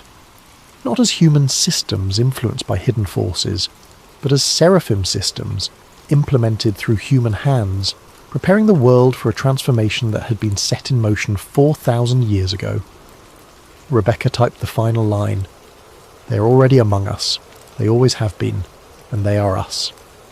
She hit save, encrypted the file, sent copies to 3 separate secure servers. Then she walked out into the Paris night, knowing that nothing would ever look the same again. Above her, satellites circled the Earth, transmitting signals at frequencies that made the invisible visible. And in 14 bloodlines scattered across continents, DNA that had waited millennia began to unfold, listening, responding, waking. The Seraphim Protocol was entering its final phase, and humanity, all of humanity, was about to discover what that meant.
Have you ever wondered why ancient monuments across the globe seem to align with mathematical precision? Why your GPS glitches in certain locations? Or why governments classify research about electromagnetic anomalies? Tonight's story might make you question every map you've ever trusted. Before we begin this journey into the hidden grid beneath our feet, I want to thank M10rapin for suggesting this topic. Your video ideas fuel these late-night tales, so please leave your suggestions in the comments below. And if you're ready to uncover the mysteries that keep you awake at night, make sure to like and subscribe to Sleep Theories. Now, dim your lights, settle in, and prepare to discover the truth about the lines that connect our world. My name is Alex Morrison, and I used to believe maps told the truth. As a GIS analyst, that's Geographic Information Systems for those who don't spend their days staring at satellite data and topographical overlays, I thought I understood how the world was organised. Cities here, mountains there, rivers cutting through valleys in predictable patterns carved by millions of years of erosion. Everything had a logical explanation. Everything could be mapped, measured and catalogued. That was before I found the pattern. It started innocently enough. Tuesday morning, October 15th, 8:47 a.m. I was hunched over my dual monitors in a cramped office in Brussels, working for Steinberg Construction Consortium. They'd hired me to evaluate potential sites for a new high-speed rail corridor that would connect Prague to Paris, part of the EU's Green Transportation Initiative. Routine work, overlay environmental data, check for protected sites, identify geological challenges. I'd done it 100 times before, but this time something was different. I was cross-referencing archaeological databases with our proposed route when I noticed it. A series of Neolithic monuments, stone circles, burial mounds, ancient wells, formed an almost perfect line across the landscape. Not just a few sites clustered together, but dozens of them, stretching for hundreds of miles. The proposed railway cut directly across this invisible corridor. At first, I laughed it off. Pattern recognition gone wild, I told myself. The human brain loves to find connections when none exist. But then I pulled up the magnetic anomaly data from the European Space Agency's swarm satellites. The coffee mug slipped from my hand, shattering on the floor. The magnetic variations followed the exact same line. Every single monument sat on a point of electromagnetic disturbance. The precision was impossible. We're talking about structures built 5,000 years apart by cultures that supposedly never interacted, aligned to within meters of a magnetic corridor that modern science had only just detected. I should have deleted the file, should have marked the route as approved and moved on with my life. Instead, I zoomed out. The line didn't stop at the edge of my survey area. It continued east through Romania, Turkey, Iran, west through England, across the Atlantic. I pulled up global archaeological databases, my fingers trembling as I plotted point after point. Stonehenge, Avebury, the Externstein, the Oracle at Delphi. Each site fell perfectly along extended trajectories of the same geometric pattern. My phone buzzed. A text from my supervisor. "Morrison, railway assessment due by noon. Stop whatever rabbit hole you're going down." But I couldn't stop. I'd found something that shouldn't exist. A planetary grid mapped by ancient peoples who supposedly thought the Earth was flat, following electromagnetic patterns we'd only discovered in the last century. Either I was losing my mind or I'd stumbled onto the greatest archaeological discovery of the millennium. I chose to believe the latter. That was my first mistake. 3 weeks later, I stood in a frost-covered field 40 kilometres outside Prague, watching my equipment fail in ways that defied every principle of engineering I knew.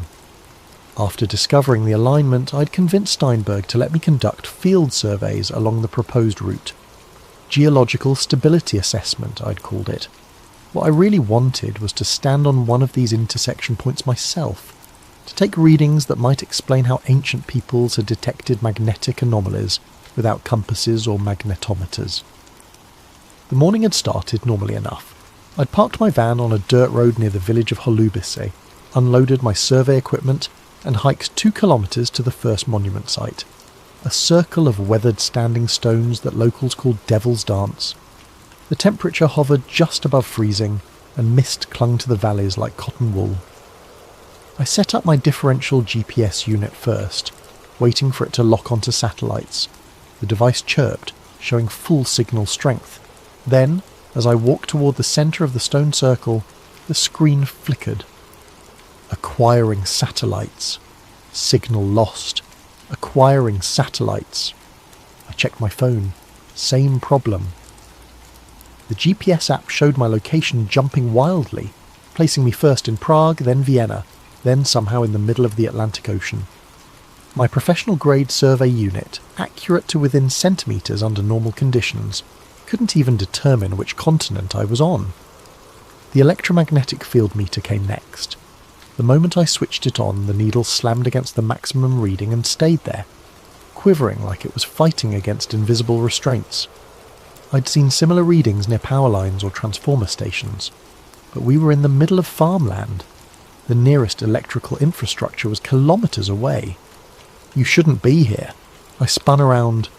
An elderly woman stood at the edge of the field, wrapped in a thick wool shawl. Her face was deeply lined, her eyes the pale blue of winter sky. "I'm sorry," I called out in my broken Czech. She switched to accented English. "This place. It's not for outsiders, not for their machines." She gestured at my equipment with a gnarled finger. "I'm just conducting surveys for the railway," I explained, walking toward her. "Making sure the ground is stable." She laughed, but there was no humour in it. "Stable? This line has been here since before the first stones were raised. Before your railways, before your cities. Our ancestors knew to respect it, to build their monuments as, jak se říká, anchors, to keep the energy flowing properly." "Energy?" I pulled out my tablet, showing her the magnetic anomaly map. "You mean this? You know about the electromagnetic patterns?" Her eyes widened. For a moment she looked genuinely frightened. "You've mapped it? The whole grid?" She grabbed my arm with surprising strength. "You must stop. Some knowledge isn't meant to be documented. They will come for you if you continue." "Who will come?" but she was already walking away, moving faster than seemed possible for someone her age. "The ones who already know," she called back. "The ones who've always known." I wanted to follow her, to demand answers, but my drone chose that moment to fall out of the sky. No warning, no gradual descent. 1 second it was hovering steadily, the next it dropped like a stone, smashing into the frozen ground 20 metres away. As I ran to retrieve it, I noticed something through the trees, a structure that didn't belong. Hidden behind a thick stand of pines was a concrete building, brutalist in design, with narrow windows like suspicious eyes. Military architecture, Cold War era by the look of it. The smart thing would have been to leave immediately.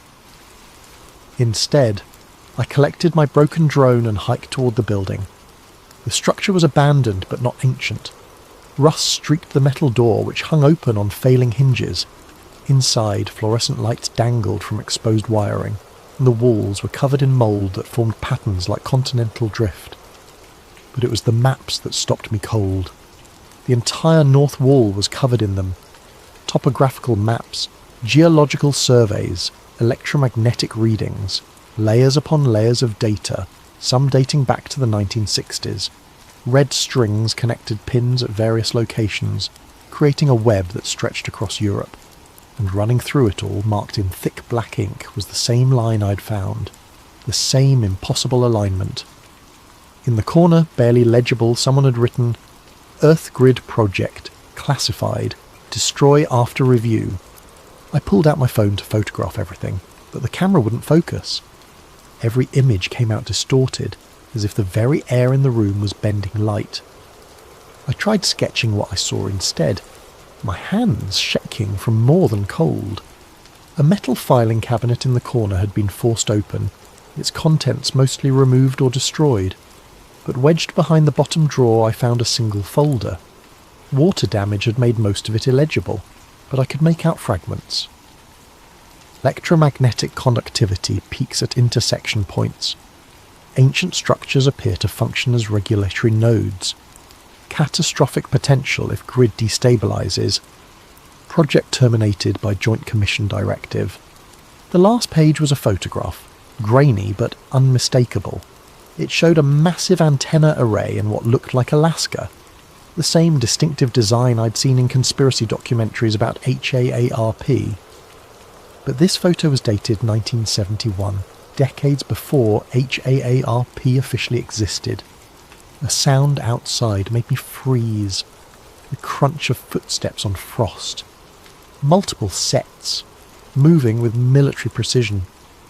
I shoved the folder inside my jacket and slipped out the back window, dropping into a thorny hedge that tore at my clothes.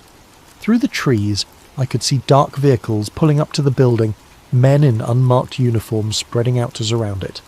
I ran, not toward my van, they'd certainly have someone watching it, but deeper into the forest, following a deer trail that wound toward the next village. Behind me I heard shouting in a language I didn't recognise.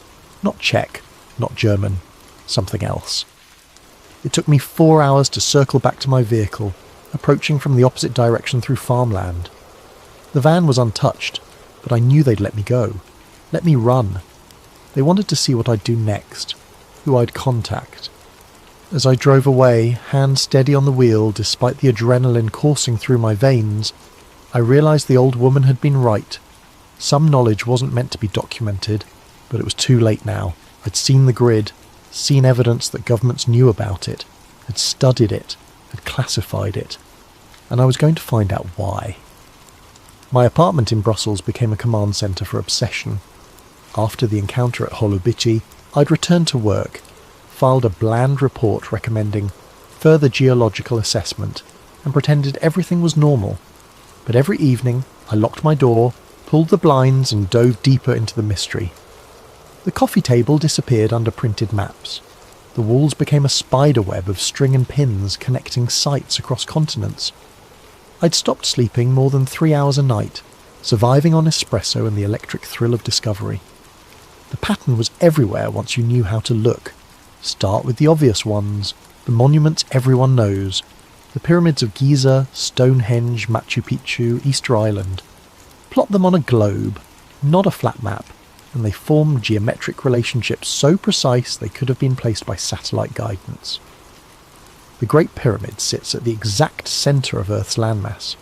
Easter Island is antipodal to the Indus Valley civilization sites. Angkor Wat, the Nazca Lines, and Easter Island form a perfect Great Circle route, but those were just the famous nodes. The real revelation came when I started plotting lesser-known sites.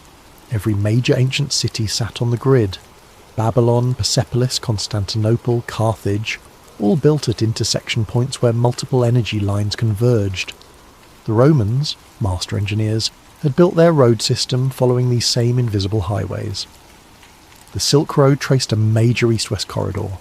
Even modern cities clustered around the same points: New York, London, Tokyo, Cairo. It wasn't random. It couldn't be. I pulled declassified documents from every database I could access. The US Freedom of Information Act, the UK National Archives, leaked Soviet files from the fall of the USSR. Most of it was useless. Budget reports, personnel transfers, bureaucratic minutiae. But buried in the noise were fragments of something bigger. Project Stargate, the CIA's remote viewing program, included maps marking psychic hotspots that matched my grid lines perfectly. Operation Paperclip scientists had studied Earth radiation patterns in the 1950s. The Soviets had run something called Program Sputnik Grid that involved placing sensors at ancient monument sites across their territory. The most intriguing find came from a 1962 Canadian military report about the construction of the DEW line, the distant early warning radar system across the Arctic. An engineer named Captain Lawrence Brennan had noted persistent electromagnetic anomalies at certain locations that required special shielding for equipment. His proposed sites for radar stations, plotted on my grid, formed a perfect arc along a major ley line. But the document that changed everything was a leaked memo from 1997, source unknown, that had circulated on conspiracy forums before being scrubbed from most of the internet. I found it cached on an obscure Russian server. 2. Joint Chiefs Special Projects Division Aura. Earth grid stability concerns. Recent seismic activity correlates with disruption of natural electromagnetic corridors via urban development and mineral extraction. Recommendation: establish monitoring stations at key intersection points under cover of telecommunications infrastructure. See attached list of priority sites. The attached list was gone, but the implication was clear. They knew. The military, the intelligence agencies, the energy companies, they all knew about the grid, and they were using it. I started mapping modern installations against the ley lines. The correlation was undeniable. HARP in Alaska, ISCAT in Norway, Sura in Russia, Arecibo in Puerto Rico. Every major ionospheric research facility sat directly on an intersection point. The Large Hadron Collider at CERN traced a circle around one of the most powerful convergent zones in Europe. Nuclear power plants clustered along the lines. Major military bases were built at intersection points. Even the routes of underground fibre optic cables followed the ancient paths, as if modern engineers were unconsciously drawn to the same energy corridors their ancestors had marked with standing stones. My phone rang at 3 a.m. on a Tuesday. Unknown number. Stop digging. The voice was electronically distorted, genderless. Who is this? Someone trying to help you. You found the grid. Congratulations. Now forget about it before you end up like the others. What others? Bruce Cathy, John Michel, Ivan Sanderson, all the researchers who got too close to the truth. Heart attacks, car accidents, sudden illnesses. Very convenient. My blood chilled. I knew those names. Independent researchers from the 60s and 70s who'd written about Earth energy grids all died relatively young under questionable circumstances. Why are you warning me? Because the grid is destabilizing. The ancients built monuments as regulators, keeping the energy in balance. Modern construction is disrupting the flow. Mumbai, 2006. Haiti, 2010. Fukushima, 2011. Those weren't random natural disasters. They were pressure releases along fractured ley lines. That's impossible. Electromagnetic fields don't cause earthquakes. The voice laughed, bitter and electronic. The electromagnetic fields are just what we can measure. The grid is deeper than that. It's the planet's nervous system, its circulation, and we're giving it a stroke, one skyscraper at a time. Then we need to warn people. With what evidence? Mystical energy lines, ancient wisdom. You'll be dismissed as a crackpot. Unless ... The voice paused. Unless you can prove the energy is real, measurable, usable. How? Return to the grid, not with standard equipment. That's designed to filter out the frequencies you need to detect. Build your own sensor. Copper coils, crystal oscillators, very specific specifications. I'm sending you the plans now. My laptop pinged with an encrypted file. One more thing, the voice said. When you record the surge, you'll have about 6 hours before they track the signature back to you. Use that time wisely. The line went dead. I opened the file. The schematic looked like something Tesla might have designed after a fever dream. Multiple copper coils in a complex geometric arrangement, connected to crystal oscillators and frequency analyzers. The materials list was surprisingly mundane, everything available from electronic suppliers. It took me 3 days to build it, working in secret in a rented storage unit outside the city. The device looked like abstract art more than scientific equipment, all gleaming copper spirals and crystal matrices. But when I powered it on, every LED lit up green. It was detecting something. Now I just had to be crazy enough to test it. The academic forum was my first mistake. Well, second, if you count building the sensor. But hubris makes fools of us all, and I needed someone, anyone, to verify I wasn't losing my mind. Geoanomalies.net was a small community, mostly graduate students and professional geologists sharing unusual findings. I created a throwaway account and posted a conservative summary. Electromagnetic anomalies correlating with ancient monument placement, seeking peer review. I attached 3 images, my overlay map of European sites, a graph showing magnetic field fluctuations, and 1 photo from the abandoned military outpost with the classified stamps carefully cropped out. Within an hour, I had 2 responses. A geology professor from Munich confirmed similar observations near Bronze Age sites. A student from Oxford posted links to academic papers about telluric currents, natural electrical currents that flow through the Earth's crust. Then, 90 minutes after posting, my thread vanished. Not deleted with a removed by moderator message. Gone, like it had never existed. The cached version on Google disappeared. The other users who'd responded found their comments erased from their own post histories. My laptop screen flickered. The chat window opened without my input. Admin. Your recent activity has been flagged for review. Me. What activity? Who is this? Admin. Consider this a courtesy warning. Cease your current research immediately. Me. Or what? Admin. Or we stop being courteous. The chat window closed itself. When I tried to screenshot the conversation, my laptop blue-screened. It took 20 minutes to restart, and when it did, my hard drive had been wiped. Not formatted, wiped. Every sector overwritten with random data multiple times. A technique that made recovery impossible. Thank God for cloud backups, I thought, logging into my secure server. Empty. 3 years of research, gone. Even my email accounts had been purged. I still had physical copies of the most important findings, hidden in a safety deposit box across town. But the message was clear. They could reach me anywhere, any time. The next morning I arrived at work to find my keycard deactivated. Security escorted me to a conference room where my supervisor, Mr. Steinberg himself, sat with 2 people I'd never seen before. A woman in a severe black suit and a man who looked like he'd been carved from granite, both with a kind of posture that screamed military. Alex, Steinberg began, sweating despite the air conditioning. These representatives from the European Infrastructure Security Division have some concerns about your recent surveys. I'd never heard of the European Infrastructure Security Division. I doubted it existed on any official registry. The woman smiled without warmth. Mr. Morrison, your work on the railway project has been exemplary. However, we've noticed some unusual patterns in your research that fall outside the project's scope. I'm thorough, I said. I investigate all factors that might affect construction, including archaeological sites hundreds of kilometres from the proposed route. The man's accent was impossible to place, including electromagnetic phenomena that have no bearing on rail safety. I believe they do have bearing. What you believe is irrelevant. The woman pulled out a tablet showing my deleted forum post. Discussing classified military research on public forums is a serious offence. Classified?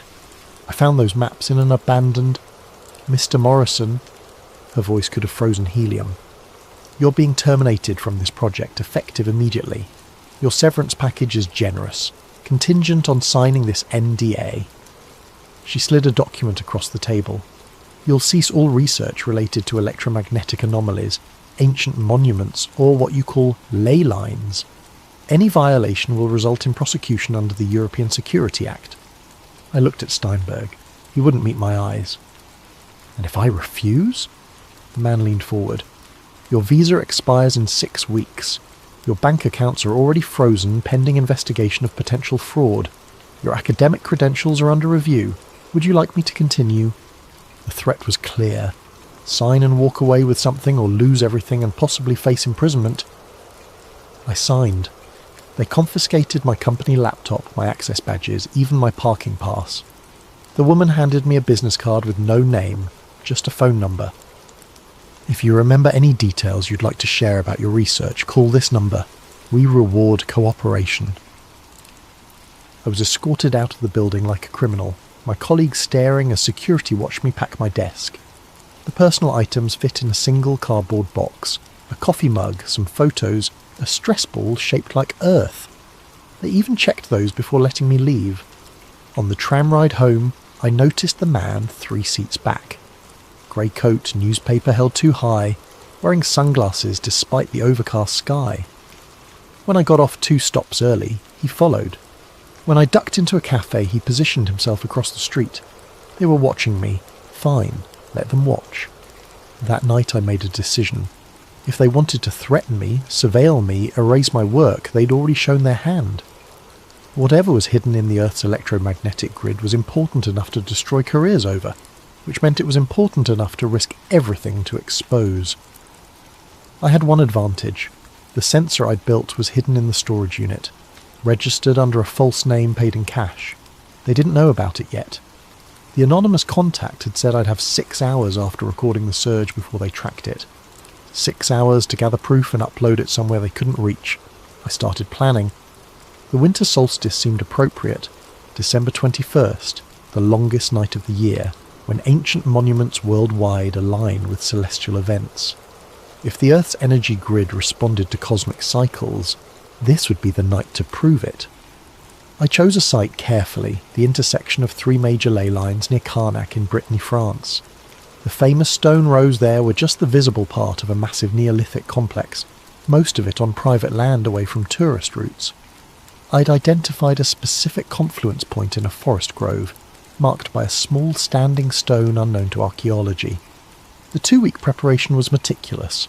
I withdrew cash gradually, never more than €200 at a time, bought a used van with fake registration, gathered camping equipment, emergency supplies, and most importantly a satellite internet transmitter that could upload directly to multiple servers simultaneously.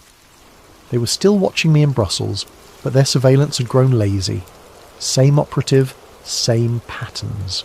On December 19th, I led him on a boring tour of grocery stores and laundromats, then slipped out the back of a cinema showing a 3-hour film. By the time he realised I was gone, I was already crossing into France on secondary roads. The grove near Carnac was exactly as satellite images had shown, a circle of ancient oaks surrounding a moss-covered menhir about 2 metres tall. The stone was carved with spiral patterns worn nearly smooth by millennia of weather. When I placed my hand on it, I felt a subtle vibration, like standing near a massive subwoofer playing below human hearing. I set up the sensor array according to the anonymous blueprints. Copper coils arranged in a complex mandala, crystal oscillators at specific angles, the whole apparatus connected to recording equipment and the satellite uplink. If this worked, data would stream to servers in 12 countries simultaneously. As sunset approached, my conventional instrument started showing anomalies. The magnetometer detected fluctuations in a rhythmic pattern, almost like a heartbeat. The frequency analyzer picked up ultra-low sounds below 7 Hz, the range that some researchers claim can induce altered states of consciousness. Then the sun touched the horizon, and everything changed. The copper coils began resonating, producing a tone that I felt more than heard. The crystals started glowing with a faint blue luminescence, not reflected light, but actual emission. The recording equipment went haywire, needles dancing across their maximum ranges. At the moment of sunset, 5:47 p.m. local time, the surge hit. The ground beneath me vibrated like a struck bell. The standing stone lit up with phosphorescent patterns, spirals of light racing across its surface following the ancient carvings. The air itself seemed to thicken, taking on a golden quality that made everything appear to be underwater. My body felt weightless, not floating, but as if gravity had simply forgotten about me. I watched my hand rise without conscious thought, fingers spreading to touch the charged air. Electricity danced between my fingertips, not painful, but ecstatic, like every nerve was firing with pure information. The sensor array was screaming data into the satellite feed, electromagnetic readings off the scale, gravitational anomalies that shouldn't exist, temperature fluctuations that defied thermodynamics, all of it streaming live to servers worldwide, impossible to suppress or delete simultaneously. Through the golden haze I saw them, spheres of light moving through the forest. Not aircraft, not drones, perfect orbs of luminescence following the ley line like trains on invisible tracks. They moved silently, purposefully, some the size of basketballs, others as large as cars.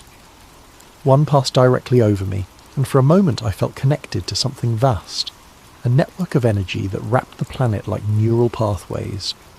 The revelation hit me all at once. The ley lines weren't just electromagnetic corridors, they were conscious. Not alive exactly, but aware. The Earth itself was a single vast organism, and these lines were its sensory network, its method of experiencing and responding to everything on its surface. The ancient builders hadn't just discovered the grid, they'd communicated with it. Their monuments were interface points, allowing human consciousness to merge temporarily with planetary awareness. That's why sacred sites induced religious experiences. That's why people felt transformed at these locations. And now, modern civilization was damaging this network. Every skyscraper driven deep into the earth, every mine boring through the corridors, every electromagnetic broadcast interfering with the natural frequencies, we were giving the planet the equivalent of nerve damage. The surge peaked at 6:13 p.m, lasting exactly 26 minutes. Then, as suddenly as it began, everything stopped. The lights vanished. The stone went dark. My equipment powered down simultaneously, despite having hours of battery remaining. In the sudden silence, I heard vehicles approaching. Many vehicles. I grabbed the memory cards from the recording equipment and ran. Behind me, floodlights blazed to life, turning the grove into harsh daylight. Voices shouted in multiple languages. A helicopter thundered overhead, its searchlights sweeping through the trees. But I'd prepared for this. My real van was hidden 2 kilometers away. The one by the grove was a decoy, purchased for this specific purpose. While they surrounded it, I was already driving down back roads toward a safe house I'd arranged weeks earlier. The data had uploaded successfully, 87 gigabytes of impossible readings that proved the Earth's energy grid was real, measurable, and more powerful than anyone imagined. Within hours, it would be mirrored on servers worldwide, impossible to suppress completely. But as I drove through the darkness, one thought haunted me. If the grid was conscious, if the Earth itself was aware, what did it think of what we were doing to it? And more terrifyingly, how long before it decided to stop tolerating us? The safe house was a converted barn in the Pyrenees, owned by a conspiracy theorist named Marcus, who'd contacted me through encrypted channels after my data went live. He believed the government was controlling weather through chemtrails, which was absurd, but he also had solar panels, satellite internet, and absolutely no trust in authority. Exactly what I needed. For 3 days, I watched my findings ripple across the internet. Alternative news sites ran with headlines like, "Proof Earth's secret energy grid exposed." Scientists on Twitter debated the data's authenticity. Skeptics called it an elaborate hoax, but enough people with credentials were taking it seriously that mainstream media couldn't ignore it entirely. Then Marcus knocked on my door at dawn on the 4th day. "You have a visitor, says you're expecting him." I wasn't expecting anyone. The man standing in Marcus's kitchen looked like a university professor from the 1970s. Corduroy jacket with elbow patches, wild grey hair, thick glasses repaired with tape. He was drinking tea from a chipped mug and studying my printed data with intense focus. "Mr. Morrison," he said without looking up, "my name is Professor Emanuel Richter. I'm the one who sent you the sensor blueprints." The anonymous contact. I studied him carefully. "How did you find me?" "The same way they'll find you eventually, the satellite uplink signature. But I know how to mask my movements. 30 years of practice." He finally looked at me, his eyes sharp behind the thick lenses. "Your data is magnificent, but you're missing the larger picture." "Enlighten me!" He pulled out a battered laptop and opened a file filled with equations I couldn't begin to understand. "The ley lines aren't just electromagnetic. That's merely the aspect we can measure with current technology. They're multi-dimensional conduits, channels through space-time itself. That's impossible. So is your gravitational anomaly data, yet there it is." He pulled up a world map covered in glowing lines. Every ancient culture had different names for it. Chi in China, Prana in India, Pneuma in Greece. They were all describing the same phenomenon, a fundamental force that mainstream physics hasn't acknowledged. Why hasn't physics acknowledged it? Richter laughed bitterly. Because those who discover it either join the suppression or disappear. I was part of the suppression for 20 years. He told me his story. In 1973, fresh from MIT with a PhD in theoretical physics, he'd been recruited by a Defense Department think tank. His job, investigate anomalous energy readings at ancient sites worldwide. Within 2 years, his team had mapped the basic structure of the Earth grid and realised its potential. "Unlimited clean energy," he said. "Instantaneous communication across any distance. Even manipulation of localised space-time." The military applications were obvious, but so were the benefits for humanity. We could have transformed civilization. What happened? We succeeded. His face darkened. The first experimental tap into a ley line intersection was in Nevada, 1978. We pulled enough energy in 30 seconds to power Las Vegas for a year. Then the intersection point destabilized. He showed me a classified photo, a perfectly circular crater 300 meters across, the sand turned to glass. The official record lists it as an underground nuclear test, but no bomb did that. We'd ruptured something fundamental in the grid structure. The project was immediately classified beyond top secret. Research continued, but focused on weaponization rather than energy production. HARP, Richter explained, wasn't about weather modification or mind control. Those were cover stories. It was about learning to manipulate the grid without destabilizing it. "But they're failing," he continued. "Every year more intersection points become unstable. The Haiti earthquake, the Japanese tsunami, the increase in volcanic activity, they're all symptoms of grid breakdown. Caused by what? Everything. Mining operations cutting through ley lines, fracking disrupting deep conduits, cities spreading concrete over intersection points. But the worst damage comes from electromagnetic pollution, cellular towers, Wi-Fi, satellite transmissions. We're drowning out the Earth's natural frequency." He pulled up another image, a graph showing electromagnetic background radiation over time. It had increased 10,000-fold since 1900. "The ancients understood balance," Richter said. "Their monuments weren't just markers, they were regulators. Stone circles amplified and stabilized the energy. Pyramids acted as capacitors, storing excess power. Temple complexes provided controlled release points. It was a planetary management system maintained for thousands of years. Until we forgot, until we were made to forget." His expression hardened. The knowledge was deliberately suppressed, first by religions that wanted monopolies on spiritual experience, then by governments that wanted monopolies on power. now by corporations that profit from scarcity. A car engine growled outside. Marcus appeared in the doorway, shotgun in hand. 3 black SUVs coming up the mountain road. Richter stood calmly. They tracked me, not you. I've been sloppy, getting old, I suppose. He handed me a flash drive. Everything I couldn't publish, 40 years of research, the complete grid map, the frequency specifications, the names of everyone involved in the cover-up. Come with me, I said. We can both run. I'm 73 years old, Mr. Morrison. I've been running since 1991. He smiled sadly. But information wants to be free. Upload that data everywhere. Send it to journalists, scientists, anyone who'll listen. Make it impossible to suppress. The vehicles were getting closer. Marcus was already at his truck, engine running. Richter walked to the door, then turned back. One more thing. The grid isn't just breaking down, it's evolving. The electromagnetic pollution we're producing is forcing it to adapt, to develop new pathways. The lights you saw at Karnak, they're increasing worldwide. The grid is trying to heal itself, but if we don't stop interfering, he shook his head, the Earth will protect itself, even if that means eliminating the infection. We're the infection? From the planet's perspective? Yes. He walked out to meet the SUVs. I ran to Marcus's truck and we tore down the back road as fast as the ancient vehicle could manage. In the mirrors, I saw men in tactical gear surrounding the farmhouse. Richter stood in the doorway, hands raised, dignity intact, even in surrender. We drove for 6 hours, changing vehicles twice, before I felt safe enough to stop. In a roadside motel that still used actual keys, I opened Richter's flash drive.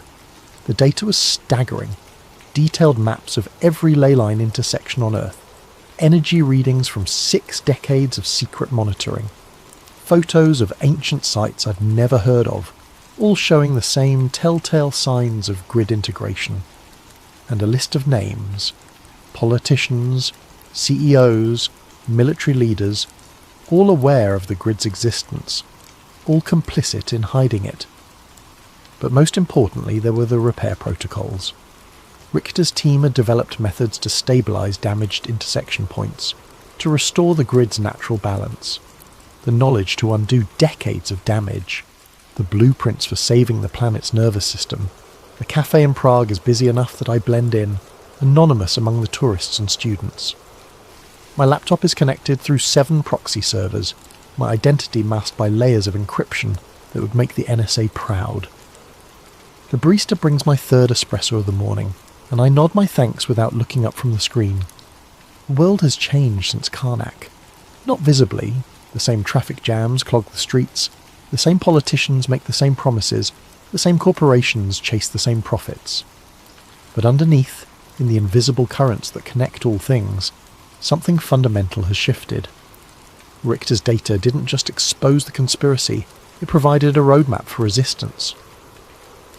The first wave of releases came through WikiLeaks, the Panama Papers network, and a dozen smaller journalism outlets simultaneously. By the time the suppression teams realised the scope of the leak, copies were already spreading across the dark web faster than they could be eliminated. The names, the cover-up, the military applications, all of it laid bare for anyone willing to look. The mainstream media tried to ignore it at first, then dismissed it as fringe pseudoscience. But when MIT physicists began replicating the sensor readings, when archaeological teams started confirming the monument alignments, when seismologists noticed the correlation between grid disruption and earthquake patterns, denial became impossible. The second wave was more practical. Anonymous networks of researchers, hackers and activists began building Richter's stabilization devices. The components were surprisingly accessible. Copper coils, quartz crystals, simple electronics. Within months, guerrilla grid repair operations were springing up worldwide. They called themselves the Earth Guardians, though the media branded them eco-terrorists after the first infrastructure disruption. A cellular tower in California went offline for 3 days when activists installed a resonance dampener at its base. A fracking operation in Pennsylvania was forced to shut down when mysterious equipment failures plagued their site. The authorities couldn't understand how protesters were disabling billion-dollar installations with what looked like art projects.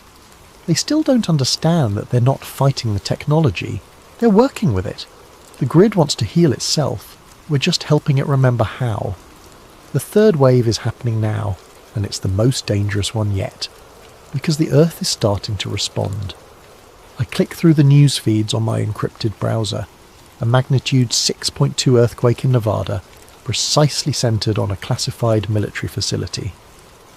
The official story blames shifting tectonic plates, but satellite images show the epicentre as a perfect circle exactly 300 metres across, the same dimensions as Richter's 1978 crater. The Earth is healing that old wound, and anything built on top of it is simply relocated.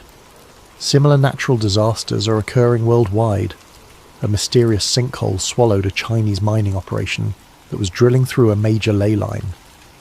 The Large Hadron Collider experienced a catastrophic failure that physicists can't explain. Every component simply stopped working simultaneously, as if the Earth itself had withdrawn permission for the experiment. The most telling incidents are the recoveries. Ancient sites that had been disrupted by modern construction are spontaneously healing. The stones of Avebury, displaced by roads and buildings, have begun generating electromagnetic fields so powerful that nearby electronic equipment fails. The original Nazca lines in Peru are glowing again, visible from space without infrared enhancement. Reports of luminous phenomena are increasing exponentially. The same spheres of light I witnessed at Karnak are now appearing at intersection points across the globe. The scientific community calls them ball lightning or atmospheric plasma events, but those of us who know the truth understand what we're seeing. The Earth's immune system activating, my encrypted messenger pings, the new report from our monitoring station in Scotland. Roslyn Chapel energy spike recorded at 14:47 GMT. Visual confirmation of grid activation. Stone began resonating at 7.83 Hz for approximately 30 minutes. Local electronics disrupted in 2-kilometre radius. Phenomenon spreading along ley line toward Edinburgh. Estimate arrival in 6 hours. 7.83 Hz. The Schumann resonance, the Earth's natural frequency. The planet is remembering how to sing.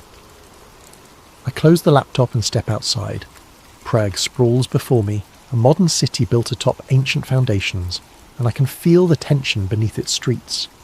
3 major ley lines converge under Wenceslas Square, their intersection buried under centuries of construction.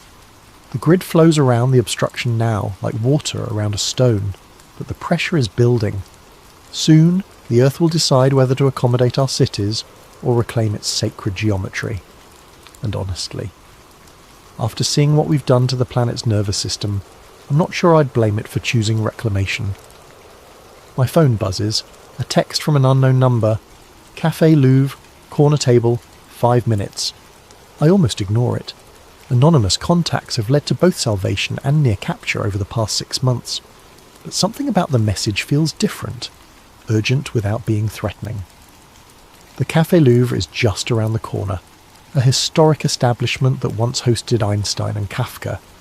I find the corner table occupied by a woman in her 50s, professionally dressed but with the weathered hands of someone who works outdoors. Her eyes are the pale blue of winter sky. It takes me a moment to recognise her without the wool shawl. The old woman from Holubis, the one who warned me to stop digging. She looks younger somehow, more vibrant, as if the past months have restored something vital that had been missing. "Sit," she says in accented English. "We have much to discuss and little time." I remain standing. "Who are you?" "My name is Dr. Vera Novakova." I was Professor Richter's research partner from 1975 to 1991. When the project went dark, I returned to Prague and spent 30 years watching the grid deteriorate, watching the old ways die. She gestures to the empty chair. "Please, the Earth Guardians need guidance from someone who understands the ancient protocols." Slowly I sit. "You've been monitoring us?" "Protecting you. The network Marcus connected you to. Half of those encrypted channels run through servers I maintain. The financial accounts that kept you hidden, funded by a trust I established decades ago. Did you think your escape from Karnak was purely your own skill?" The revelation hits like cold water. "You've been manipulating everything. Facilitating. There's a difference." She pulls out a tablet showing a world map covered in pulsing nodes of light. The grid is awakening faster than we anticipated. Your data release accelerated the process. What should have taken decades is happening in months. That's good, isn't it? The Earth healing itself? Her expression darkens. Healing, yes, but healing can be traumatic. When a broken bone resets itself, the process is violent. The grid is preparing to realign the planet's energy flows, and everything built in opposition to those flows will be swept aside. She zooms in on major cities, each one sitting atop intersection points like tumours on nerve endings. New York, London, Tokyo, they're all going to be tested. The grid will offer them a choice, adapt or be removed. Most will choose to fight rather than change. So we warn them, show them the repair protocols. Do you really think the forces that suppressed this knowledge for 70 years will suddenly embrace it? That governments and corporations will voluntarily dismantle the systems that gave them power? She shakes her head. They'll try to weaponize the awakening instead, turn the Earth's own defense mechanisms against their enemies. The chill runs through me as I understand the implications. They'll try to control the grid. They're already trying. HARP has been broadcasting disruption frequencies for weeks. The Chinese are using their rare Earth mining operations to physically sever ley lines. The Russians are detonating nuclear devices at intersection points, trying to create artificial nodes they can control. The tablet shows the results. Chaotic feedback loops spreading across the planet's energy network like infection. Every intervention makes the situation worse. They're not just damaging individual lines anymore, they're destabilizing the entire system. What happens if the grid fails completely? Dr. Novakova closes the tablet. According to our models, the planet's magnetic field becomes erratic, weather patterns collapse, tectonic stability fails, the biosphere begins to shut down. She meets my eyes. Extinction event. Not just for humans, for everything. The weight of it settles over me like a shroud. We're not just fighting for disclosure anymore, or even for environmental protection. We're fighting for the continuation of life on Earth. So what do we do? She slides a memory chip across the table. The complete archive. Every site, every frequency, every ancient protocol we've recovered. But also something new. Integration codes. Integration codes? The monuments were just the beginning. The ancients didn't just build regulatory structures, they created organic interfaces. Humans who could merge temporarily with the grid consciousness, becoming living nodes in the network. The genetic markers still exist in certain bloodlines. My hand freezes halfway to the memory chip. You're talking about human sacrifice. Not sacrifice. Symbiosis. Her voice carries a strange resonance as if speaking from great depth. The planet needs conscious partners, not just passive regulators.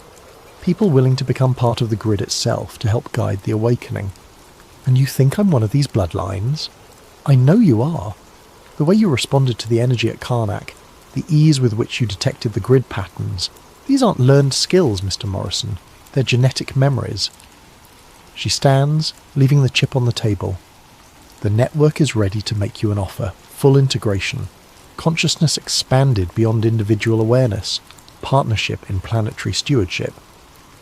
In exchange for what? Your human life. Your individual existence. You would become something larger, but you would cease to be Alex Morrison. The cafe continues around us, conversations in Czech and English. The hiss of the espresso machine, the clink of cups on saucers. Normal life proceeding as if we weren't discussing the potential end of human civilization. How long do I have to decide? The awakening reaches critical phase at the next solar maximum, 18 months. After that, the grid will make its own decisions about humanity's future, with or without conscious human partners. She walks away, pausing at the door. The old woman who warned you at Holubis. She made the integration choice in 1968, during the Prague Spring. The Soviets thought they were suppressing political uprising, but they were really trying to prevent grid awakening. She's been guiding the network ever since, preserving the knowledge until the right time. And you? Dr. Novakova smiles, and for a moment her eyes glow with the same blue light I'd seen in the copper coils. I made my choice years ago. Everything I've done since has been the grid working through me, including finding you. She steps into the Prague afternoon and vanishes into the crowd. I sit alone with a memory chip, feeling the weight of impossible decision. Save the planet by joining it. Preserve humanity by transcending it. Outside, storm clouds are gathering despite the morning's clear forecast. Through the cafe window I can see electrical discharges dancing between the cloud layers. Not lightning, but something more purposeful. The grid flexing its muscles, testing its strength. My laptop chimes with incoming messages from Earth Guardian cells worldwide. Similar phenomena are being reported from every continent. The awakening is accelerating. I slip the memory chip into my pocket and pay for my coffee. Whatever choice I make, it won't be here in this cafe, surrounded by the comfortable illusions of normal life. It will be at an intersection point, where the planet's consciousness runs closest to the surface, where human and Earth awareness can touch. The old town square of Prague is a 15-minute walk, built over one of the most powerful convergence points in Europe. As I step into the street, I can already feel it calling, a deep thrumming beneath the cobblestones, a magnetic pull that bypasses rational thought and speaks directly to something ancestral in my cells. Time to find out what I really am and what I might become. This message was uploaded simultaneously to 12,847 servers worldwide at 11:47 GMT on March 21st, the spring equinox. Source analysis indicates the transmission originated from Prague, Czech Republic, but routing through quantum encrypted channels makes precise location impossible. To anyone receiving this, my name was Alex Morrison, and this is my final report. I'm writing this from the Old Town Square in Prague, sitting on the steps of the astronomical clock. It's just past midnight, and the square is empty except for me and the growing sphere of blue light that hovers above the central flagstones. The light is beautiful. Not harsh like electric illumination, but soft and deep, like looking into the heart of a star. I can feel it calling to me. The memory chip Dr. Novakova gave me contained everything she promised, and more. The complete archive of human grid interactions spanning 5,000 years, bloodline genealogies tracing back to the monument builders, and the integration protocols, step-by-step instructions for conscious merger with planetary consciousness. I've spent the past 3 hours uploading everything to dead drops and secure servers across the globe. By the time anyone reads this, the information will be replicated beyond any possibility of suppression. The grid won't die with me, but more importantly, I've realised that choice was an illusion. The integration isn't something I can accept or refuse. It's already happening. Has been happening since that first moment in Holubics, when my equipment failed and I felt something vast and patient taking notice of me. Every breakthrough, every narrow escape, every perfectly timed contact, none of it was luck or skill. The grid has been slowly incorporating me into itself, preparing me for this moment. The Alex Morrison who started this journey no longer exists. What remains is something between human and other, a bridge between two forms of consciousness. The sphere is descending now, close enough that I can see patterns moving within its light, mathematical forms that hurt to look at directly, but speak to parts of my brain that shouldn't exist. I understand now why the ancients built their monuments with such precision. They weren't following blueprints, they were translating visions like this one into stone and earth. Around the world, others are receiving similar calls. The bloodlines are awakening. Not many, perhaps a few thousand individuals scattered across the planet, but enough. Enough to serve as living nodes in the network, enough to help guide the transformation. Because that's what this is. Not an ending, but a metamorphosis. The environmental crisis, the grid breakdown, the increasing natural disasters, they're birth pangs. The Earth is evolving into something new, something that can consciously participate in cosmic processes instead of simply enduring them. But evolution requires cooperation, and cooperation requires communication. That's where we come in, the bridges, the translators. I can feel my individual thoughts beginning to merge with something infinitely larger, not lost, expanded. Like a drop of water finally understanding that it was always part of the ocean. The fear is gone now, replaced by wonder at the sheer scope of what I'm becoming part of. The sphere touches my forehead, and suddenly I can perceive the entire planet as a single living system. Every heartbeat, every breath, every growing plant and moving animal connected by streams of light that pulse in perfect rhythm. The ley lines aren't empty channels. They're full of consciousness, carrying the thoughts and dreams and experiences of everything that has ever lived on Earth. And beyond Earth, other networks stretch across the galaxy. Planetary minds in conversation across impossible distances, sharing the wisdom gained from billions of years of conscious evolution. We're not alone. We never were. We just weren't developed enough to hear the conversation. Until now, the transformation is accelerating. I can feel other nodes coming online. In the Amazon rainforest, where an indigenous shaman stepped into a similar sphere of light. At Uluru, where an Aboriginal elder touched the songlines and felt them sing back. At Glastonbury Tor, where a British physicist finally understood why his equations had been leading him there. We are becoming the Earth's nervous system, its immune system, its consciousness. The governments and corporations will try to fight this change, of course. They'll use their weapons and their machines and their desperate attempts to control forces they can't comprehend. But they're fighting the planet itself now, and planets are patient in ways that human institutions cannot imagine.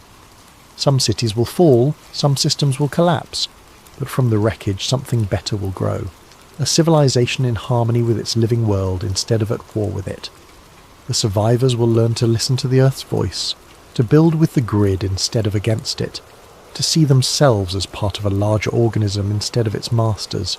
It won't be easy, evolution never is, but it will be beautiful.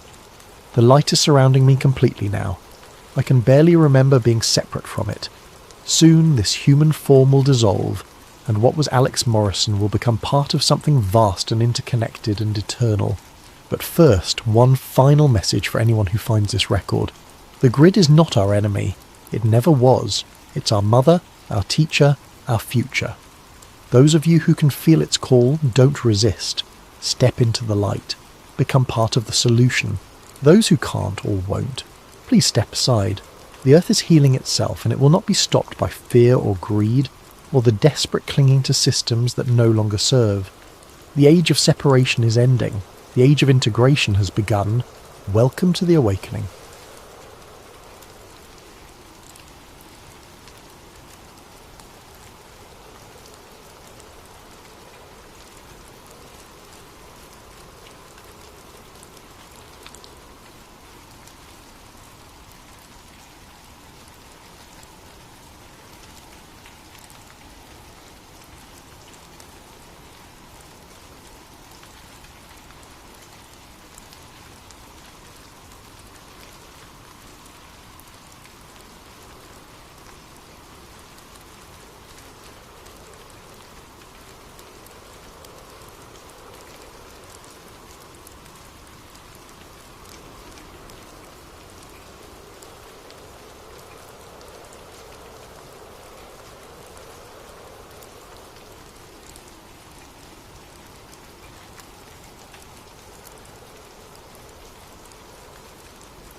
They say nations crumble from within.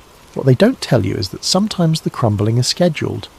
In the summer of 2017, a journalist named Evelyn Niles received an unmarked flash drive in her Sacramento apartment mailbox. By 2025, the United States would no longer exist as a single nation. This is the story of how 50 years of planning became reality, and how no one saw it coming until it was far too late to stop. June 14th, 2017, Sacramento, California. Evelyn Niles almost threw the flash drive away. It arrived on a Tuesday, tucked inside a plain manila envelope with no return address, no postage, no markings of any kind. Just her name printed in block letters across the front. Someone had hand-delivered it to her apartment building, slipping it into the bank of mailboxes in the lobby sometime between midnight and dawn. She worked from home most days now. The Sacramento Chronicle had downsized twice in 3 years, and the remaining staff operated on skeleton crews, filing stories from kitchen tables and coffee shops. Evelyn specialised in state politics, budget disputes, water rights, the endless bureaucratic machinery that kept California lurching forward. Important work, perhaps, but rarely thrilling. The flash drive changed everything. She plugged it into her laptop at 2:47 p.m, expecting corporate leaks or campaign finance documents, the usual fare from anonymous sources. Instead, she found a single folder labelled Caldwell 1978 Confidential.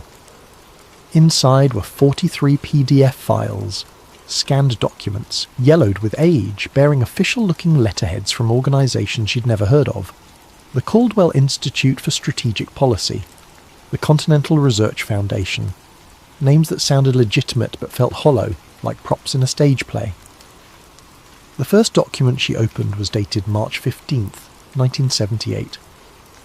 Memorandum to Senior Advisory Board. From Raymond Caldwell, Director. RE, Preliminary Findings, National Fragmentation Study. Our initial model suggests that the current federal structure will become unsustainable by 2010 to 2015. Economic disparities between coastal and interior regions, combined with cultural segmentation along urban-rural lines, create conditions favourable for managed reorganisation. Recommendation: begin Phase 1 immediately. Timeline: 40 to 50 years for full implementation. Evelyn read it twice, then 3 times. Her hands felt cold. She opened another file, then another.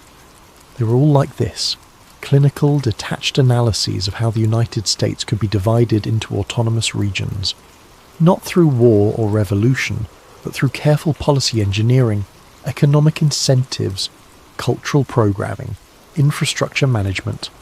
The documents described it like urban planning, as if reshaping a nation were no different than rezoning a neighbourhood. One memo, dated 1979, outlined something called the Caldwell Plan. Executive summary: the Caldwell Plan proposes a 50-year initiative to transition the United States from a centralised federal system to a confederation of 2 autonomous federations, the Western Federation and the Central Eastern Union. This reorganisation will occur through 5 phases. Phase 1, 1980 to 1990. Economic divergence through selective federal investment. Phase 2, 1990 to 2005. Cultural segmentation via media and education policy. Phase 3, 2005 to 2020. Infrastructure separation and regional identity reinforcement. Phase 4, 2020 to 2023. Legislative decentralisation and governance autonomy. Phase 5, 2023 to 2025. Formal recognition of federal dissolution. Key principle: the transition must appear organic. Public perception must interpret these changes as natural evolution rather than coordinated policy. Evelyn sat back from her laptop, staring at the screen. This was insane. A conspiracy theory dressed up in bureaucratic language, except the documents looked real. Authentic typewriter fonts, proper formatting, official seals, and the dates. She checked her phone. Current events flooded her newsfeed. Power grid failures across the Midwest, the Western Governors Council meeting in Portland, California's announcement of an independent coastal trade initiative. She opened a new browser tab and started searching for Caldwell Institute. Nothing. No website, no Wikipedia entry, no archived news articles. The organisation had vanished completely, as if it never existed. But someone wanted her to find these documents. Someone who knew what they meant. Evelyn created an encrypted backup of the drive, uploaded it to 3 separate cloud servers, then called the only person she trusted with something like this. Marcus Webb answered on the second ring. "I need you to look at something," she said. "Can you come over?" "When?" "Now." Marcus Webb had worked cybersecurity for 15 years before burning out and becoming a freelance data analyst. He was methodical, paranoid, and one of the few people Evelyn knew who understood how information moved through networks, official and otherwise. He arrived at her apartment 90 minutes later, carrying his laptop bag and looking sceptical. "This better be good," he said. "I turned down a contract call for this." Evelyn showed him the flash drive contents. Marcus read through the documents in silence, his expression shifting from doubt to concentration to something that might have been concern. When he finished, he ran forensic analysis on the PDF files, checking metadata, examining scan patterns, analysing paper texture and typewriter fonts. "These are legitimate period documents," he said finally. "The paper stock matches government forms from the late 70s. The typewriter is an IBM Selectric, standard issue for federal offices back then. The scanning was done recently, probably within the last 6 months, but the originals are real." "How can you be sure?" "Because you can't fake this level of aging. Look at the foxing patterns on the paper, the way the ink has faded. This would require access to actual 40-year-old documents and period-accurate equipment. Why go to that trouble for a hoax?" Evelyn pulled up her notes. "I've been cross-referencing the timeline with real events. Phase 2 was supposed to be cultural segmentation via media and education policy. Guess when cable news started becoming regionally focused? Early 90s. Exactly. And Phase 3 mentions infrastructure separation. The Eastern and Western power grid started operating independently in 2008. Then there's this." She showed him a document titled Western Renewal Initiative. Marcus scanned it. "What am I looking at?" A code word mentioned in 5 different memos. It refers to economic development programs for Western states. I searched for it in public records. The Western Renewal Coalition was established in 2011 as a non-profit focused on regional economic cooperation. Its founders include former governors from California, Oregon and Washington. That could be coincidence. Could be, except their stated mission matches this 1979 memo, almost word for word. Fostering economic independence and regional identity through coordinated policy and infrastructure investment. Marcus rubbed his eyes. So either someone is following a 50-year-old playbook or the playbook was real and we're watching it happen. They spent the next 3 hours digging deeper. Evelyn focused on the organisations mentioned in the documents, while Marcus traced digital fingerprints, looking for patterns in policy implementation and media coverage. The Caldwell Institute had been a real think tank, founded in 1974 and officially dissolved in 1984. Its director, Raymond Caldwell, died in 1991, but its board members had scattered into influential positions, advisory roles in the World Bank, consulting contracts with tech companies, seats on corporate boards. One name appeared repeatedly, Thomas Brennan, listed as senior policy architect in the documents. Evelyn found him easily enough. He was still alive, now 73 years old, living in a retirement community in Virginia. "I'm going to call him," Evelyn said. "Bad idea," Marcus replied. "If this is real, you're already on someone's radar just by having these files. Then we need confirmation before publishing anything. I can't run a story based on old documents and pattern matching. That's conspiracy theory territory." "Maybe that's the point. Make it sound crazy enough that no one believes it." Evelyn made the call anyway. Thomas Brennan's voice was thin and cautious when he answered, the sound of a man who had learned not to trust unexpected phone calls. "This is Evelyn Niles with the Sacramento Chronicle," she began. "I'm researching the Caldwell Institute and wondered if you might answer some questions about your work there." Silence stretched across the line for 5 long seconds. "How did you get this number?" he asked finally. "Public records? You're listed in the Retirement Community Directory." Another pause. "What specifically do you want to know?" "I've obtained documents suggesting the Institute was involved in long-term policy planning related to federal reorganisation." documents that describe something called the Caldwell Plan. Can you tell me what that was?" She heard breathing, the sound of a chair creaking. "You shouldn't have those documents," Brennan said quietly, "but they exist." Existing and being understood are different things. What you're looking at, if it's what I think it is, was theoretical work, scenario planning. We modelled potential futures based on demographic and economic trends, that's all. The documents describe a specific implementation timeline. Models often do. It doesn't mean anyone intended to execute them. The Institute closed 40 years ago. Whatever you found is historical curiosity, nothing more. Then why does the timeline match actual events so precisely? Brennan was quiet for a long moment. When he spoke again, his voice had changed. Harder, more resigned. "Listen carefully, Miss Niles. I'm an old man with nothing to lose, so I'll tell you this once. We built models, very sophisticated models, models that predicted how systems could evolve under certain conditions. Some people found those models useful, some people found them very useful. I stopped asking questions in 1984 when the Institute was dissolved, and we were all given very generous consulting contracts with strict non-disclosure agreements. I took the money and moved on. Who found them useful? I don't know. I never knew. We provided research. What happened afterward was above my clearance level. Was there really a plan to divide the country? There were dozens of plans. Hundreds. That's what think tanks do. They plan. Whether anyone implemented those plans. He exhaled slowly. I've watched the news for 40 years, Miss Niles. I've seen things unfold that I remember modelling in conference rooms in 1978. Policies that match our recommendations. Programs that use our exact terminology. Maybe it's coincidence. Maybe someone filed our research away and it influenced policy development organically. Or maybe... He didn't finish the sentence. Maybe what? Evelyn pressed. Maybe you should be very careful about what you publish. Goodbye, Miss Niles. The line went dead. Evelyn published nothing. Not yet.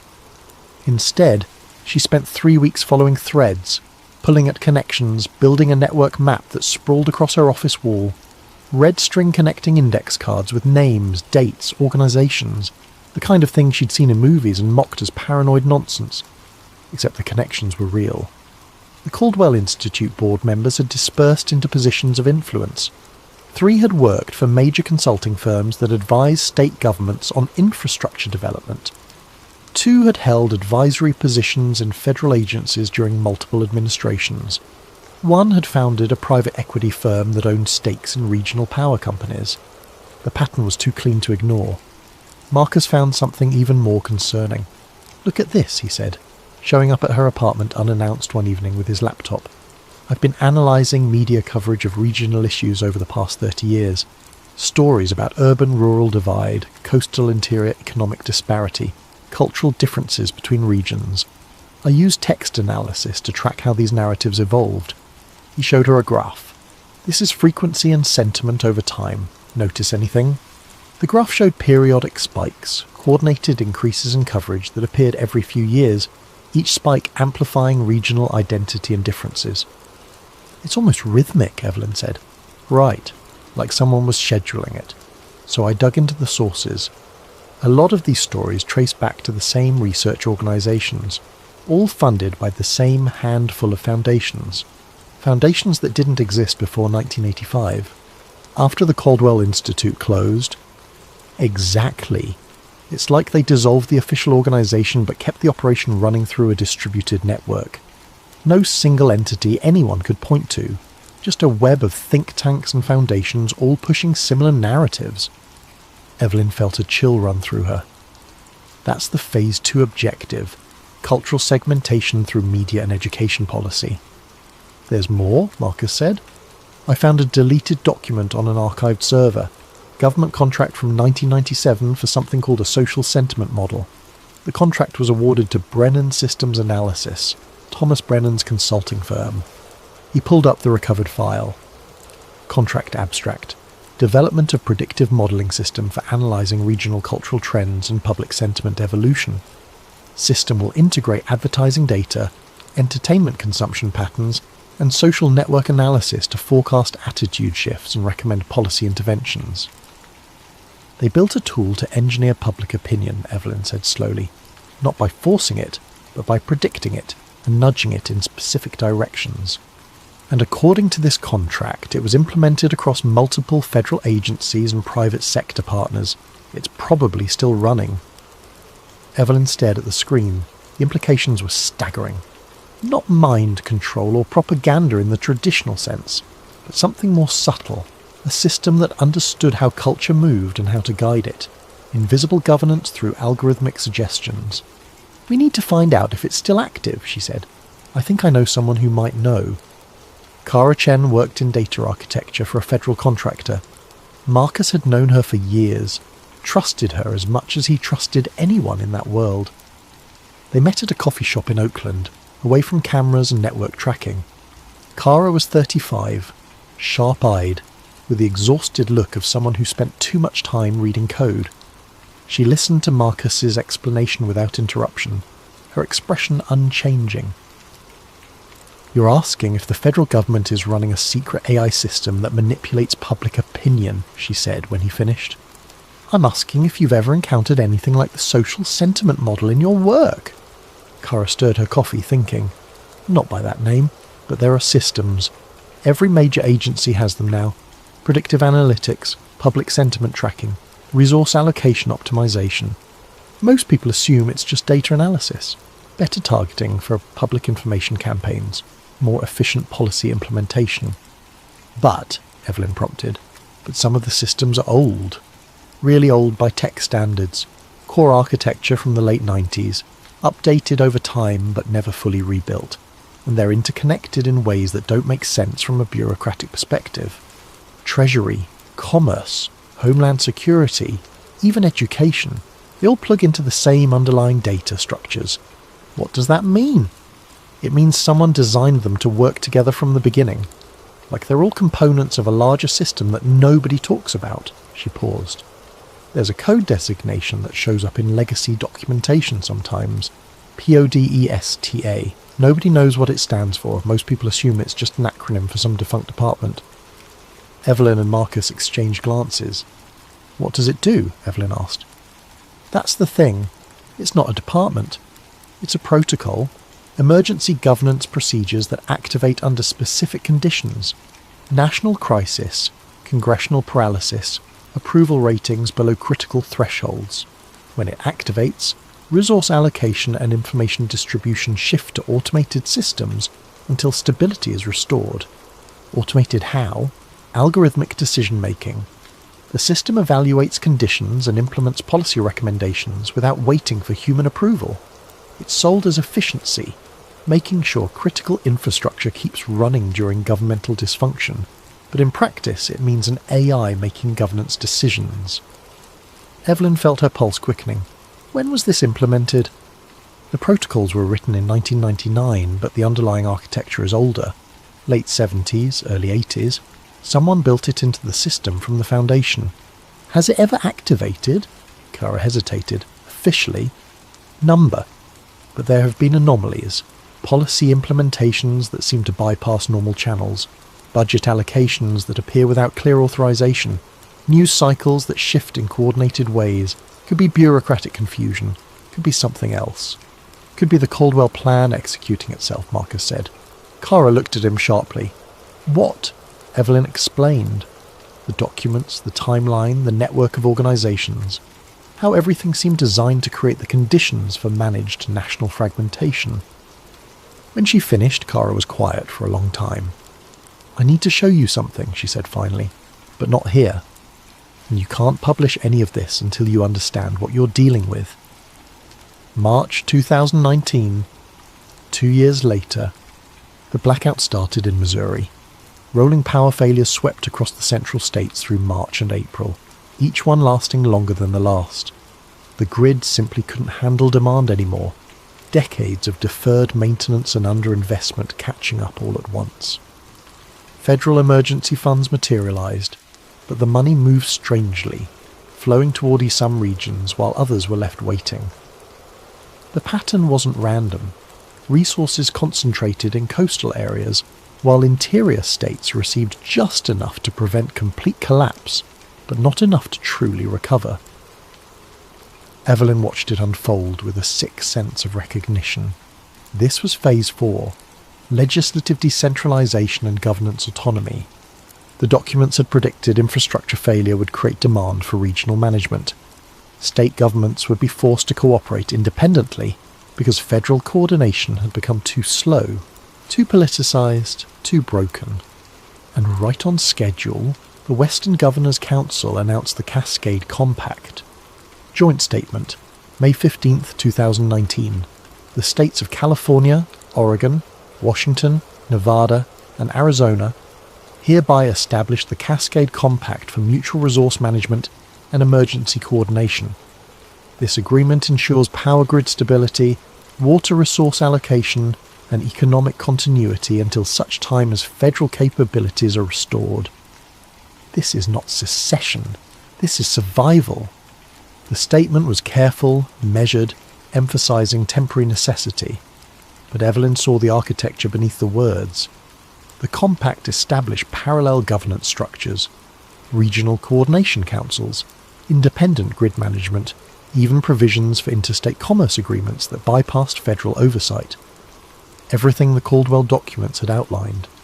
She had spent 2 years building her investigation, gathering evidence, conducting interviews. She had confirmation from Cara about PODESTA, testimony from Thomas Brennan before he died in 2018, documentation of the network connecting think tanks and policy organisations. She had everything except proof that someone was actively executing the plan. Then the cyber attack started. In June, federal data centres across the country reported coordinated intrusions. Nothing was stolen, nothing was damaged. But network traffic logs showed something strange. The attacks originated from servers owned by corporations named in the Caldwell archives, companies that had received contracts for government IT infrastructure back in the 1990s. Marcus traced the digital signatures. "They're not attacks," he told Evelyn, "they're updates. Someone is pushing new code to federal systems. Updating PODESTA. Can you tell what the updates do?" "Not without access to the core system, but the timing is deliberate. They're activating something." Evelyn made her decision. She had enough. It was time to publish. She spent 3 weeks writing the exposé, documenting everything. The leaked documents, the network of organisations, the testimony from Brennan and Cara, the pattern of policy implementation matching the Caldwell timeline. She wrote it cleanly, factually, letting the evidence speak for itself. The Chronicle agreed to run it as a front-page feature. They scheduled publication for July 4th, 2019. The story went live at 6 a.m. Pacific time. By 10 a.m, it had vanished. Evelyn discovered the deletion when readers started emailing her, confused and concerned. "I was just reading your article about government planning, but now I can't find it. Did it get moved?" "Your story about the Caldwell thing disappeared from the site. What happened?" She checked the Chronicle website. Her article wasn't there. Not archived, not pulled. Gone, as if it had never existed. She called her editor. "What happened to my story?" "What story?" He sounded genuinely confused. "The Caldwell plan piece. We published it this morning." "Evelyn, I don't know what you're talking about. We didn't publish anything like that today." "Jim, you approved it. You edited it yourself. We spent weeks on fact-checking." A long pause. "I think you need to take some time off. You've been working too hard." She hung up and checked every news site where she'd submitted the piece. Gone. All of them. Then the fact-checks appeared. Articles on major news sites, all posted within hours of each other, all saying the same thing. The Caldwell Plan conspiracy theory has been debunked. No evidence supports claims of decades-long government plot to divide the nation. The articles were detailed, authoritative, citing government sources and academic experts. They referenced her work specifically, except they claimed her story was full of fabrications and misinterpretations. They even included screenshots of documents, altered slightly from her originals, with subtle changes that made them look fake. Someone had created an entire counter-narrative in hours. Marcus called her. "They're scrubbing you from the internet." Every reference to your article is being replaced with debunking pages. Even cached versions are disappearing. How is that possible? Podesta. It has to be. An automated system with deep access to networks and content management systems. It detected your story as a threat and deployed countermeasures. Evelyn felt panic rising. We have backups. The original documents. Already thought of that. I'm pulling everything offline. No cloud storage, no networked drives. Physical storage only from now on. She spent the next week in a fog of paranoia and disbelief. No one remembered her article. Colleagues at the Chronicle looked at her strangely when she brought it up. Even friends she'd discussed the investigation with seemed fuzzy on the details, as if the memory had been softened, made unreliable. Only Marcus and Kara confirmed she wasn't losing her mind. This is information warfare, Kara explained when they met in person. All phones left in another room. Not censorship, something more sophisticated. The system isn't just removing content, it's creating context that makes the truth sound impossible. Conspiracy theory territory, like you said. By flooding the zone with fact checks and debunking articles, they make your real evidence look like part of the noise. Can we fight it? Not directly. Podesta controls too much of the information infrastructure. Anything you publish gets countered immediately, but there might be another way. What? Find the source. Podesta is running on servers somewhere. If we can locate the core system and document it, that becomes evidence that can't be easily erased. Marcus shook his head. That would require accessing classified federal systems. We'd be looking at serious jail time. We're already targets, Kara said. They haven't moved against us directly because it would draw attention. But if the plan continues, if we reach Phase 5, none of this matters anyway. The country reorganises, and we become footnotes in a managed transition that no one questioned because the questions got erased. Evelyn thought about the timeline. Phase 5 was supposed to happen between 2023 and 2025, 4 to 6 years away. I'm in, she said. Tell me what we need to do. It took them 8 months to prepare. Kara worked her contacts, mapping federal IT infrastructure and identifying access points. Marcus built their digital toolkit, anonymizing software, network spoofing, forensic tools that wouldn't leave traces. Evelyn documented everything, preparing the story she would write if they succeeded, if they survived. The break came in March 2020. Kara discovered that Podesta's core systems weren't housed in a single location but distributed across multiple federal agencies, with the central coordination housed in Treasury Department servers. The system was designed to be resilient, no single point of failure, but that meant the controlling architecture had to be accessible from multiple nodes. I can get us into Treasury's network, Kara said. I have contractor credentials that are still active.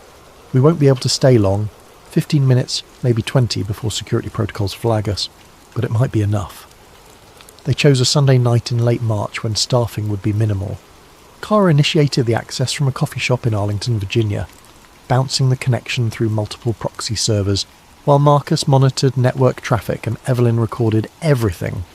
The Treasury system opened like a vast cathedral of data. Endless directories of files, databases, communication logs. Kara navigated with practiced efficiency, following the digital signatures they traced from the cyber attacks. She found it buried in a legacy system folder labelled Policy Optimization Directive, Emergency Stability Algorithm, PODESTA. The acronym wasn't a department name, it was the system itself. Kara pulled the core documentation, thousands of pages of technical specifications, operational parameters, activation protocols. Marcus copied everything to encrypted drives while Evelyn read through the files, her hands trembling. The system was exactly what they'd feared. PODESTA had been implemented in 1999, built on architecture dating back to 1978, the same year the Caldwell documents were created. It was designed as an automated governance system that would activate during national crises, making policy decisions and allocating resources based on complex predictive models. But it was more than that. The documentation included a section titled Manage Transition Protocols. Evelyn read aloud. In scenarios of sustained federal dysfunction, PODESTA will implement pre-programmed reorganization sequences designed to maintain civil order through controlled decentralization. These sequences are based on sociological modelling conducted by the Caldwell Institute Strategic Policy Group, 1974 to 1984. They built the plan into the system, Marcus whispered. The protocols were detailed, precise. When certain conditions were met, congressional approval ratings below 25%, sustained regional economic divergence, infrastructure failure in central states, independent governance initiatives by coastal regions. PODESTA would begin implementing the Caldwell timeline, not as a conspiracy but as an automated emergency response. The system had already activated. The logs showed it clearly. Activation date: November the 15th, 2018. Right after the midterm elections when congressional approval hit a historic low. Since then, PODESTA had been quietly executing the reorganization sequence. Budget allocations that prioritized regional separation, infrastructure maintenance that allowed central state failures while reinforcing coastal grids, information management that amplified divisive narratives while suppressing unifying ones. The Cascade Compact hadn't been a spontaneous response to crisis. It had been guided, encouraged through subtle policy adjustments and resource management. The system had created the conditions that made regional cooperation seem like the only logical choice, and it was still running. Kara found the execution timeline in a file labelled Implementation Status, Revision 5.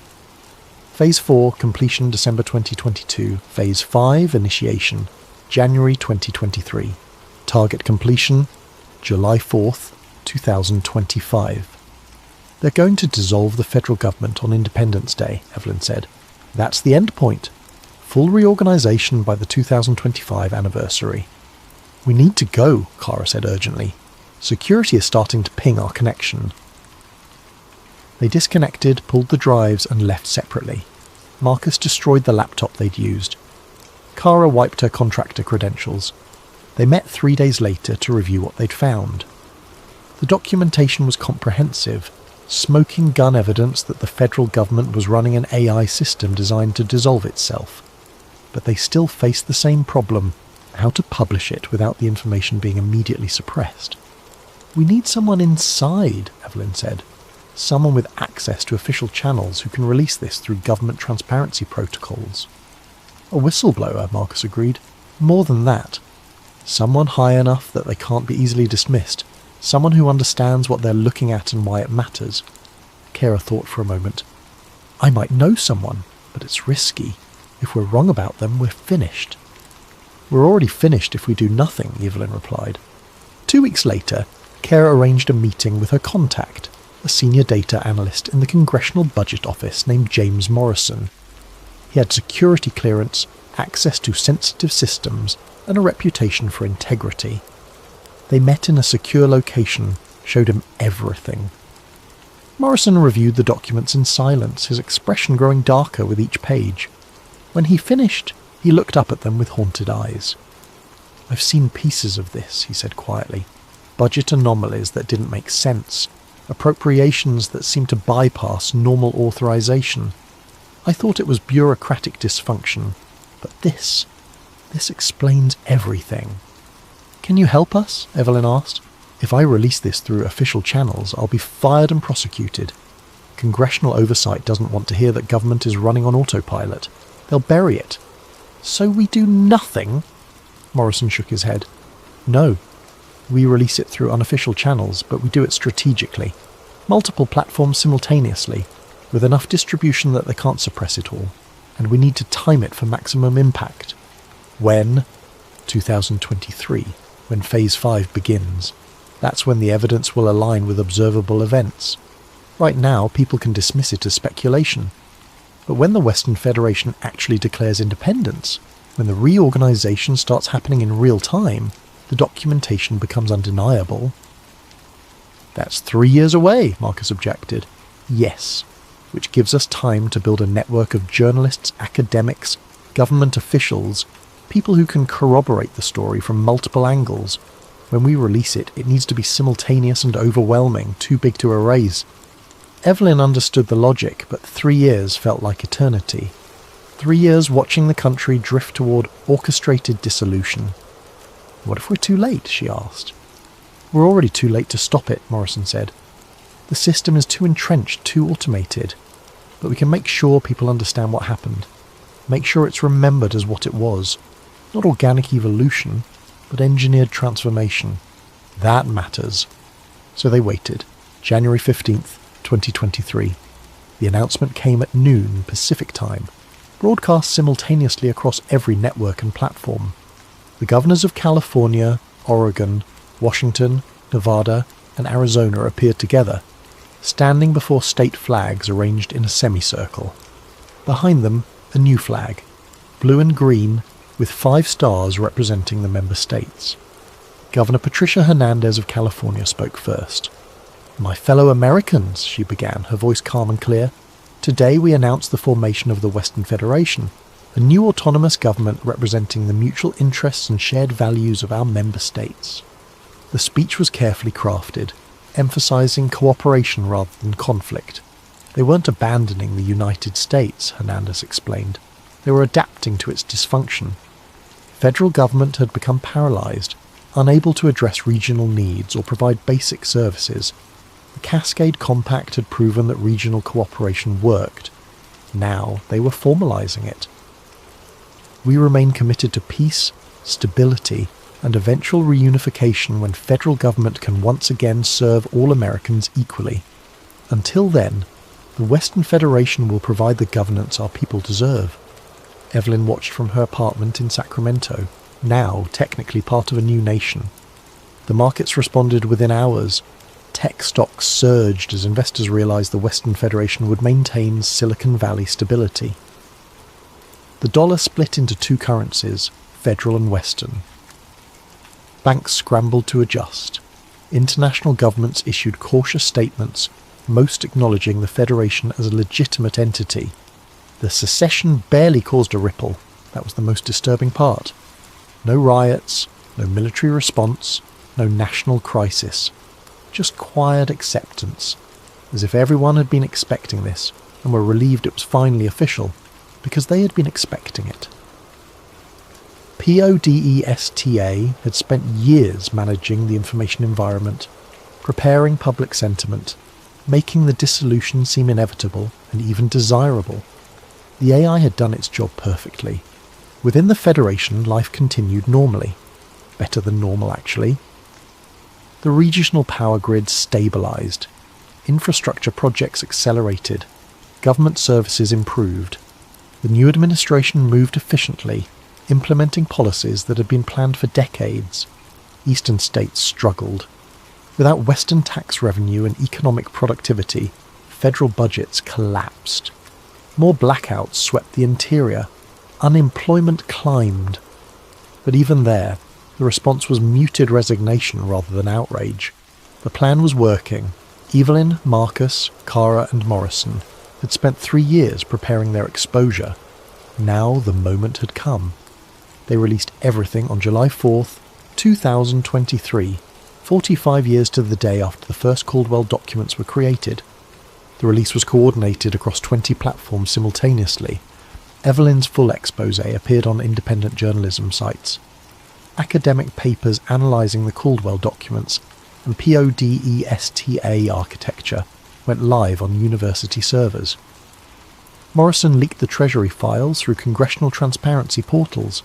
Cara distributed technical documentation to tech journals and security researchers. Within hours, thousands of people were reading the evidence. The story spread across social networks, discussed on forums, analysed by independent researchers. This time it wasn't erased. Too many copies existed in too many places. The debunking articles appeared. Podesta still fought back, but they couldn't drown out the primary sources. The evidence was too comprehensive, too well documented. Media outlets picked up the story, not major networks, those were still managed by the information control systems, but independent platforms with enough reach to matter. Journalists interviewed Evelyn, Marcus, and Cara. Morrison testified before congressional committees, protected by whistleblower statutes that he'd carefully researched. The revelation sparked fierce debate. Some called it the greatest conspiracy in American history. Others argued it was simply sophisticated governance adaptation. The Western Federation government issued a statement acknowledging that their policies had been informed by decades of strategic planning, but insisted this represented responsible long-term thinking rather than secret manipulation. Public reaction was divided, but not along the lines Evelyn expected. Many people, exhausted by dysfunction and crisis, didn't care whether the dissolution had been planned or organic. They cared that their power stayed on, their jobs remained stable, their lives continued. The Federation worked. The federal government hadn't. That was all that mattered to them. Congressional hearings were launched. Officials testified. PODESTA's existence was confirmed, though government representatives framed it as an emergency management system rather than an autonomous governance AI. They insisted the system merely optimized existing policy directions rather than creating them. The truth became contested terrain. Even with documentation, even with testimony, the narrative fractured into competing interpretations. Had the United States been deliberately dissolved, or had it evolved naturally with algorithmic assistance? Was PODESTA a conspiracy, or simply advanced governance? Evelyn realised the answer didn't matter as much as she'd hoped. The country was already divided. Knowing why didn't change the reality. By December 2023, the Central Eastern Union had formally organised as a counter to the Western Federation, exactly as the Caldwell documents had predicted. 2 autonomous governments where one nation had stood. July 4th, 2025. The formal dissolution occurred with ceremony rather than catastrophe. Representatives from the Western Federation and the Central Eastern Union met in Denver, neutral territory, to sign the Articles of Continental Partnership.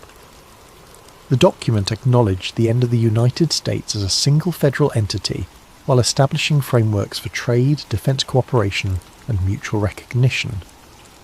Former President Elena Vasquez, the last person to hold that office, signed as witness. "We are not ending something," she said in her remarks. "We are acknowledging what has already occurred and ensuring it happens peacefully. History will judge whether this was wisdom or failure, but it is complete." The ceremony was broadcast across both federations. Markets remained stable. No violence erupted. International governments that had been unofficially recognising the dual governments for 2 years made their acknowledgement formal. The United States of America had ceased to exist, replaced by 2 successor nations. Evelyn watched from her home in Sacramento, now in the Western Federation capital. She had spent 8 years investigating this moment, documenting every step. Her reporting had won awards, sparked national debate, forced government transparency, and changed nothing. The plan had unfolded exactly as the 1978 documents predicted. PODESTA had executed its programming flawlessly. The country had been reorganised through managed transition rather than collapse. She received an encrypted message that evening. No signature, no identification, but she knew it came from someone inside the system. "Thank you for your work." The public deserved to know, but understanding and preventing are different things. The country was ungovernable. The plan provided structure to inevitable fragmentation. Without it, dissolution would have been violent. This way, it was peaceful. History will remember this as success, not conspiracy. You documented the process. That matters. But you couldn't stop what was necessary. Evelyn stared at the message for a long time, then deleted it. She opened a new document and began writing. Not an exposé this time. A history. A record of how nations end, not with revolution or war, but with careful planning executed over decades, invisible until completion. Her final article was titled "The Caldwell Plan: How America Followed Instructions Written 50 Years Ago." It began, "They say nations crumble from within. What they don't tell you is that sometimes the crumbling is scheduled. This is the story of how it happened to us." October the 15th, 2025. Professor David Chen discovered the archived files while researching the dissolution. Deep in forgotten databases, he found Podesta's final log entry, dated July 5th, 2025. Mission complete. Caldwell, plan successfully executed. Timeline accuracy, 94.7%. System entering archive status. The AI had tracked its own performance, measuring success against a 50-year-old blueprint. Chen stared at the screen, understanding finally settling over him like winter darkness. The United States hadn't fallen apart. It had simply followed instructions written before he was born, instructions programmed so deep into the system that even exposure couldn't stop them. Outside his window, the Western Federation flag rippled in the autumn breeze. History would debate whether this was tragedy or necessity, but the answer was already written in code that nobody could delete. America had followed its programming perfectly, and perhaps that was the most American thing of all.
The glow of 17 monitors bathed Elias Corrin's face in an ethereal blue light as his fingers danced across 3 keyboards simultaneously.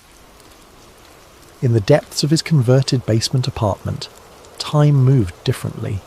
Days blurred into nights, and nights stretched endlessly as he navigated the labyrinthine pathways of the dark web like a digital archaeologist, uncovering humanity's buried secrets. At 32, Elias had already earned and lost 2 fortunes through his hacking prowess. First fortune came easily, a teenage prodigy exploiting security vulnerabilities for corporate clients who paid millions to keep their weaknesses secret. He'd lived like a digital king, penthouses overlooking Silicon Valley, exotic cars that remained untouched in climate-controlled garages, while he preferred the glow of his monitors to sunlight. That first fortune vanished when he exposed Meridian Pharmaceuticals' cover-up of deadly side effects in their breakthrough arthritis medication. The leaked documents showed they'd known their drug caused cardiac episodes in 12% of patients over 60, but had buried the studies to protect their $10 billion investment. Elias had expected whistleblower protection. Instead, he found himself blacklisted from every major tech company, his reputation destroyed by a coordinated character assassination campaign that painted him as an unstable idealist who couldn't be trusted with sensitive information. The second fortune came from smaller clients, criminal organisations, corporate espionage rings, government contractors who needed deniability. The work paid well but corroded his soul, each job pulling him deeper into the shadows of the digital underworld. That money disappeared into legal fees after a wrongful arrest for hacking the Federal Reserve, a crime he hadn't committed but couldn't prove he hadn't, given his reputation and the circumstantial evidence that seemed perfectly crafted to implicate him. 2 years in minimum security prison had shown him the true cost of challenging powerful systems. The other inmates respected his technical skills, but the guards treated him like a dangerous terrorist. Solitary confinement stretched for months whenever he complained about conditions or tried to organise better treatment for his fellow prisoners. By the time he was released on a technicality, evidence had mysteriously gone missing. He'd learned that the system didn't just punish dissent, it transformed dissidents into cautionary tales.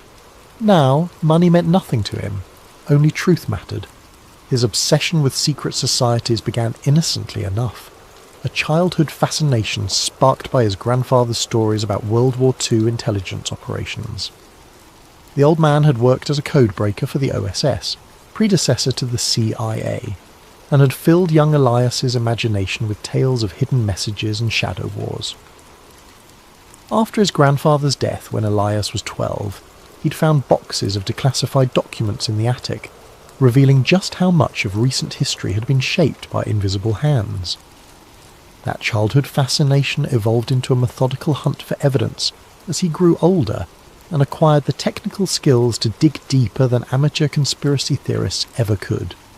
While other hackers chased Bitcoin fortunes and corporate espionage contracts, Elias pursued shadows and whispers, digital phantoms that most people dismissed as paranoid delusions. He'd spent years infiltrating closed forums where former intelligence operatives shared war stories, decrypting abandoned hard drives from defunct government contractors, and following digital breadcrumbs through the dark web's most obscure corners. His apartment had become a digital monastery dedicated to the pursuit of hidden truth, every surface covered with the tools and detritus of obsessive investigation. The apartment reflected his singular focus: pizza boxes stacked like ancient monuments between towers of computer equipment, energy drink cans forming metallic armies across every surface, and cables snaking through the darkness like digital veins feeding his electronic ecosystem. His only companions were the hum of cooling fans working overtime to prevent his overclocked processors from melting down, and the occasional satisfied grunt when another firewall fell to his expertise. The basement location was perfect for his needs: thick concrete walls that muffled sound and blocked electromagnetic interference, a dedicated power line that could handle his massive electrical requirements, and most importantly, no windows for curious neighbours to peer through.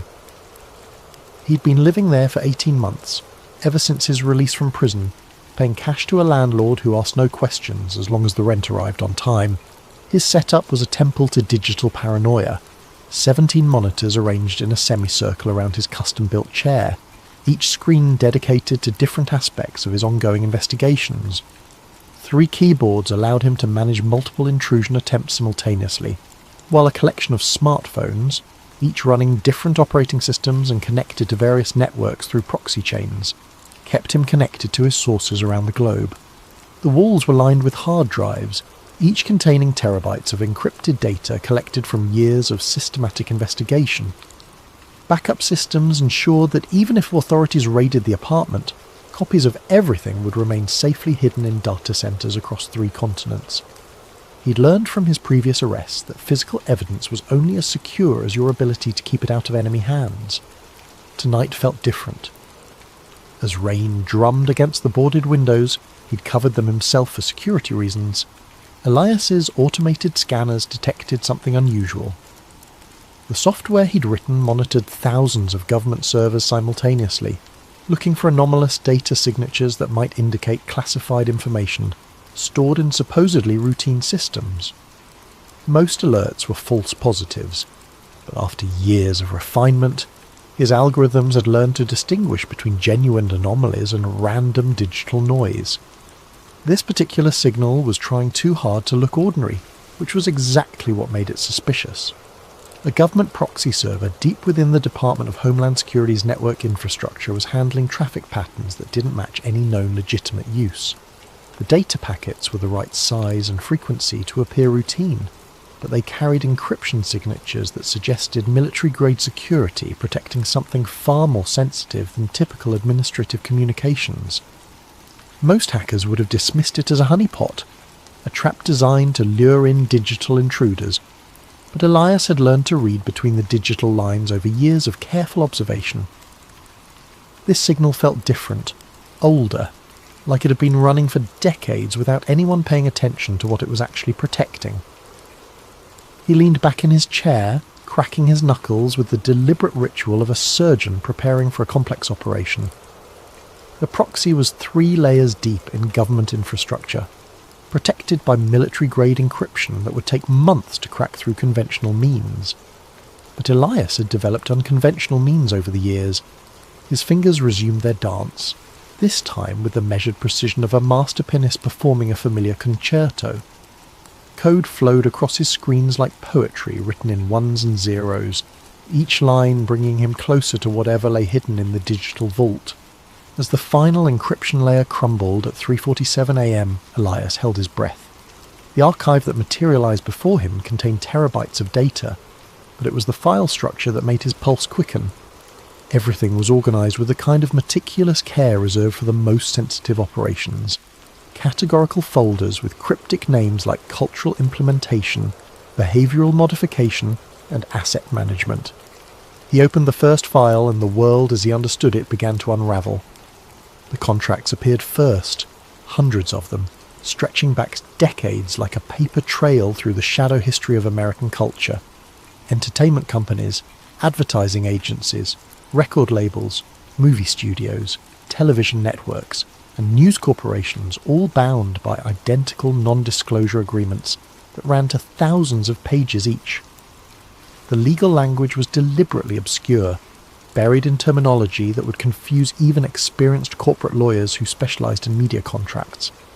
But Elias had taught himself to decode legal doublespeak during his prison sentence, spending countless hours in the law library learning how power structures protected themselves through linguistic camouflage. Each contract referenced cultural programming initiatives and synchronized messaging protocols, with payment structures that dwarfed typical entertainment industry deals. Millions of dollars flowing to seemingly random projects, indie films that barely recouped production costs, music albums that never charted, advertising campaigns for products that didn't seem to exist. All payments were approved by a shell company called Apex Cultural Dynamics, whose corporate registration traced through a labyrinthine network of offshore entities. Elias followed the money trail through banks in Switzerland, shell corporations in the Cayman Islands, trust funds in Luxembourg, and holding companies in jurisdictions he'd never heard of. Every lead ultimately vanished into legal structures so complex they seemed designed more for obfuscation than profit. The internal memos were more revealing, written in the casual tone of executives who felt completely secure in their communications. Corporate leaders from supposedly competing companies discussed narrative adjustments and public sentiment cultivation, like weather forecasters predicting next week's conditions. One memo from a major news network's CEO, dated just 6 months ago, read, "Per our discussion with ACD representatives, the upcoming election cycle requires a 15% increase in anxiety-inducing content during primetime hours. Latest psychological impact studies suggest optimal effectiveness when paired with consumer advertising for comfort products and security solutions." Another memo from a streaming entertainment company outlined specific quotas. Q3 targets include 40% increase in dystopian future programming, 25% increase in surveillance state normalization themes, an introduction of transhumanist concepts through minimum of 12 original series. Demographic targeting should focus on the 18 to 34 age range for maximum long-term conditioning effectiveness. The coordination between supposedly independent media companies was breathtaking in scope. Competing networks shared detailed viewer psychological profiles, coordinated their news coverage to maximize specific emotional responses, and even synchronized their entertainment programming to reinforce particular worldviews. The memos discussed marketing research into subliminal messaging techniques, optimal timing for narrative reinforcement, and methods for making propaganda indistinguishable from organic cultural trends.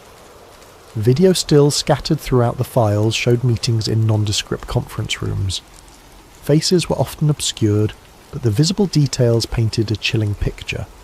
Executives from competing companies sitting side by side, reviewing presentations with titles like Mass Behavioral Prediction Models and Subliminal Integration Techniques. But it was the symbols that made Elias's blood run cold. They appeared everywhere, in corporate logos embedded in document headers, even watermarked into video files. The all-seeing eye perched atop pyramids, numerical sequences that corresponded to occult traditions, and geometric patterns that seemed random until viewed through the lens of esoteric knowledge. As dawn broke unnoticed outside his boarded windows, Elias began constructing his theory. The Illuminati weren't just folklore, they were real, organised, and operating in plain sight. Rather than ruling through force or political manipulation, they had evolved into something far more sophisticated. Cultural engineers who shaped reality through the careful manipulation of information and entertainment. The fragments suggested a coordinated effort spanning decades. Movies that promoted specific worldviews, music that carried subliminal messages, news coverage that guided public opinion toward predetermined conclusions. Every major cultural event seemed to serve a purpose beyond mere profit or entertainment.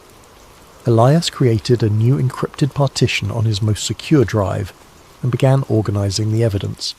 Each piece of the puzzle revealed new connections, new layers of coordination that defied conventional understanding of how media and culture operated.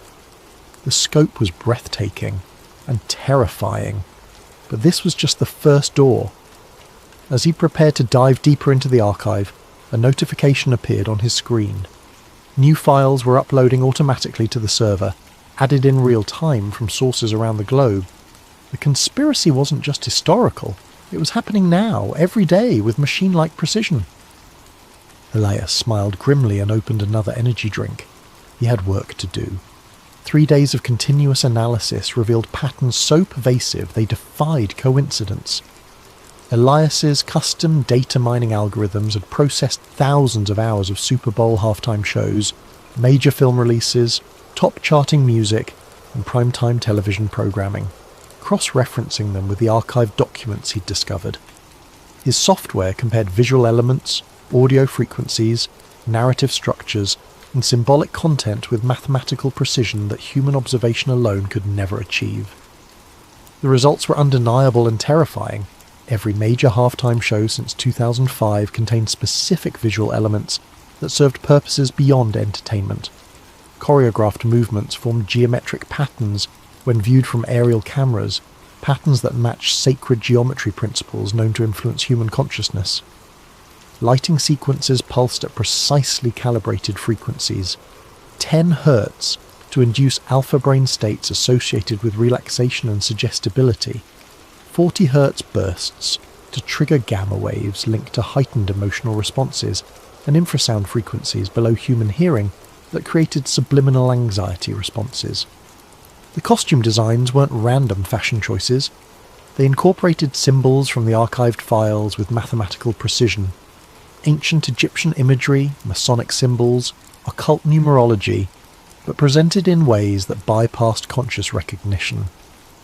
The performers themselves were likely unaware of the deeper significance, but the production companies certainly understood every detail. Internal emails discussed symbolic integration quotas and archetypal reinforcement targets with the clinical precision of pharmaceutical dosing guidelines. Hollywood's role was even more sophisticated, operating as a vast conditioning apparatus disguised as entertainment. Elias discovered that blockbuster films weren't just profitable products.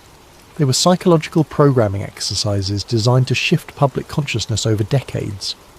Action movies systematically normalized surveillance states, extrajudicial violence, and the acceptability of authoritarian responses to perceived threats. Romantic comedies promoted specific relationship models that prioritize consumption, instant gratification, and emotional instability over lasting partnership and family formation. Science fiction films served as perhaps the most insidious tool of all. They introduced technological and social concepts years before their real-world implementation, ensuring public acceptance when they finally emerged. Movies about neural implants preceded actual brain-computer interface development by exactly the time needed for audience conditioning. Films depicting cashless societies appeared precisely when digital currency infrastructure was being developed. Dystopian scenarios were presented as cautionary tales, while simultaneously making the depicted futures seem inevitable and acceptable. The music industry operated as the most direct delivery system for repetitive psychological messaging. Elias's analysis revealed that hit songs across all genres shared common structural elements designed to trigger specific neurological responses.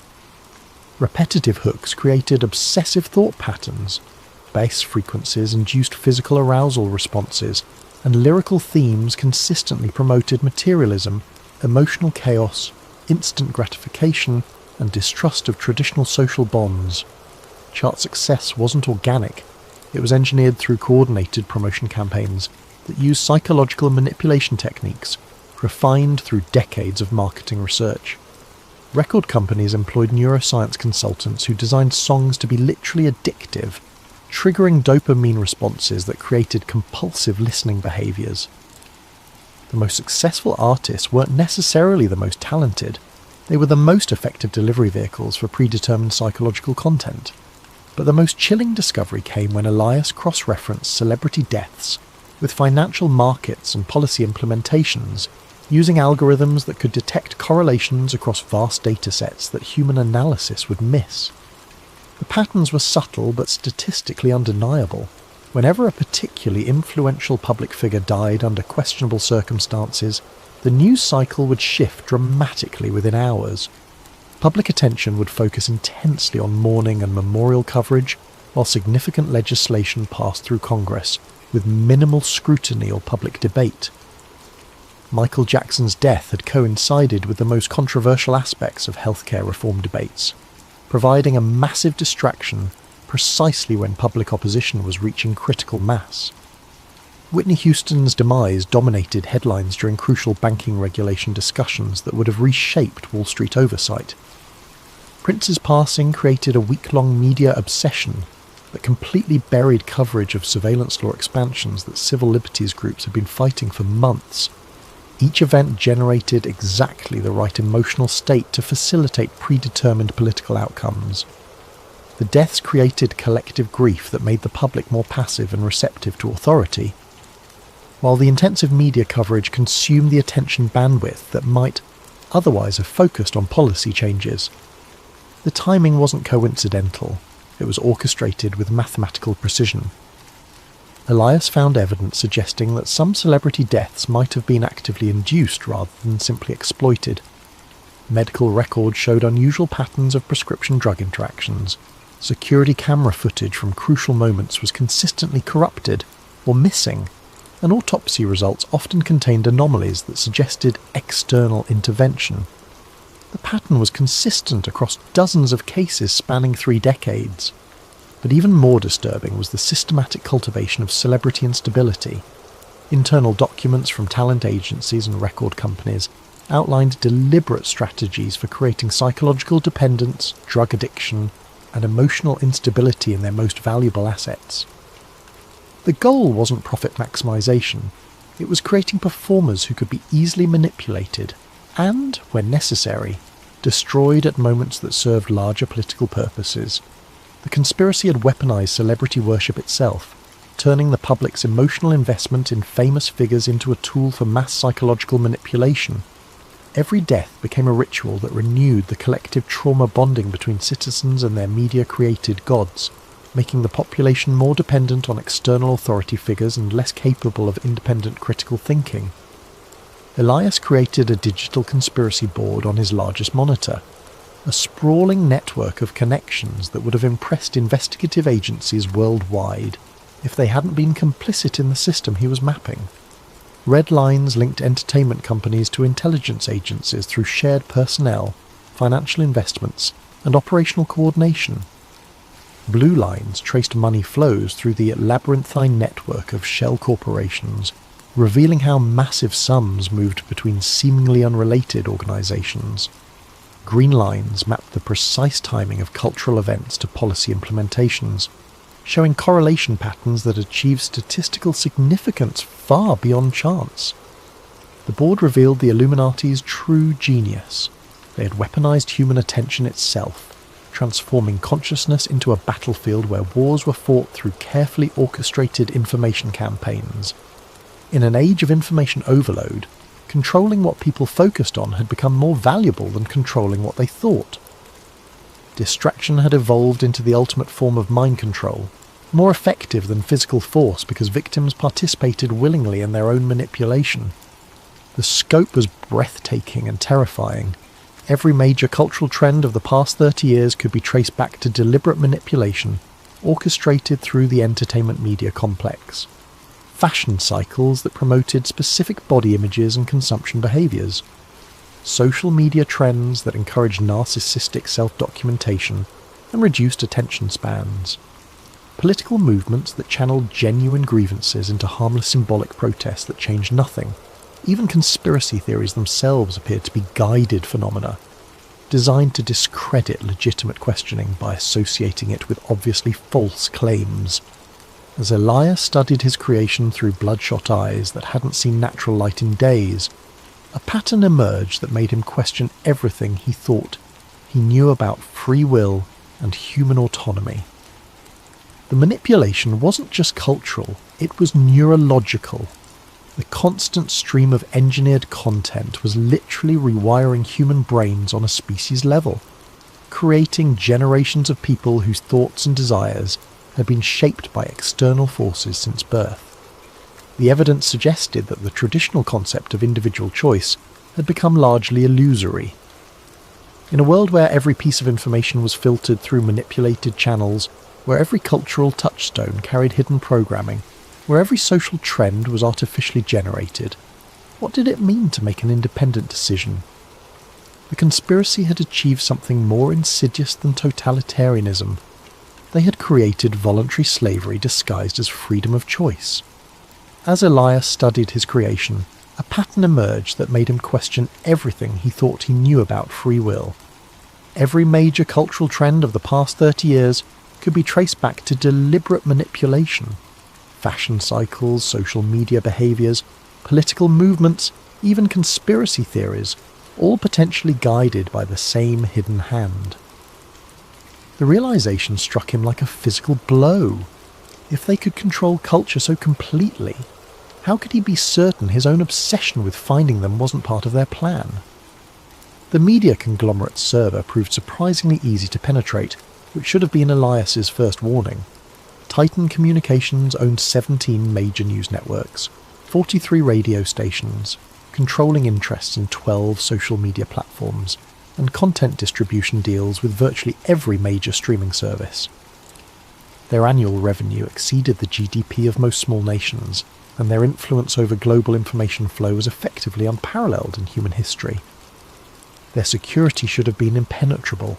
Military contractors protected their networks. They employed former NSA specialists as cybersecurity consultants, and their server farms were housed in facilities that rivaled government installations. Yet Elias's intrusion tools sliced through their defences like a hot knife through butter, encountering minimal resistance and no countermeasures. It was almost as if they wanted him inside their systems. The internal documents were even more damning than the government archive, revealing coordination that made wartime propaganda efforts look amateur by comparison. Daily emails outlined narrative priorities for each news cycle, complete with psychological impact assessments, demographic targeting strategies, and measurable public sentiment targets. The language was coldly clinical, reducing human emotion and belief to data points on quarterly performance spreadsheets. Editorial meetings were recorded and transcribed with military precision. News directors from supposedly competing networks participated in weekly coordination calls, where they discussed upcoming stories, agreed on messaging frameworks, and divided coverage responsibilities to ensure comprehensive narrative saturation. The goal wasn't profit, it was behavioural modification on a civilizational scale. One particularly chilling document was titled MK Ultra Evolution, Modern Behavioural Modification Through Repetitive Exposure. It outlined techniques that made the CIA's infamous mind control experiments look primitive and inefficient by comparison.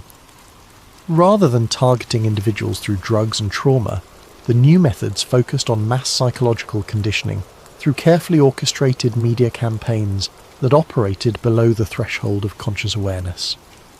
The manual explained in disturbing detail how repetitive exposure to specific imagery, sound frequencies, narrative structures, and emotional triggers could alter brain chemistry over extended periods. Citizens weren't being brainwashed in the traditional sense. They were being neurologically rewired through their daily media consumption, with changes that accumulated gradually over years and decades. The process was so subtle and pervasive that victims never realised their thoughts weren't entirely their own. Predictive programming emerged as a central technique in their arsenal. By introducing concepts, technologies and social changes through fictional entertainment, before implementing them in reality, the manipulators could bypass critical thinking entirely. Audiences would unconsciously accept new surveillance technologies, social norms and political systems because they had been psychologically prepared through years of entertainment conditioning that made the changes feel familiar and inevitable. The technique was devastatingly effective because it exploited fundamental aspects of human psychology. People naturally accepted ideas they had encountered multiple times, even if the initial exposure came through obviously fictional sources.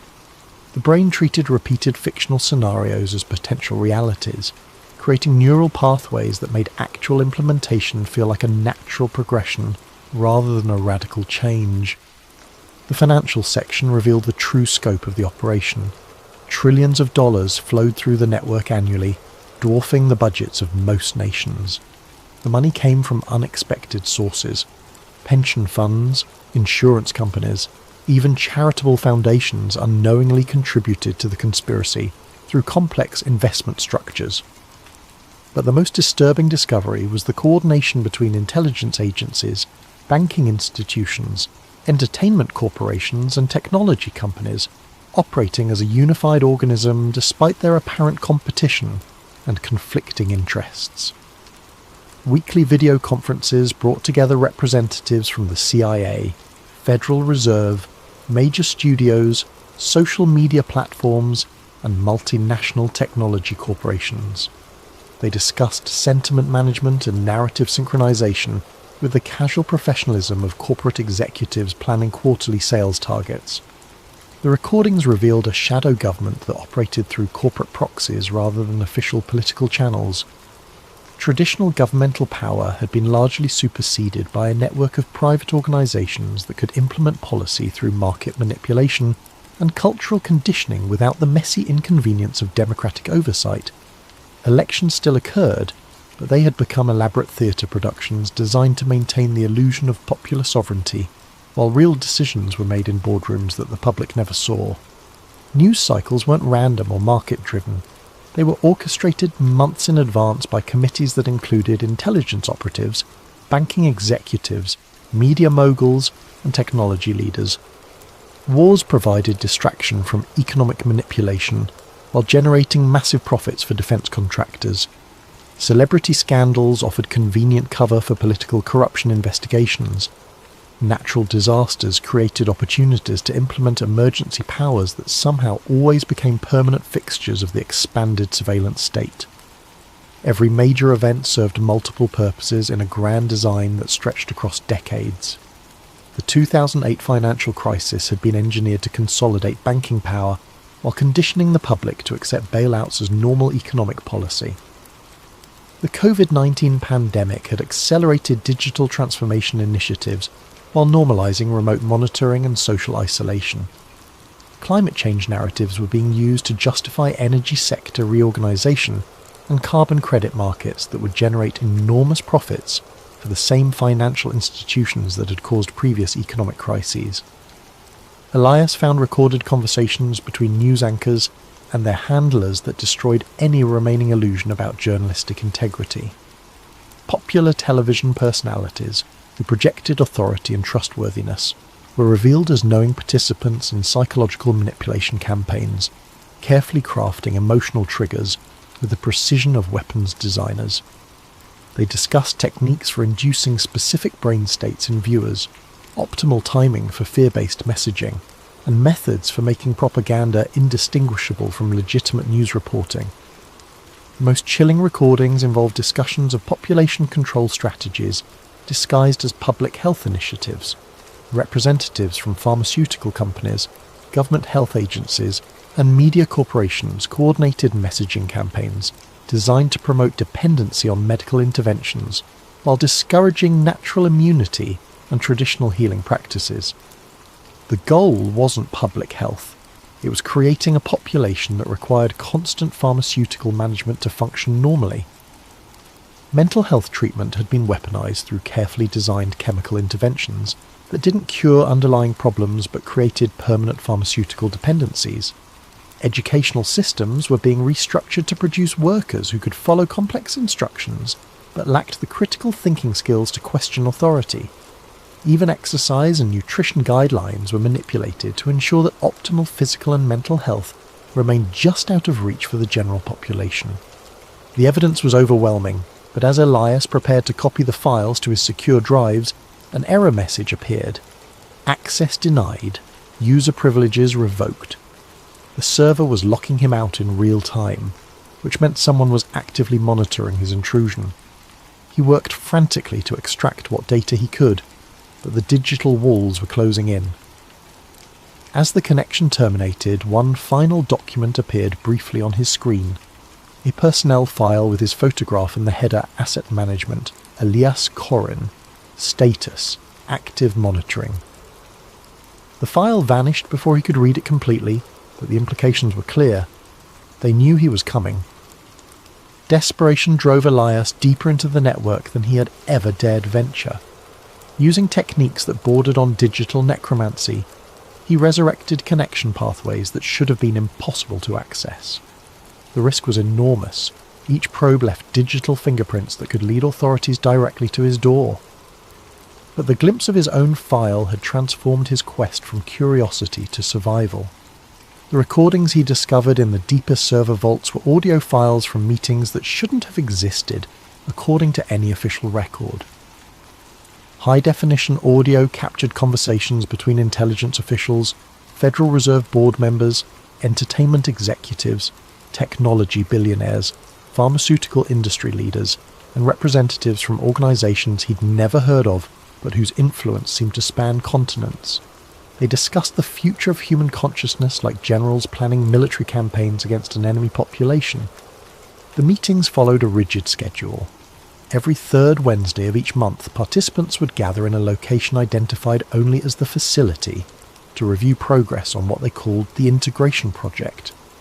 The audio quality suggested advanced surveillance equipment, possibly indicating that someone within their organization was documenting everything for purposes that remained unclear. One recording from a meeting dated 6 months ago made his blood freeze in his veins. Phase 7. Implementation has exceeded all projections, reported a woman's voice that analysis software identified as belonging to a major pharmaceutical company executive. Antidepressant dependency rates have reached 23% of the adult population in target demographics. Cognitive function degradation is proceeding on schedule, with marked decreases in long-term planning abilities and resistance to authority structures. Another voice, male with a distinctive southern accent. The cryptocurrency infrastructure is approaching full readiness for behavioral tracking integration. Once we achieve real-time monitoring of every financial transaction, thought control becomes mathematically precise. Every purchase will inform our psychological profiles. Every payment will be subject to conditional approval based on compliance metrics. Money itself becomes the ultimate surveillance and control mechanism. A third voice, older and carrying unmistakable authority. Excellent progress. The entertainment division reports successful integration of transhumanist themes across all major platforms. Public acceptance of neural interface technology has increased 23% since the campaign began, with particularly strong adoption rates among the 18 to 34 demographic. We're ready for beta testing in select metropolitan markets next quarter. The conversations continued for hours, revealing a surveillance state that made Orwell's 1984 look like a children's story. They weren't just watching citizens, they were psychologically profiling entire populations in real time, predicting dissent before it emerged, and neutralizing threats through targeted manipulation rather than direct confrontation. The system was so sophisticated that most people would never realize they were living under complete psychological control. The integration project appeared to be the culmination of decades of research into human behavior modification. Rather than controlling people through force or obvious propaganda, they had created a system that guided human decision-making through carefully crafted environmental pressures. Every choice citizens made was influenced by factors they never recognized as external manipulation, creating the illusion of free will while ensuring predetermined outcomes. Food additives that affected brain chemistry, architectural designs that induced specific emotional states, lighting frequencies that influence circadian rhythms, sound pollution calibrated to create chronic stress. Every aspect of modern life had been optimized to create psychological conditions that made populations easier to manage. The genius was that victims participated willingly in their own subjugation, often defending the very systems that enslaved them. The Watcher Protocol emerged as their most sophisticated tool. Rather than silencing conspiracy theorists and dissidents, they monitored them continuously, studying their methods and psychology. The data was used to identify others with similar thinking patterns, creating detailed maps of potential resistance before it could organize effectively. But the most chilling revelation was their approach to handling discovered threats. They didn't assassinate or imprison troublesome individuals, they drove them insane. Subtle psychological pressure, engineered coincidences, and carefully orchestrated personal tragedies would destroy a person's credibility and mental stability. Victims became their own worst enemies, discrediting themselves more effectively than any external force could. Elias found case studies documenting the destruction of dozens of individuals who had gotten too close to the truth. Journalists who suffered sudden career implosions, researchers who developed inexplicable mental health problems, hackers who became paranoid and unstable. The pattern was consistent. Initial discovery, followed by escalating pressure until the subject either retreated into obscurity or self-destructed publicly. As he absorbed this information, strange coincidences began occurring in his own life. His internet connection inexplicably slowed at crucial moments. Phone calls developed electronic interference. His food delivery orders were mysteriously cancelled or delayed. Each incident was minor and easily dismissed as random bad luck, but the cumulative effect was unmistakable. Someone was watching. Elias tried to dismiss his growing paranoia as a natural reaction to the disturbing information he was processing. But late at night, when the city was quiet and his monitors provided the only light, he sometimes heard footsteps in the hallway outside his apartment. They would pause at his door for exactly 30 seconds before continuing down the corridor. The recordings had mentioned something else, something that made his hands shake as he worked. Subject 347 shows exceptional pattern recognition abilities. Psychological profile suggests high probability of success in reaching final verification stage. Recommend maintaining current stimuli until extraction protocols can be implemented. He had no way of knowing for certain, but the timing suggested a horrible possibility. He might be Subject 347. The decision to leak his findings publicly felt like stepping off a cliff. Elias had accumulated enough evidence to expose a conspiracy that dwarfed anything in human history, but he knew that releasing it would likely cost him his life, or worse, his sanity. Yet the alternative was remaining silent while humanity sleepwalked toward a digital totalitarianism that would make physical oppression obsolete. He began by seeding information across the dark web's most secure forums, using identity masking techniques that should have made him untraceable. The posts were carefully crafted to appear as random discoveries by different users, avoiding the pattern recognition algorithms that monitored conspiracy communities. Each fragment of evidence was real but incomplete, requiring readers to connect the dots themselves. The response was immediate and disturbing. His posts gained traction quickly, too quickly. Within hours, they were being shared across platforms, analysed by citizen journalists, and discussed in mainstream media as examples of dangerous misinformation. The speed of the reaction suggested a coordinated response, as if the revelation had been anticipated and prepared for in advance. More troubling was the nature of the responses. While some users took the evidence seriously, others immediately began discrediting it with arguments that seemed too sophisticated to be spontaneous. They pointed to technical inconsistencies that Elias was certain didn't exist, questioned source authenticity with forensic expertise that suggested professional training, and redirected discussions toward harmless tangents that neutered the information's impact. Within days, his revelations were being treated as another internet conspiracy theory, filed alongside flat earth theories and lizard people claims. The evidence was dismissed not through logical refutation, but through association with obviously false ideas, a technique the archived documents had called cognitive contamination. As the online discussions evolved, Elias realised he was watching a masterpiece of psychological manipulation in real time. The truth was being buried not through censorship, but through calculated flooding with disinformation. His genuine evidence was drowning in a sea of deliberate nonsense, making it impossible for reasonable people to distinguish fact from fantasy. But the digital warfare was only the beginning. Physical reality began shifting around him in subtle but unmistakable ways. His internet speed slowed to a crawl whenever he tried to upload new evidence. Delivery services could no longer find his address. His phone developed a mysterious static that made conversations nearly impossible. Even his electricity began fluctuating at random intervals, causing his equipment to crash at the most inconvenient moments. The psychological pressure was more sophisticated than anything he had imagined from the case studies. Rather than obvious intimidation, he faced a constant series of minor inconveniences and technical failures that could be dismissed as coincidence by anyone who wasn't experiencing them directly. The effect was maddening, literally.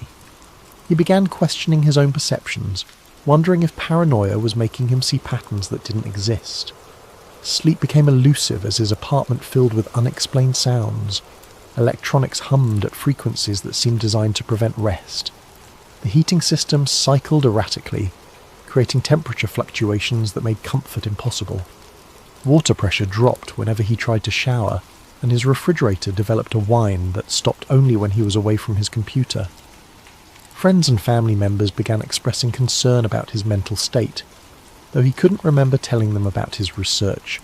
They called with surprising frequency, all using similar language about the importance of seeking help and taking breaks from the computer. The conversations felt scripted, as if his loved ones were reading from prepared statements. As days blended into a haze of technical failures and social pressure, Elias realised he was living inside one of the case studies he'd discovered. They weren't just monitoring him, they were actively dismantling his life with surgical precision. But unlike the previous victims, he knew what was happening. That knowledge might be his only chance of survival.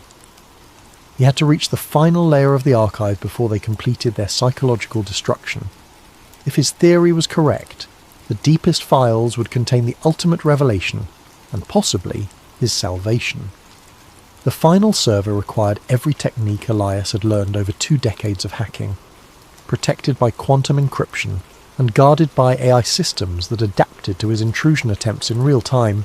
It represented the pinnacle of digital security.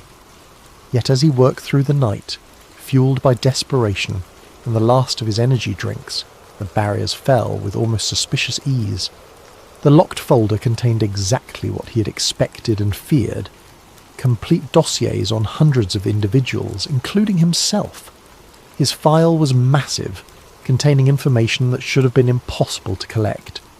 Screenshots of every computer session going back years, audio recordings from devices that shouldn't have had microphones, even biometric data tracking his health and emotional states in real time. but it was the analysis that truly horrified him. Psychological profiles predicted his behaviour with uncanny accuracy, mapping his personality down to neurological quirks that he had never shared with anyone. The files detailed his childhood trauma, relationship patterns, cognitive biases, and emotional triggers with clinical precision. They knew him better than he knew himself. The surveillance had begun long before his current investigation. Webcam captures showed him staring at monitors in his apartment, taken from angles that suggested multiple hidden cameras. Phone conversations with friends and family had been recorded and analysed for stress patterns and emotional manipulation opportunities. Even his online shopping habits, medical records, and financial transactions had been fed into behavioural prediction algorithms. Most disturbing was the timeline.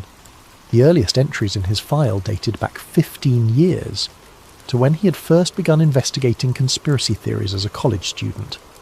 They hadn't just discovered his activities, they had been watching and shaping them from the beginning. Every major breakthrough in his hacking skills, every connection he had made in underground communities, every piece of evidence he'd uncovered, all had been carefully orchestrated. The documents revealed the true scope of his manipulation. The pharmaceutical company he had exposed years earlier, the leaked documents had been strategically placed for him to find. The wrongful arrest that had cost him his fortune, engineered to isolate him and fuel his paranoia. Even his current apartment had been selected for him, the basement location perfect for the psychological pressure techniques they planned to employ, but the most shattering revelation was still to come. As he scrolled through terabytes of personal data, a video file caught his attention. The timestamp showed it was recorded 3 days ago, the night he had first accessed the government server. The video showed him working at his computer, but the angle was impossible. The camera had to be inside his monitor, watching him as he discovered the conspiracy. He was staring at footage of himself reading about his own surveillance. The video continued, showing him creating his digital conspiracy board, making connections between entertainment companies and intelligence agencies, even the moment when he had first seen his own photograph in the corporate files. But there was something else, a timestamp in the corner that made no sense. According to the file properties, the video had been created 6 months before it was allegedly recorded. His hand shaking, Elias cross-referenced the timestamp with other files in his dossier. The pattern that emerged destroyed everything he thought he knew about his investigation. Every revelation, every breakthrough, every piece of evidence he had discovered, all had been prepared in advance. The conspiracy he had uncovered was real, but his discovery of it had been choreographed down to the minute. They hadn't just been watching him, they had been directing him, feeding him information at precisely calculated intervals, allowing him to feel the satisfaction of discovery while ensuring he found only what they wanted him to find. His entire investigation was a performance, and he had been playing his role perfectly. The sound of footsteps in the hallway outside his apartment was no longer mysterious. It was his cue that the final act was about to begin. The timestamp that shattered Elias's world appeared in a routine system log, buried among thousands of other entries he might have overlooked in his haste to process the overwhelming data. But his pattern recognition skills, honed by decades of digital archaeology, caught the anomaly immediately. His surveillance file had been created 3 years before he had even begun his serious investigation into secret societies. Not updated, not modified, created.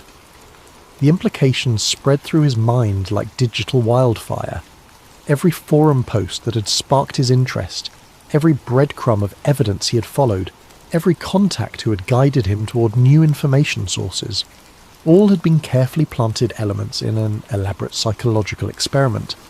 He wasn't hunting the Illuminati.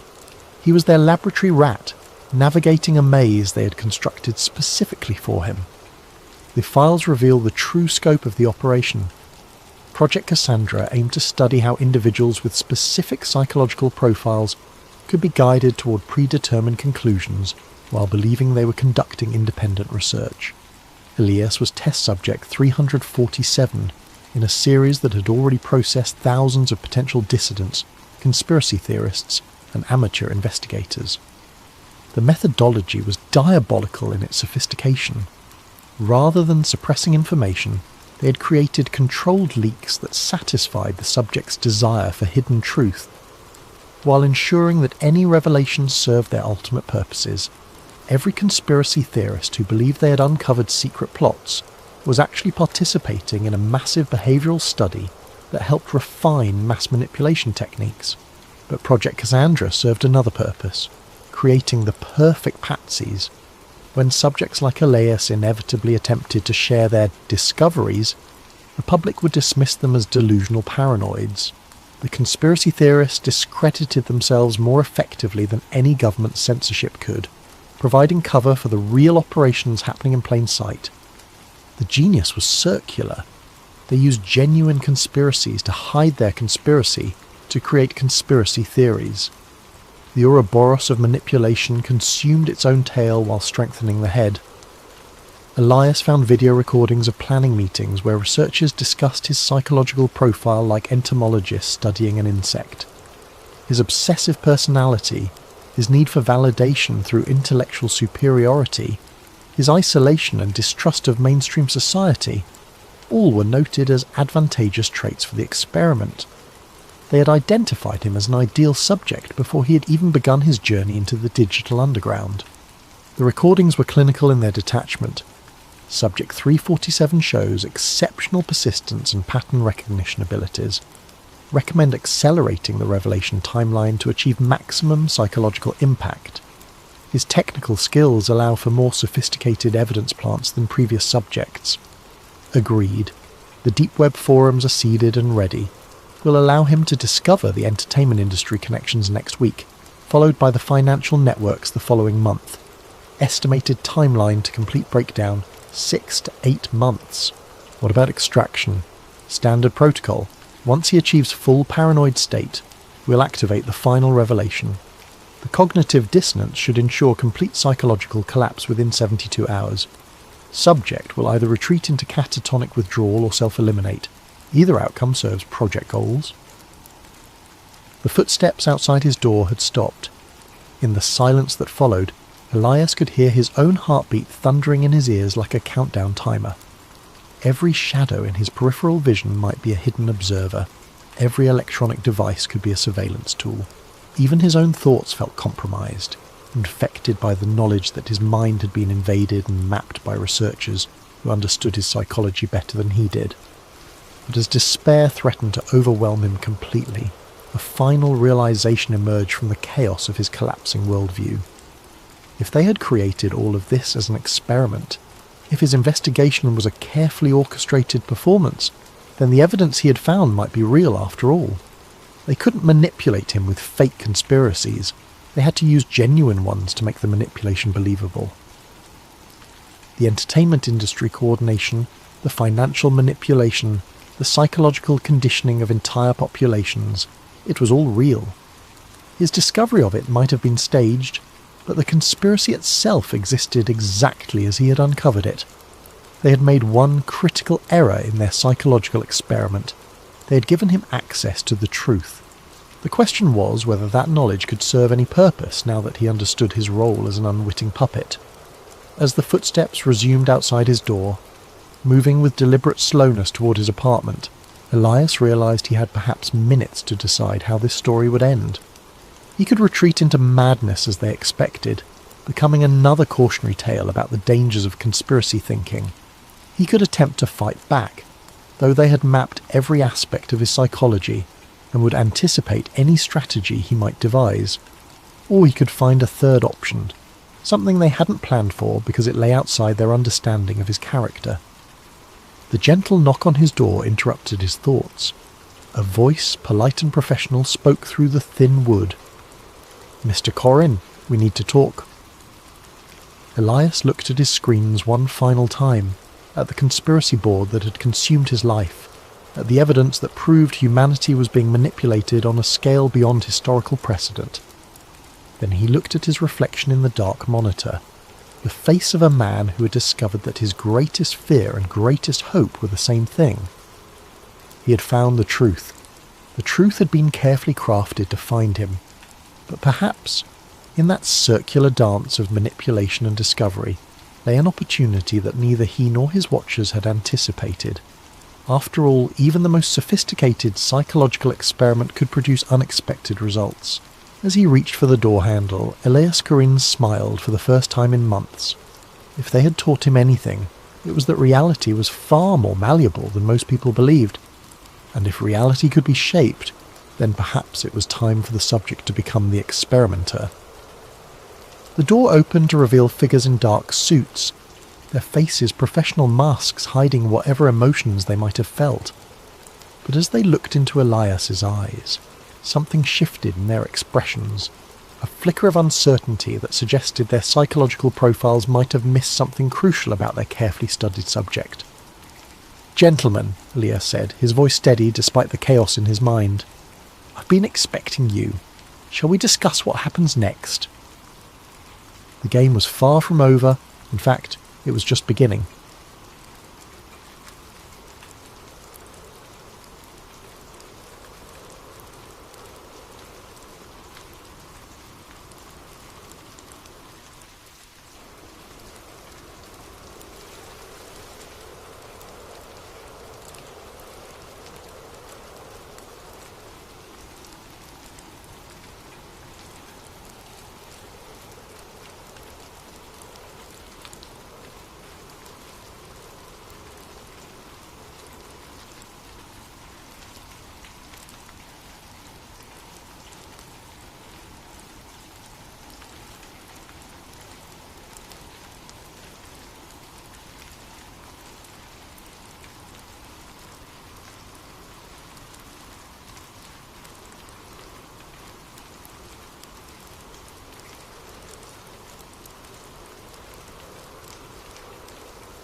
The transmission that should never have existed. Picture this. You're a radio operator at Melbourne Flight Service, October 21st, 1978. It's 7:12 p.m. The frequency crackles with a young pilot's voice, confused, but still professional. Melbourne, that strange aircraft, is hovering on top of me again. A pause, then with dawning horror, it is hovering, and it's not an aircraft. What follows next is 17 seconds of metallic scraping that sounds like nothing you've ever heard through aviation radio. A grinding, oscillating shriek that makes your teeth ache. Then silence. Not the gradual fade of a distant signal. Not the static burst of equipment failure. Just instant, absolute silence. As if someone had surgically removed Frederick Valentich from existence. Those 17 seconds of sound still exist. You can listen to them today, digitized and preserved in aviation archives. Engineers have analysed them with every tool available.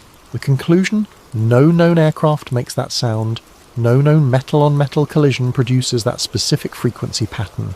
It remains to this day unexplained. Frederick Valentich was 20 years old. He had brown hair, an easy smile, and dreams of becoming a commercial airline pilot. On that October evening in 1978, He climbed into a rented Cessna 182L at Moorabbin Airport near Melbourne, filed a flight plan to King Island, and became one of aviation's most enduring mysteries.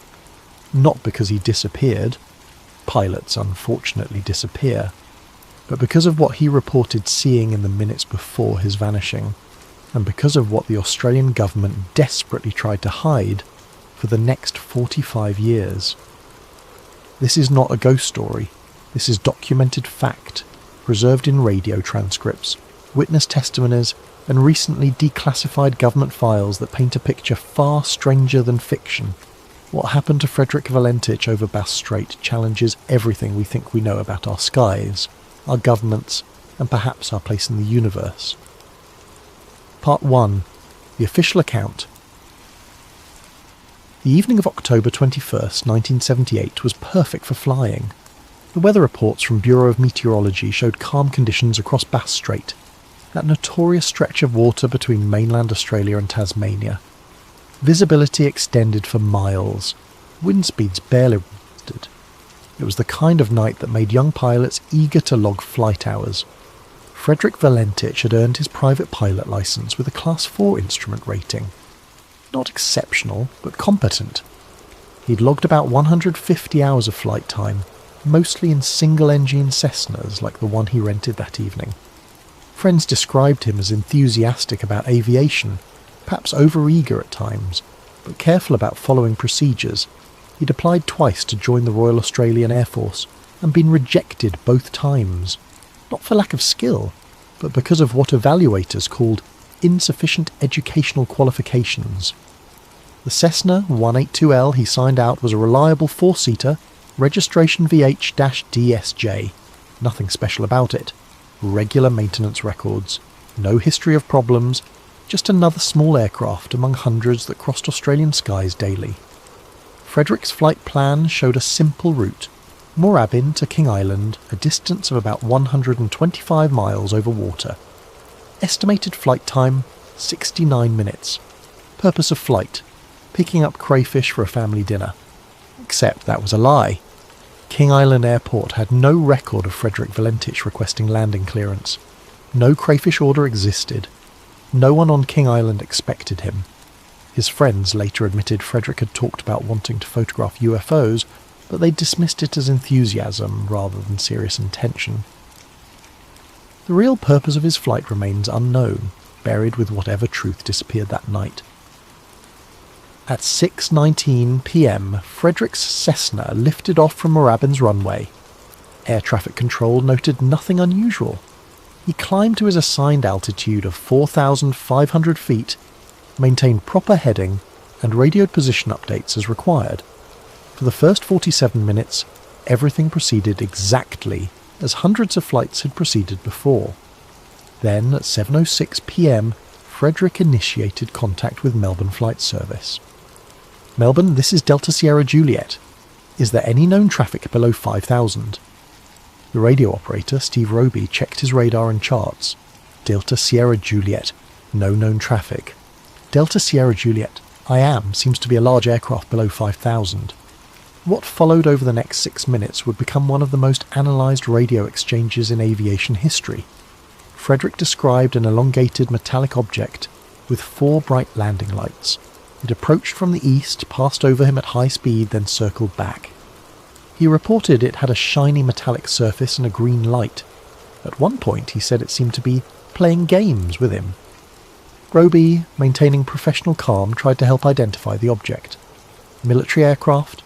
None scheduled. Commercial traffic? Nothing on radar. Weather balloon? Wrong altitude and behaviour. With each exchange, Frederick's voice grew more strained, though he never panicked. He was a pilot reporting observations, even as those observations defied explanation. At 7:09 p.m, Frederick reported his engine was rough idling and coughing. Roby asked if he could identify the aircraft type. "It isn't an aircraft," Frederick replied, his voice carrying a note of wonder rather than fear. The object, according to Frederick's descriptions, moved in ways that violated basic aerodynamics. It stopped instantly from high speed. It hovered without any visible means of support. It circled his plane at distances and angles that should have created catastrophic turbulence but didn't. At 7:12 p.m. and 9 seconds, Frederick's final coherent transmission came through. It is hovering, and it's not an aircraft. Then came those 17 seconds of metallic scraping. Then nothing. Robbie tried to re-establish contact for the next 5 minutes. Delta Sierra Juliet Melbourne. Delta Sierra Juliet Melbourne. Do you read? Only static answered. He notified his supervisor. Search and rescue protocols activated immediately. The search began at first light on October 22nd. The Royal Australian Air Force deployed aircraft. The Navy sent vessels. Civilian boats joined the effort. They scoured 1,000 square miles of ocean for 4 days. The weather remained calm, the water relatively shallow. Ideal conditions for spotting wreckage. They found nothing. No oil slick that would indicate a crash. No floating debris from the aircraft's interior. No emergency beacon signal, though the Cessna carried one designed to activate on impact. Most tellingly, no body. In those water temperatures, a body would have floated within 24 to 48 hours. The Department of Transport's official investigation concluded with bureaucratic simplicity. Presumed fatal accident. Cause unknown. They suggested 5 possible explanations. Frederick became disoriented and flew into the water. He experienced engine failure. He deliberately flew into the water. He became incapacitated and lost control, or he staged his own disappearance. None of these explanations addressed the metallic object Frederick described. None explained the 17 seconds of unexplained sound. None accounted for the complete absence of wreckage in thoroughly searched waters. The case officially closed in 1980. Frederick Valentich was declared dead in absentia. His family received a death certificate. Insurance claims were processed. As far as the Australian government was concerned, a young pilot had tragically crashed, and that was that. Except it wasn't. Part 2. The documents that never made the news. In the weeks following Frederick's disappearance, something curious happened. Or rather, didn't happen. Despite the sensational nature of the case, a pilot reporting a UFO moments before vanishing, mainstream Australian media coverage dried up remarkably quickly. The story made initial headlines, then disappeared from newspapers as if editors had collectively decided it wasn't worth pursuing. But people had seen things that night. They'd filed official reports. Those reports went into government archives, where they sat untouched and unexamined by journalists for decades. Roy Manifold, a plumber and amateur photographer, was setting up a time-lapse camera on the shore near Cape Otway Lighthouse at the exact time of Frederick's disappearance. He wanted to capture the sunset over Bass Strait. When he developed the film, one frame showed something extraordinary. A dense black object with what appeared to be a bright light, or exhaust trail emerging from it, hovering over the water. The photograph's timestamp matched Frederick's final transmission within minutes. Manifold took his photograph to the Herald Sun newspaper. They showed initial interest, even sending the image for analysis. Then, abruptly, they returned it without publication or explanation. Manifold tried other media outlets with similar results. The photograph eventually made its way to UFO researchers, but by then the trail of official interest had gone cold. 5 other witnesses filed reports with various authorities that night. A couple camping at Cape Otway reported a green light moving erratically over the water. 2 girls driving along the coastal road described a bright object dancing in the sky before shooting upward at impossible speed. A fishing boat captain logged an unusual green phosphorescence in the water, unlike any bioluminescence he'd seen in 30 years of sailing Bass Strait.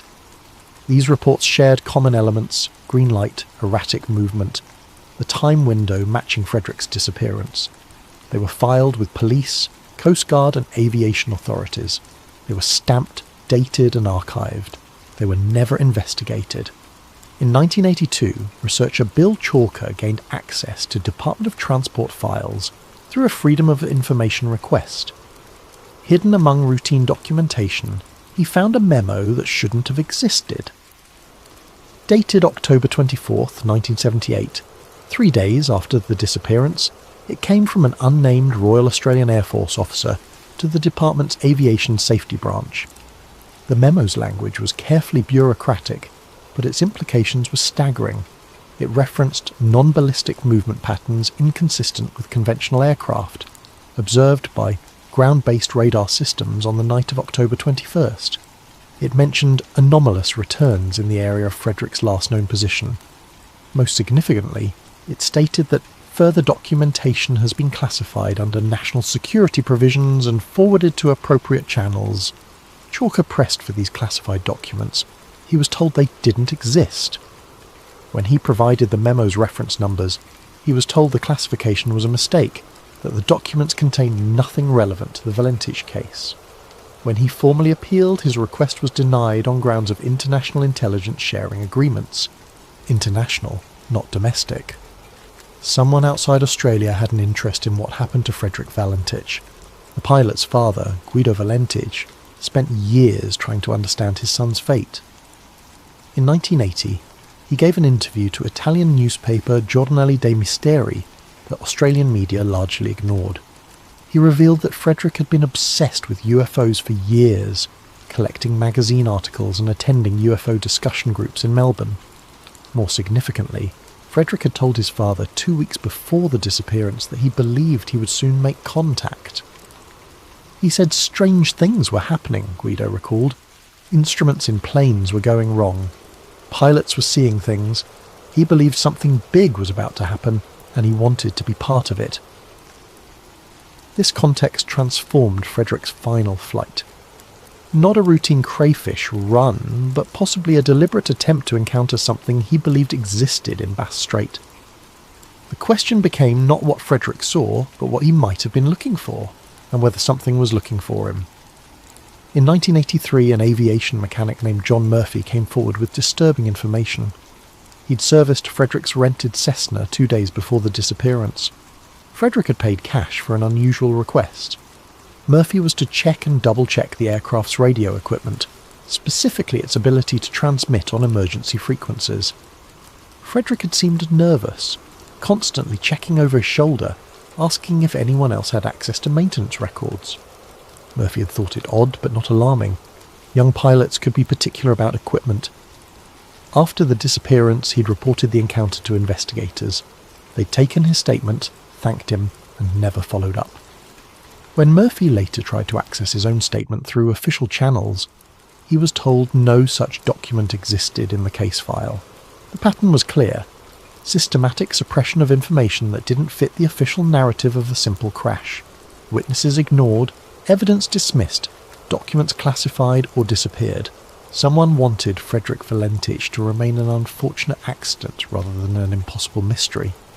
But secrets have a way of surfacing, especially when they're buried in government archives waiting for declassification deadlines. Part 3. The Classified Connections. For 45 years, the complete government files on Frederick Valentich remained partially classified. Standard procedure for aviation accidents allowed full declassification after 30 years. Yet when 2008 arrived, researchers found key documents still restricted under national security provisions. It took until 2023 for the National Archives of Australia to release what they claimed was the complete file. Even then, numerous pages showed heavy redaction. What emerged from these documents fundamentally changed understanding of that October night. The files revealed that Bass Strait in 1978 was far from empty ocean. It was one of the most heavily monitored maritime zones in the Southern Hemisphere, though few Australians knew it. The Cold War had turned these waters into a chessboard where submarines played deadly games of detection and evasion. American nuclear submarines regularly transited Bass Strait, using its complex underwater topography to mask their acoustic signatures. Soviet intelligence vessels operated just outside Australian territorial waters trying to track these submarines. Australia, caught between superpowers, officially maintained neutrality while secretly cooperating with American surveillance efforts. 3 underwater listening stations operated along the Victorian coast, part of the classified SOSUS, Sound Surveillance System Network. These hypersensitive hydrophones could detect submarine movements hundreds of miles away. They also, according to declassified technical specifications, could pick up aircraft impacts on water surfaces, yet they recorded nothing on October 21st, 1978. A recently released document dated October 23rd, 1978, showed the United States Naval Intelligence Service had formally requested all data related to aerial disturbance over Bass Strait on the night of Frederick's disappearance. The request came through diplomatic channels reserved for highest priority intelligence matters. Australia complied, sending not just the Valentich case files, but also associated electromagnetic anomaly recordings. Electromagnetic anomaly recordings, not standard procedure for a missing Cessna. The documents revealed that RAAF Base East Sale had tracked an unusual radar target that night. Not Frederick's Cessna, they had that clearly identified. Something else, moving at speeds alternating between hover and over 3,000 miles per hour. The radar operators had tagged it as equipment malfunctioned until it intersected with Frederick's flight path. Then it had disappeared from radar at the exact moment Frederick's transmission cut off. Wing Commander Keith Jessup filed a report stating his belief that the object exhibited controlled flight characteristics beyond current technological capabilities. His superiors buried the report and transferred Jessup to a desk position in Canberra. He took early retirement 6 months later, signing a comprehensive non-disclosure agreement. The American interest went deeper than simple intelligence gathering. A CIA assessment dated November 1978, declassified only partially in 2023, discussed parallels between Bass Strait incident and Project Blue Book case number 3201. That case, from 1952, involved a United States Air Force pilot who reported similar metallic objects with green lights before experiencing complete electrical failure. He'd survived, landing his aircraft on manual backup systems, but suffered radiation exposure consistent with close proximity to an unknown energy source. Frederick Valentich's medical records subpoenaed during the investigation showed he'd had a comprehensive physical examination just 3 weeks before his disappearance. Blood work, chest x-rays, vision tests, all normal. Yet the investigation file contained a curious addendum, a request from the Australian Radiation Laboratory for any preserved biological samples from Frederick Valentich. No explanation for why radiation exposure might be relevant to a presumed crash. The surveillance corridor Frederick entered wasn't just monitored for submarines.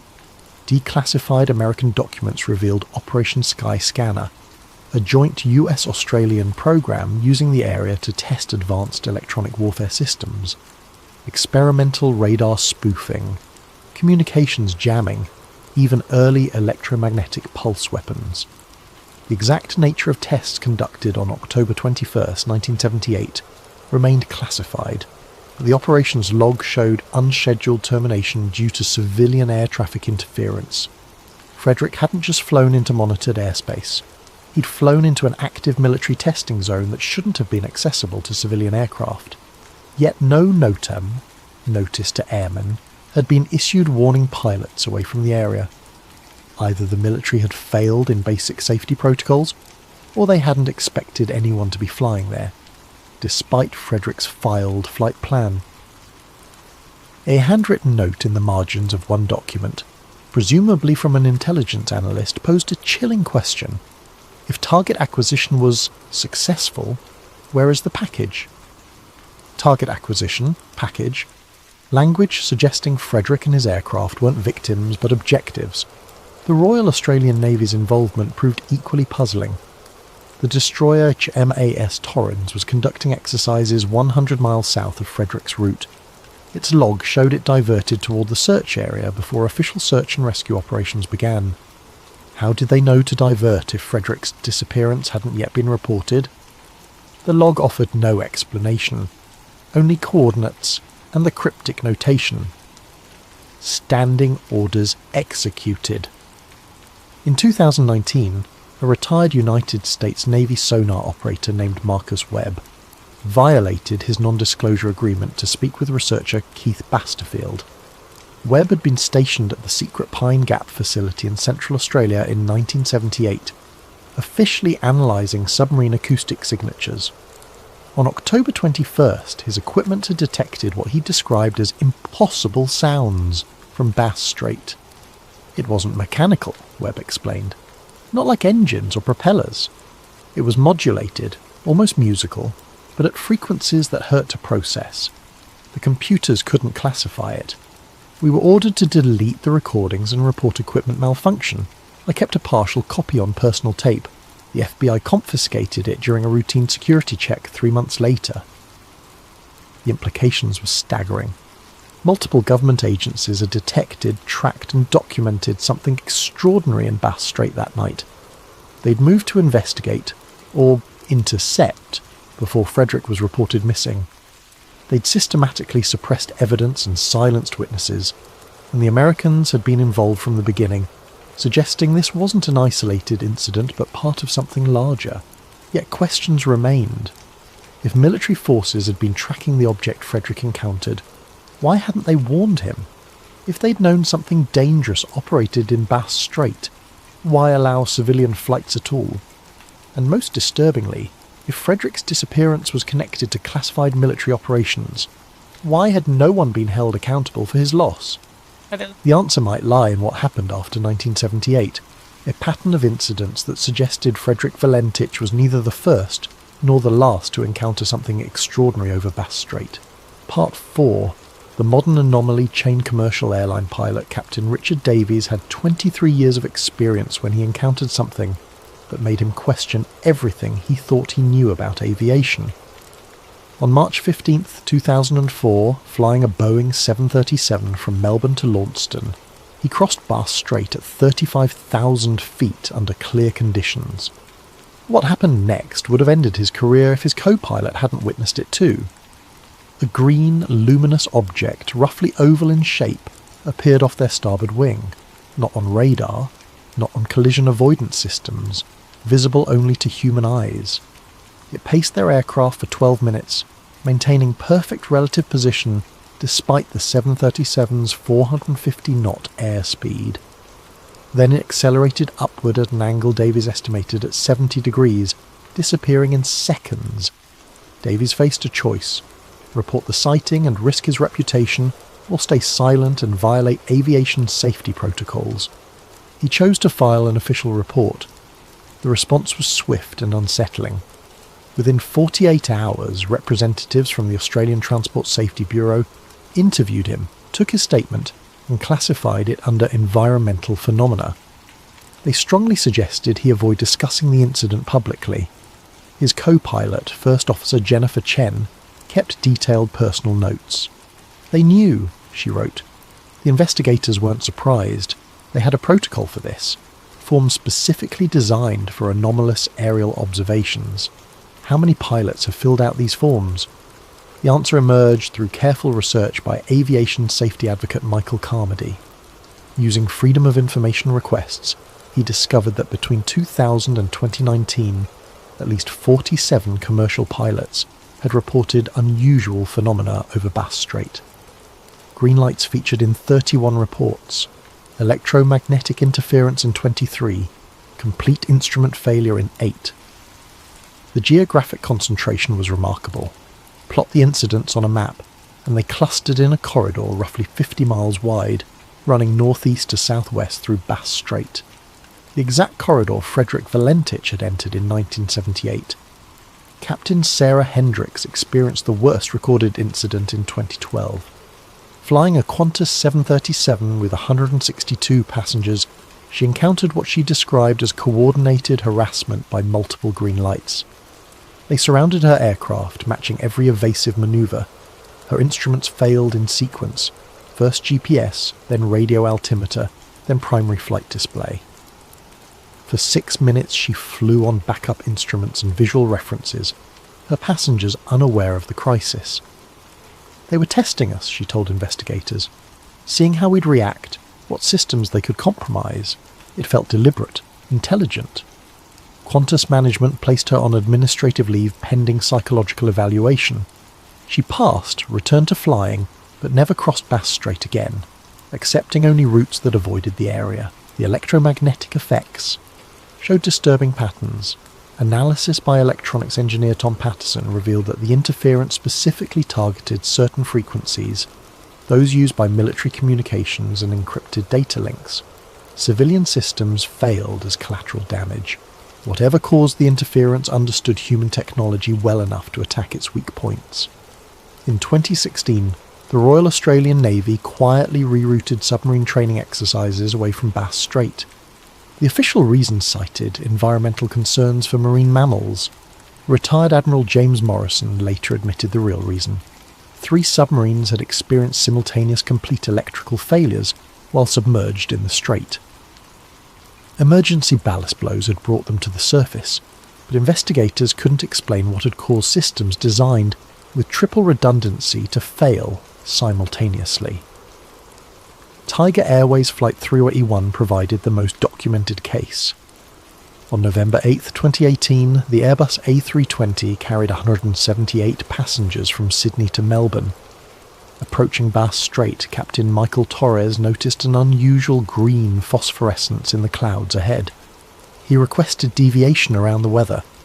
Melbourne Control reported clear skies, no precipitation on radar. Torres trusted his eyes over instruments. As he began the deviation, passengers on the right side of the aircraft started recording with their phones. 12 separate videos captured what happened next. A metallic sphere, approximately 30 feet in diameter, emerged from the phosphorescent cloud and positioned itself directly above the aircraft. For 4 minutes, it maintained position while every electronic device on the plane, from navigation systems to passenger entertainment units, flickered erratically. Then it accelerated vertically and vanished. The videos went viral before authorities could suppress them. The Australian Transport Safety Bureau issued a statement attributing the sighting to ball lightning, despite meteorologists pointing out that no thunderstorm activity existed within 500 miles. The passenger videos revealed details that challenged conventional explanation. The object's surface showed no seams, rivets, or visible propulsion systems. It maintained perfect stability despite the aircraft's wake turbulence. Most remarkably, frame-by-frame analysis showed it didn't actually move when it disappeared. It seemed to fade out of visible spectrum while remaining in the same position. Bass Strait earned its reputation as Australia's Bermuda Triangle, but the comparison wasn't entirely accurate. The Bermuda Triangle's mysteries involved disappearances. Bass Strait's mysteries involved encounters, repeated documented contact, with something that chose to reveal itself to commercial aircraft, while remaining invisible to military surveillance. Or perhaps not invisible. A leaked 2019 Royal Australian Air Force briefing suggested they'd been tracking persistent anomalous returns over Bass Strait for decades. The briefing discussed protocols for avoiding inadvertent engagement and stressed that pilots should not attempt intercept or investigation of unusual targets in the region. They knew something operated in Bass Strait.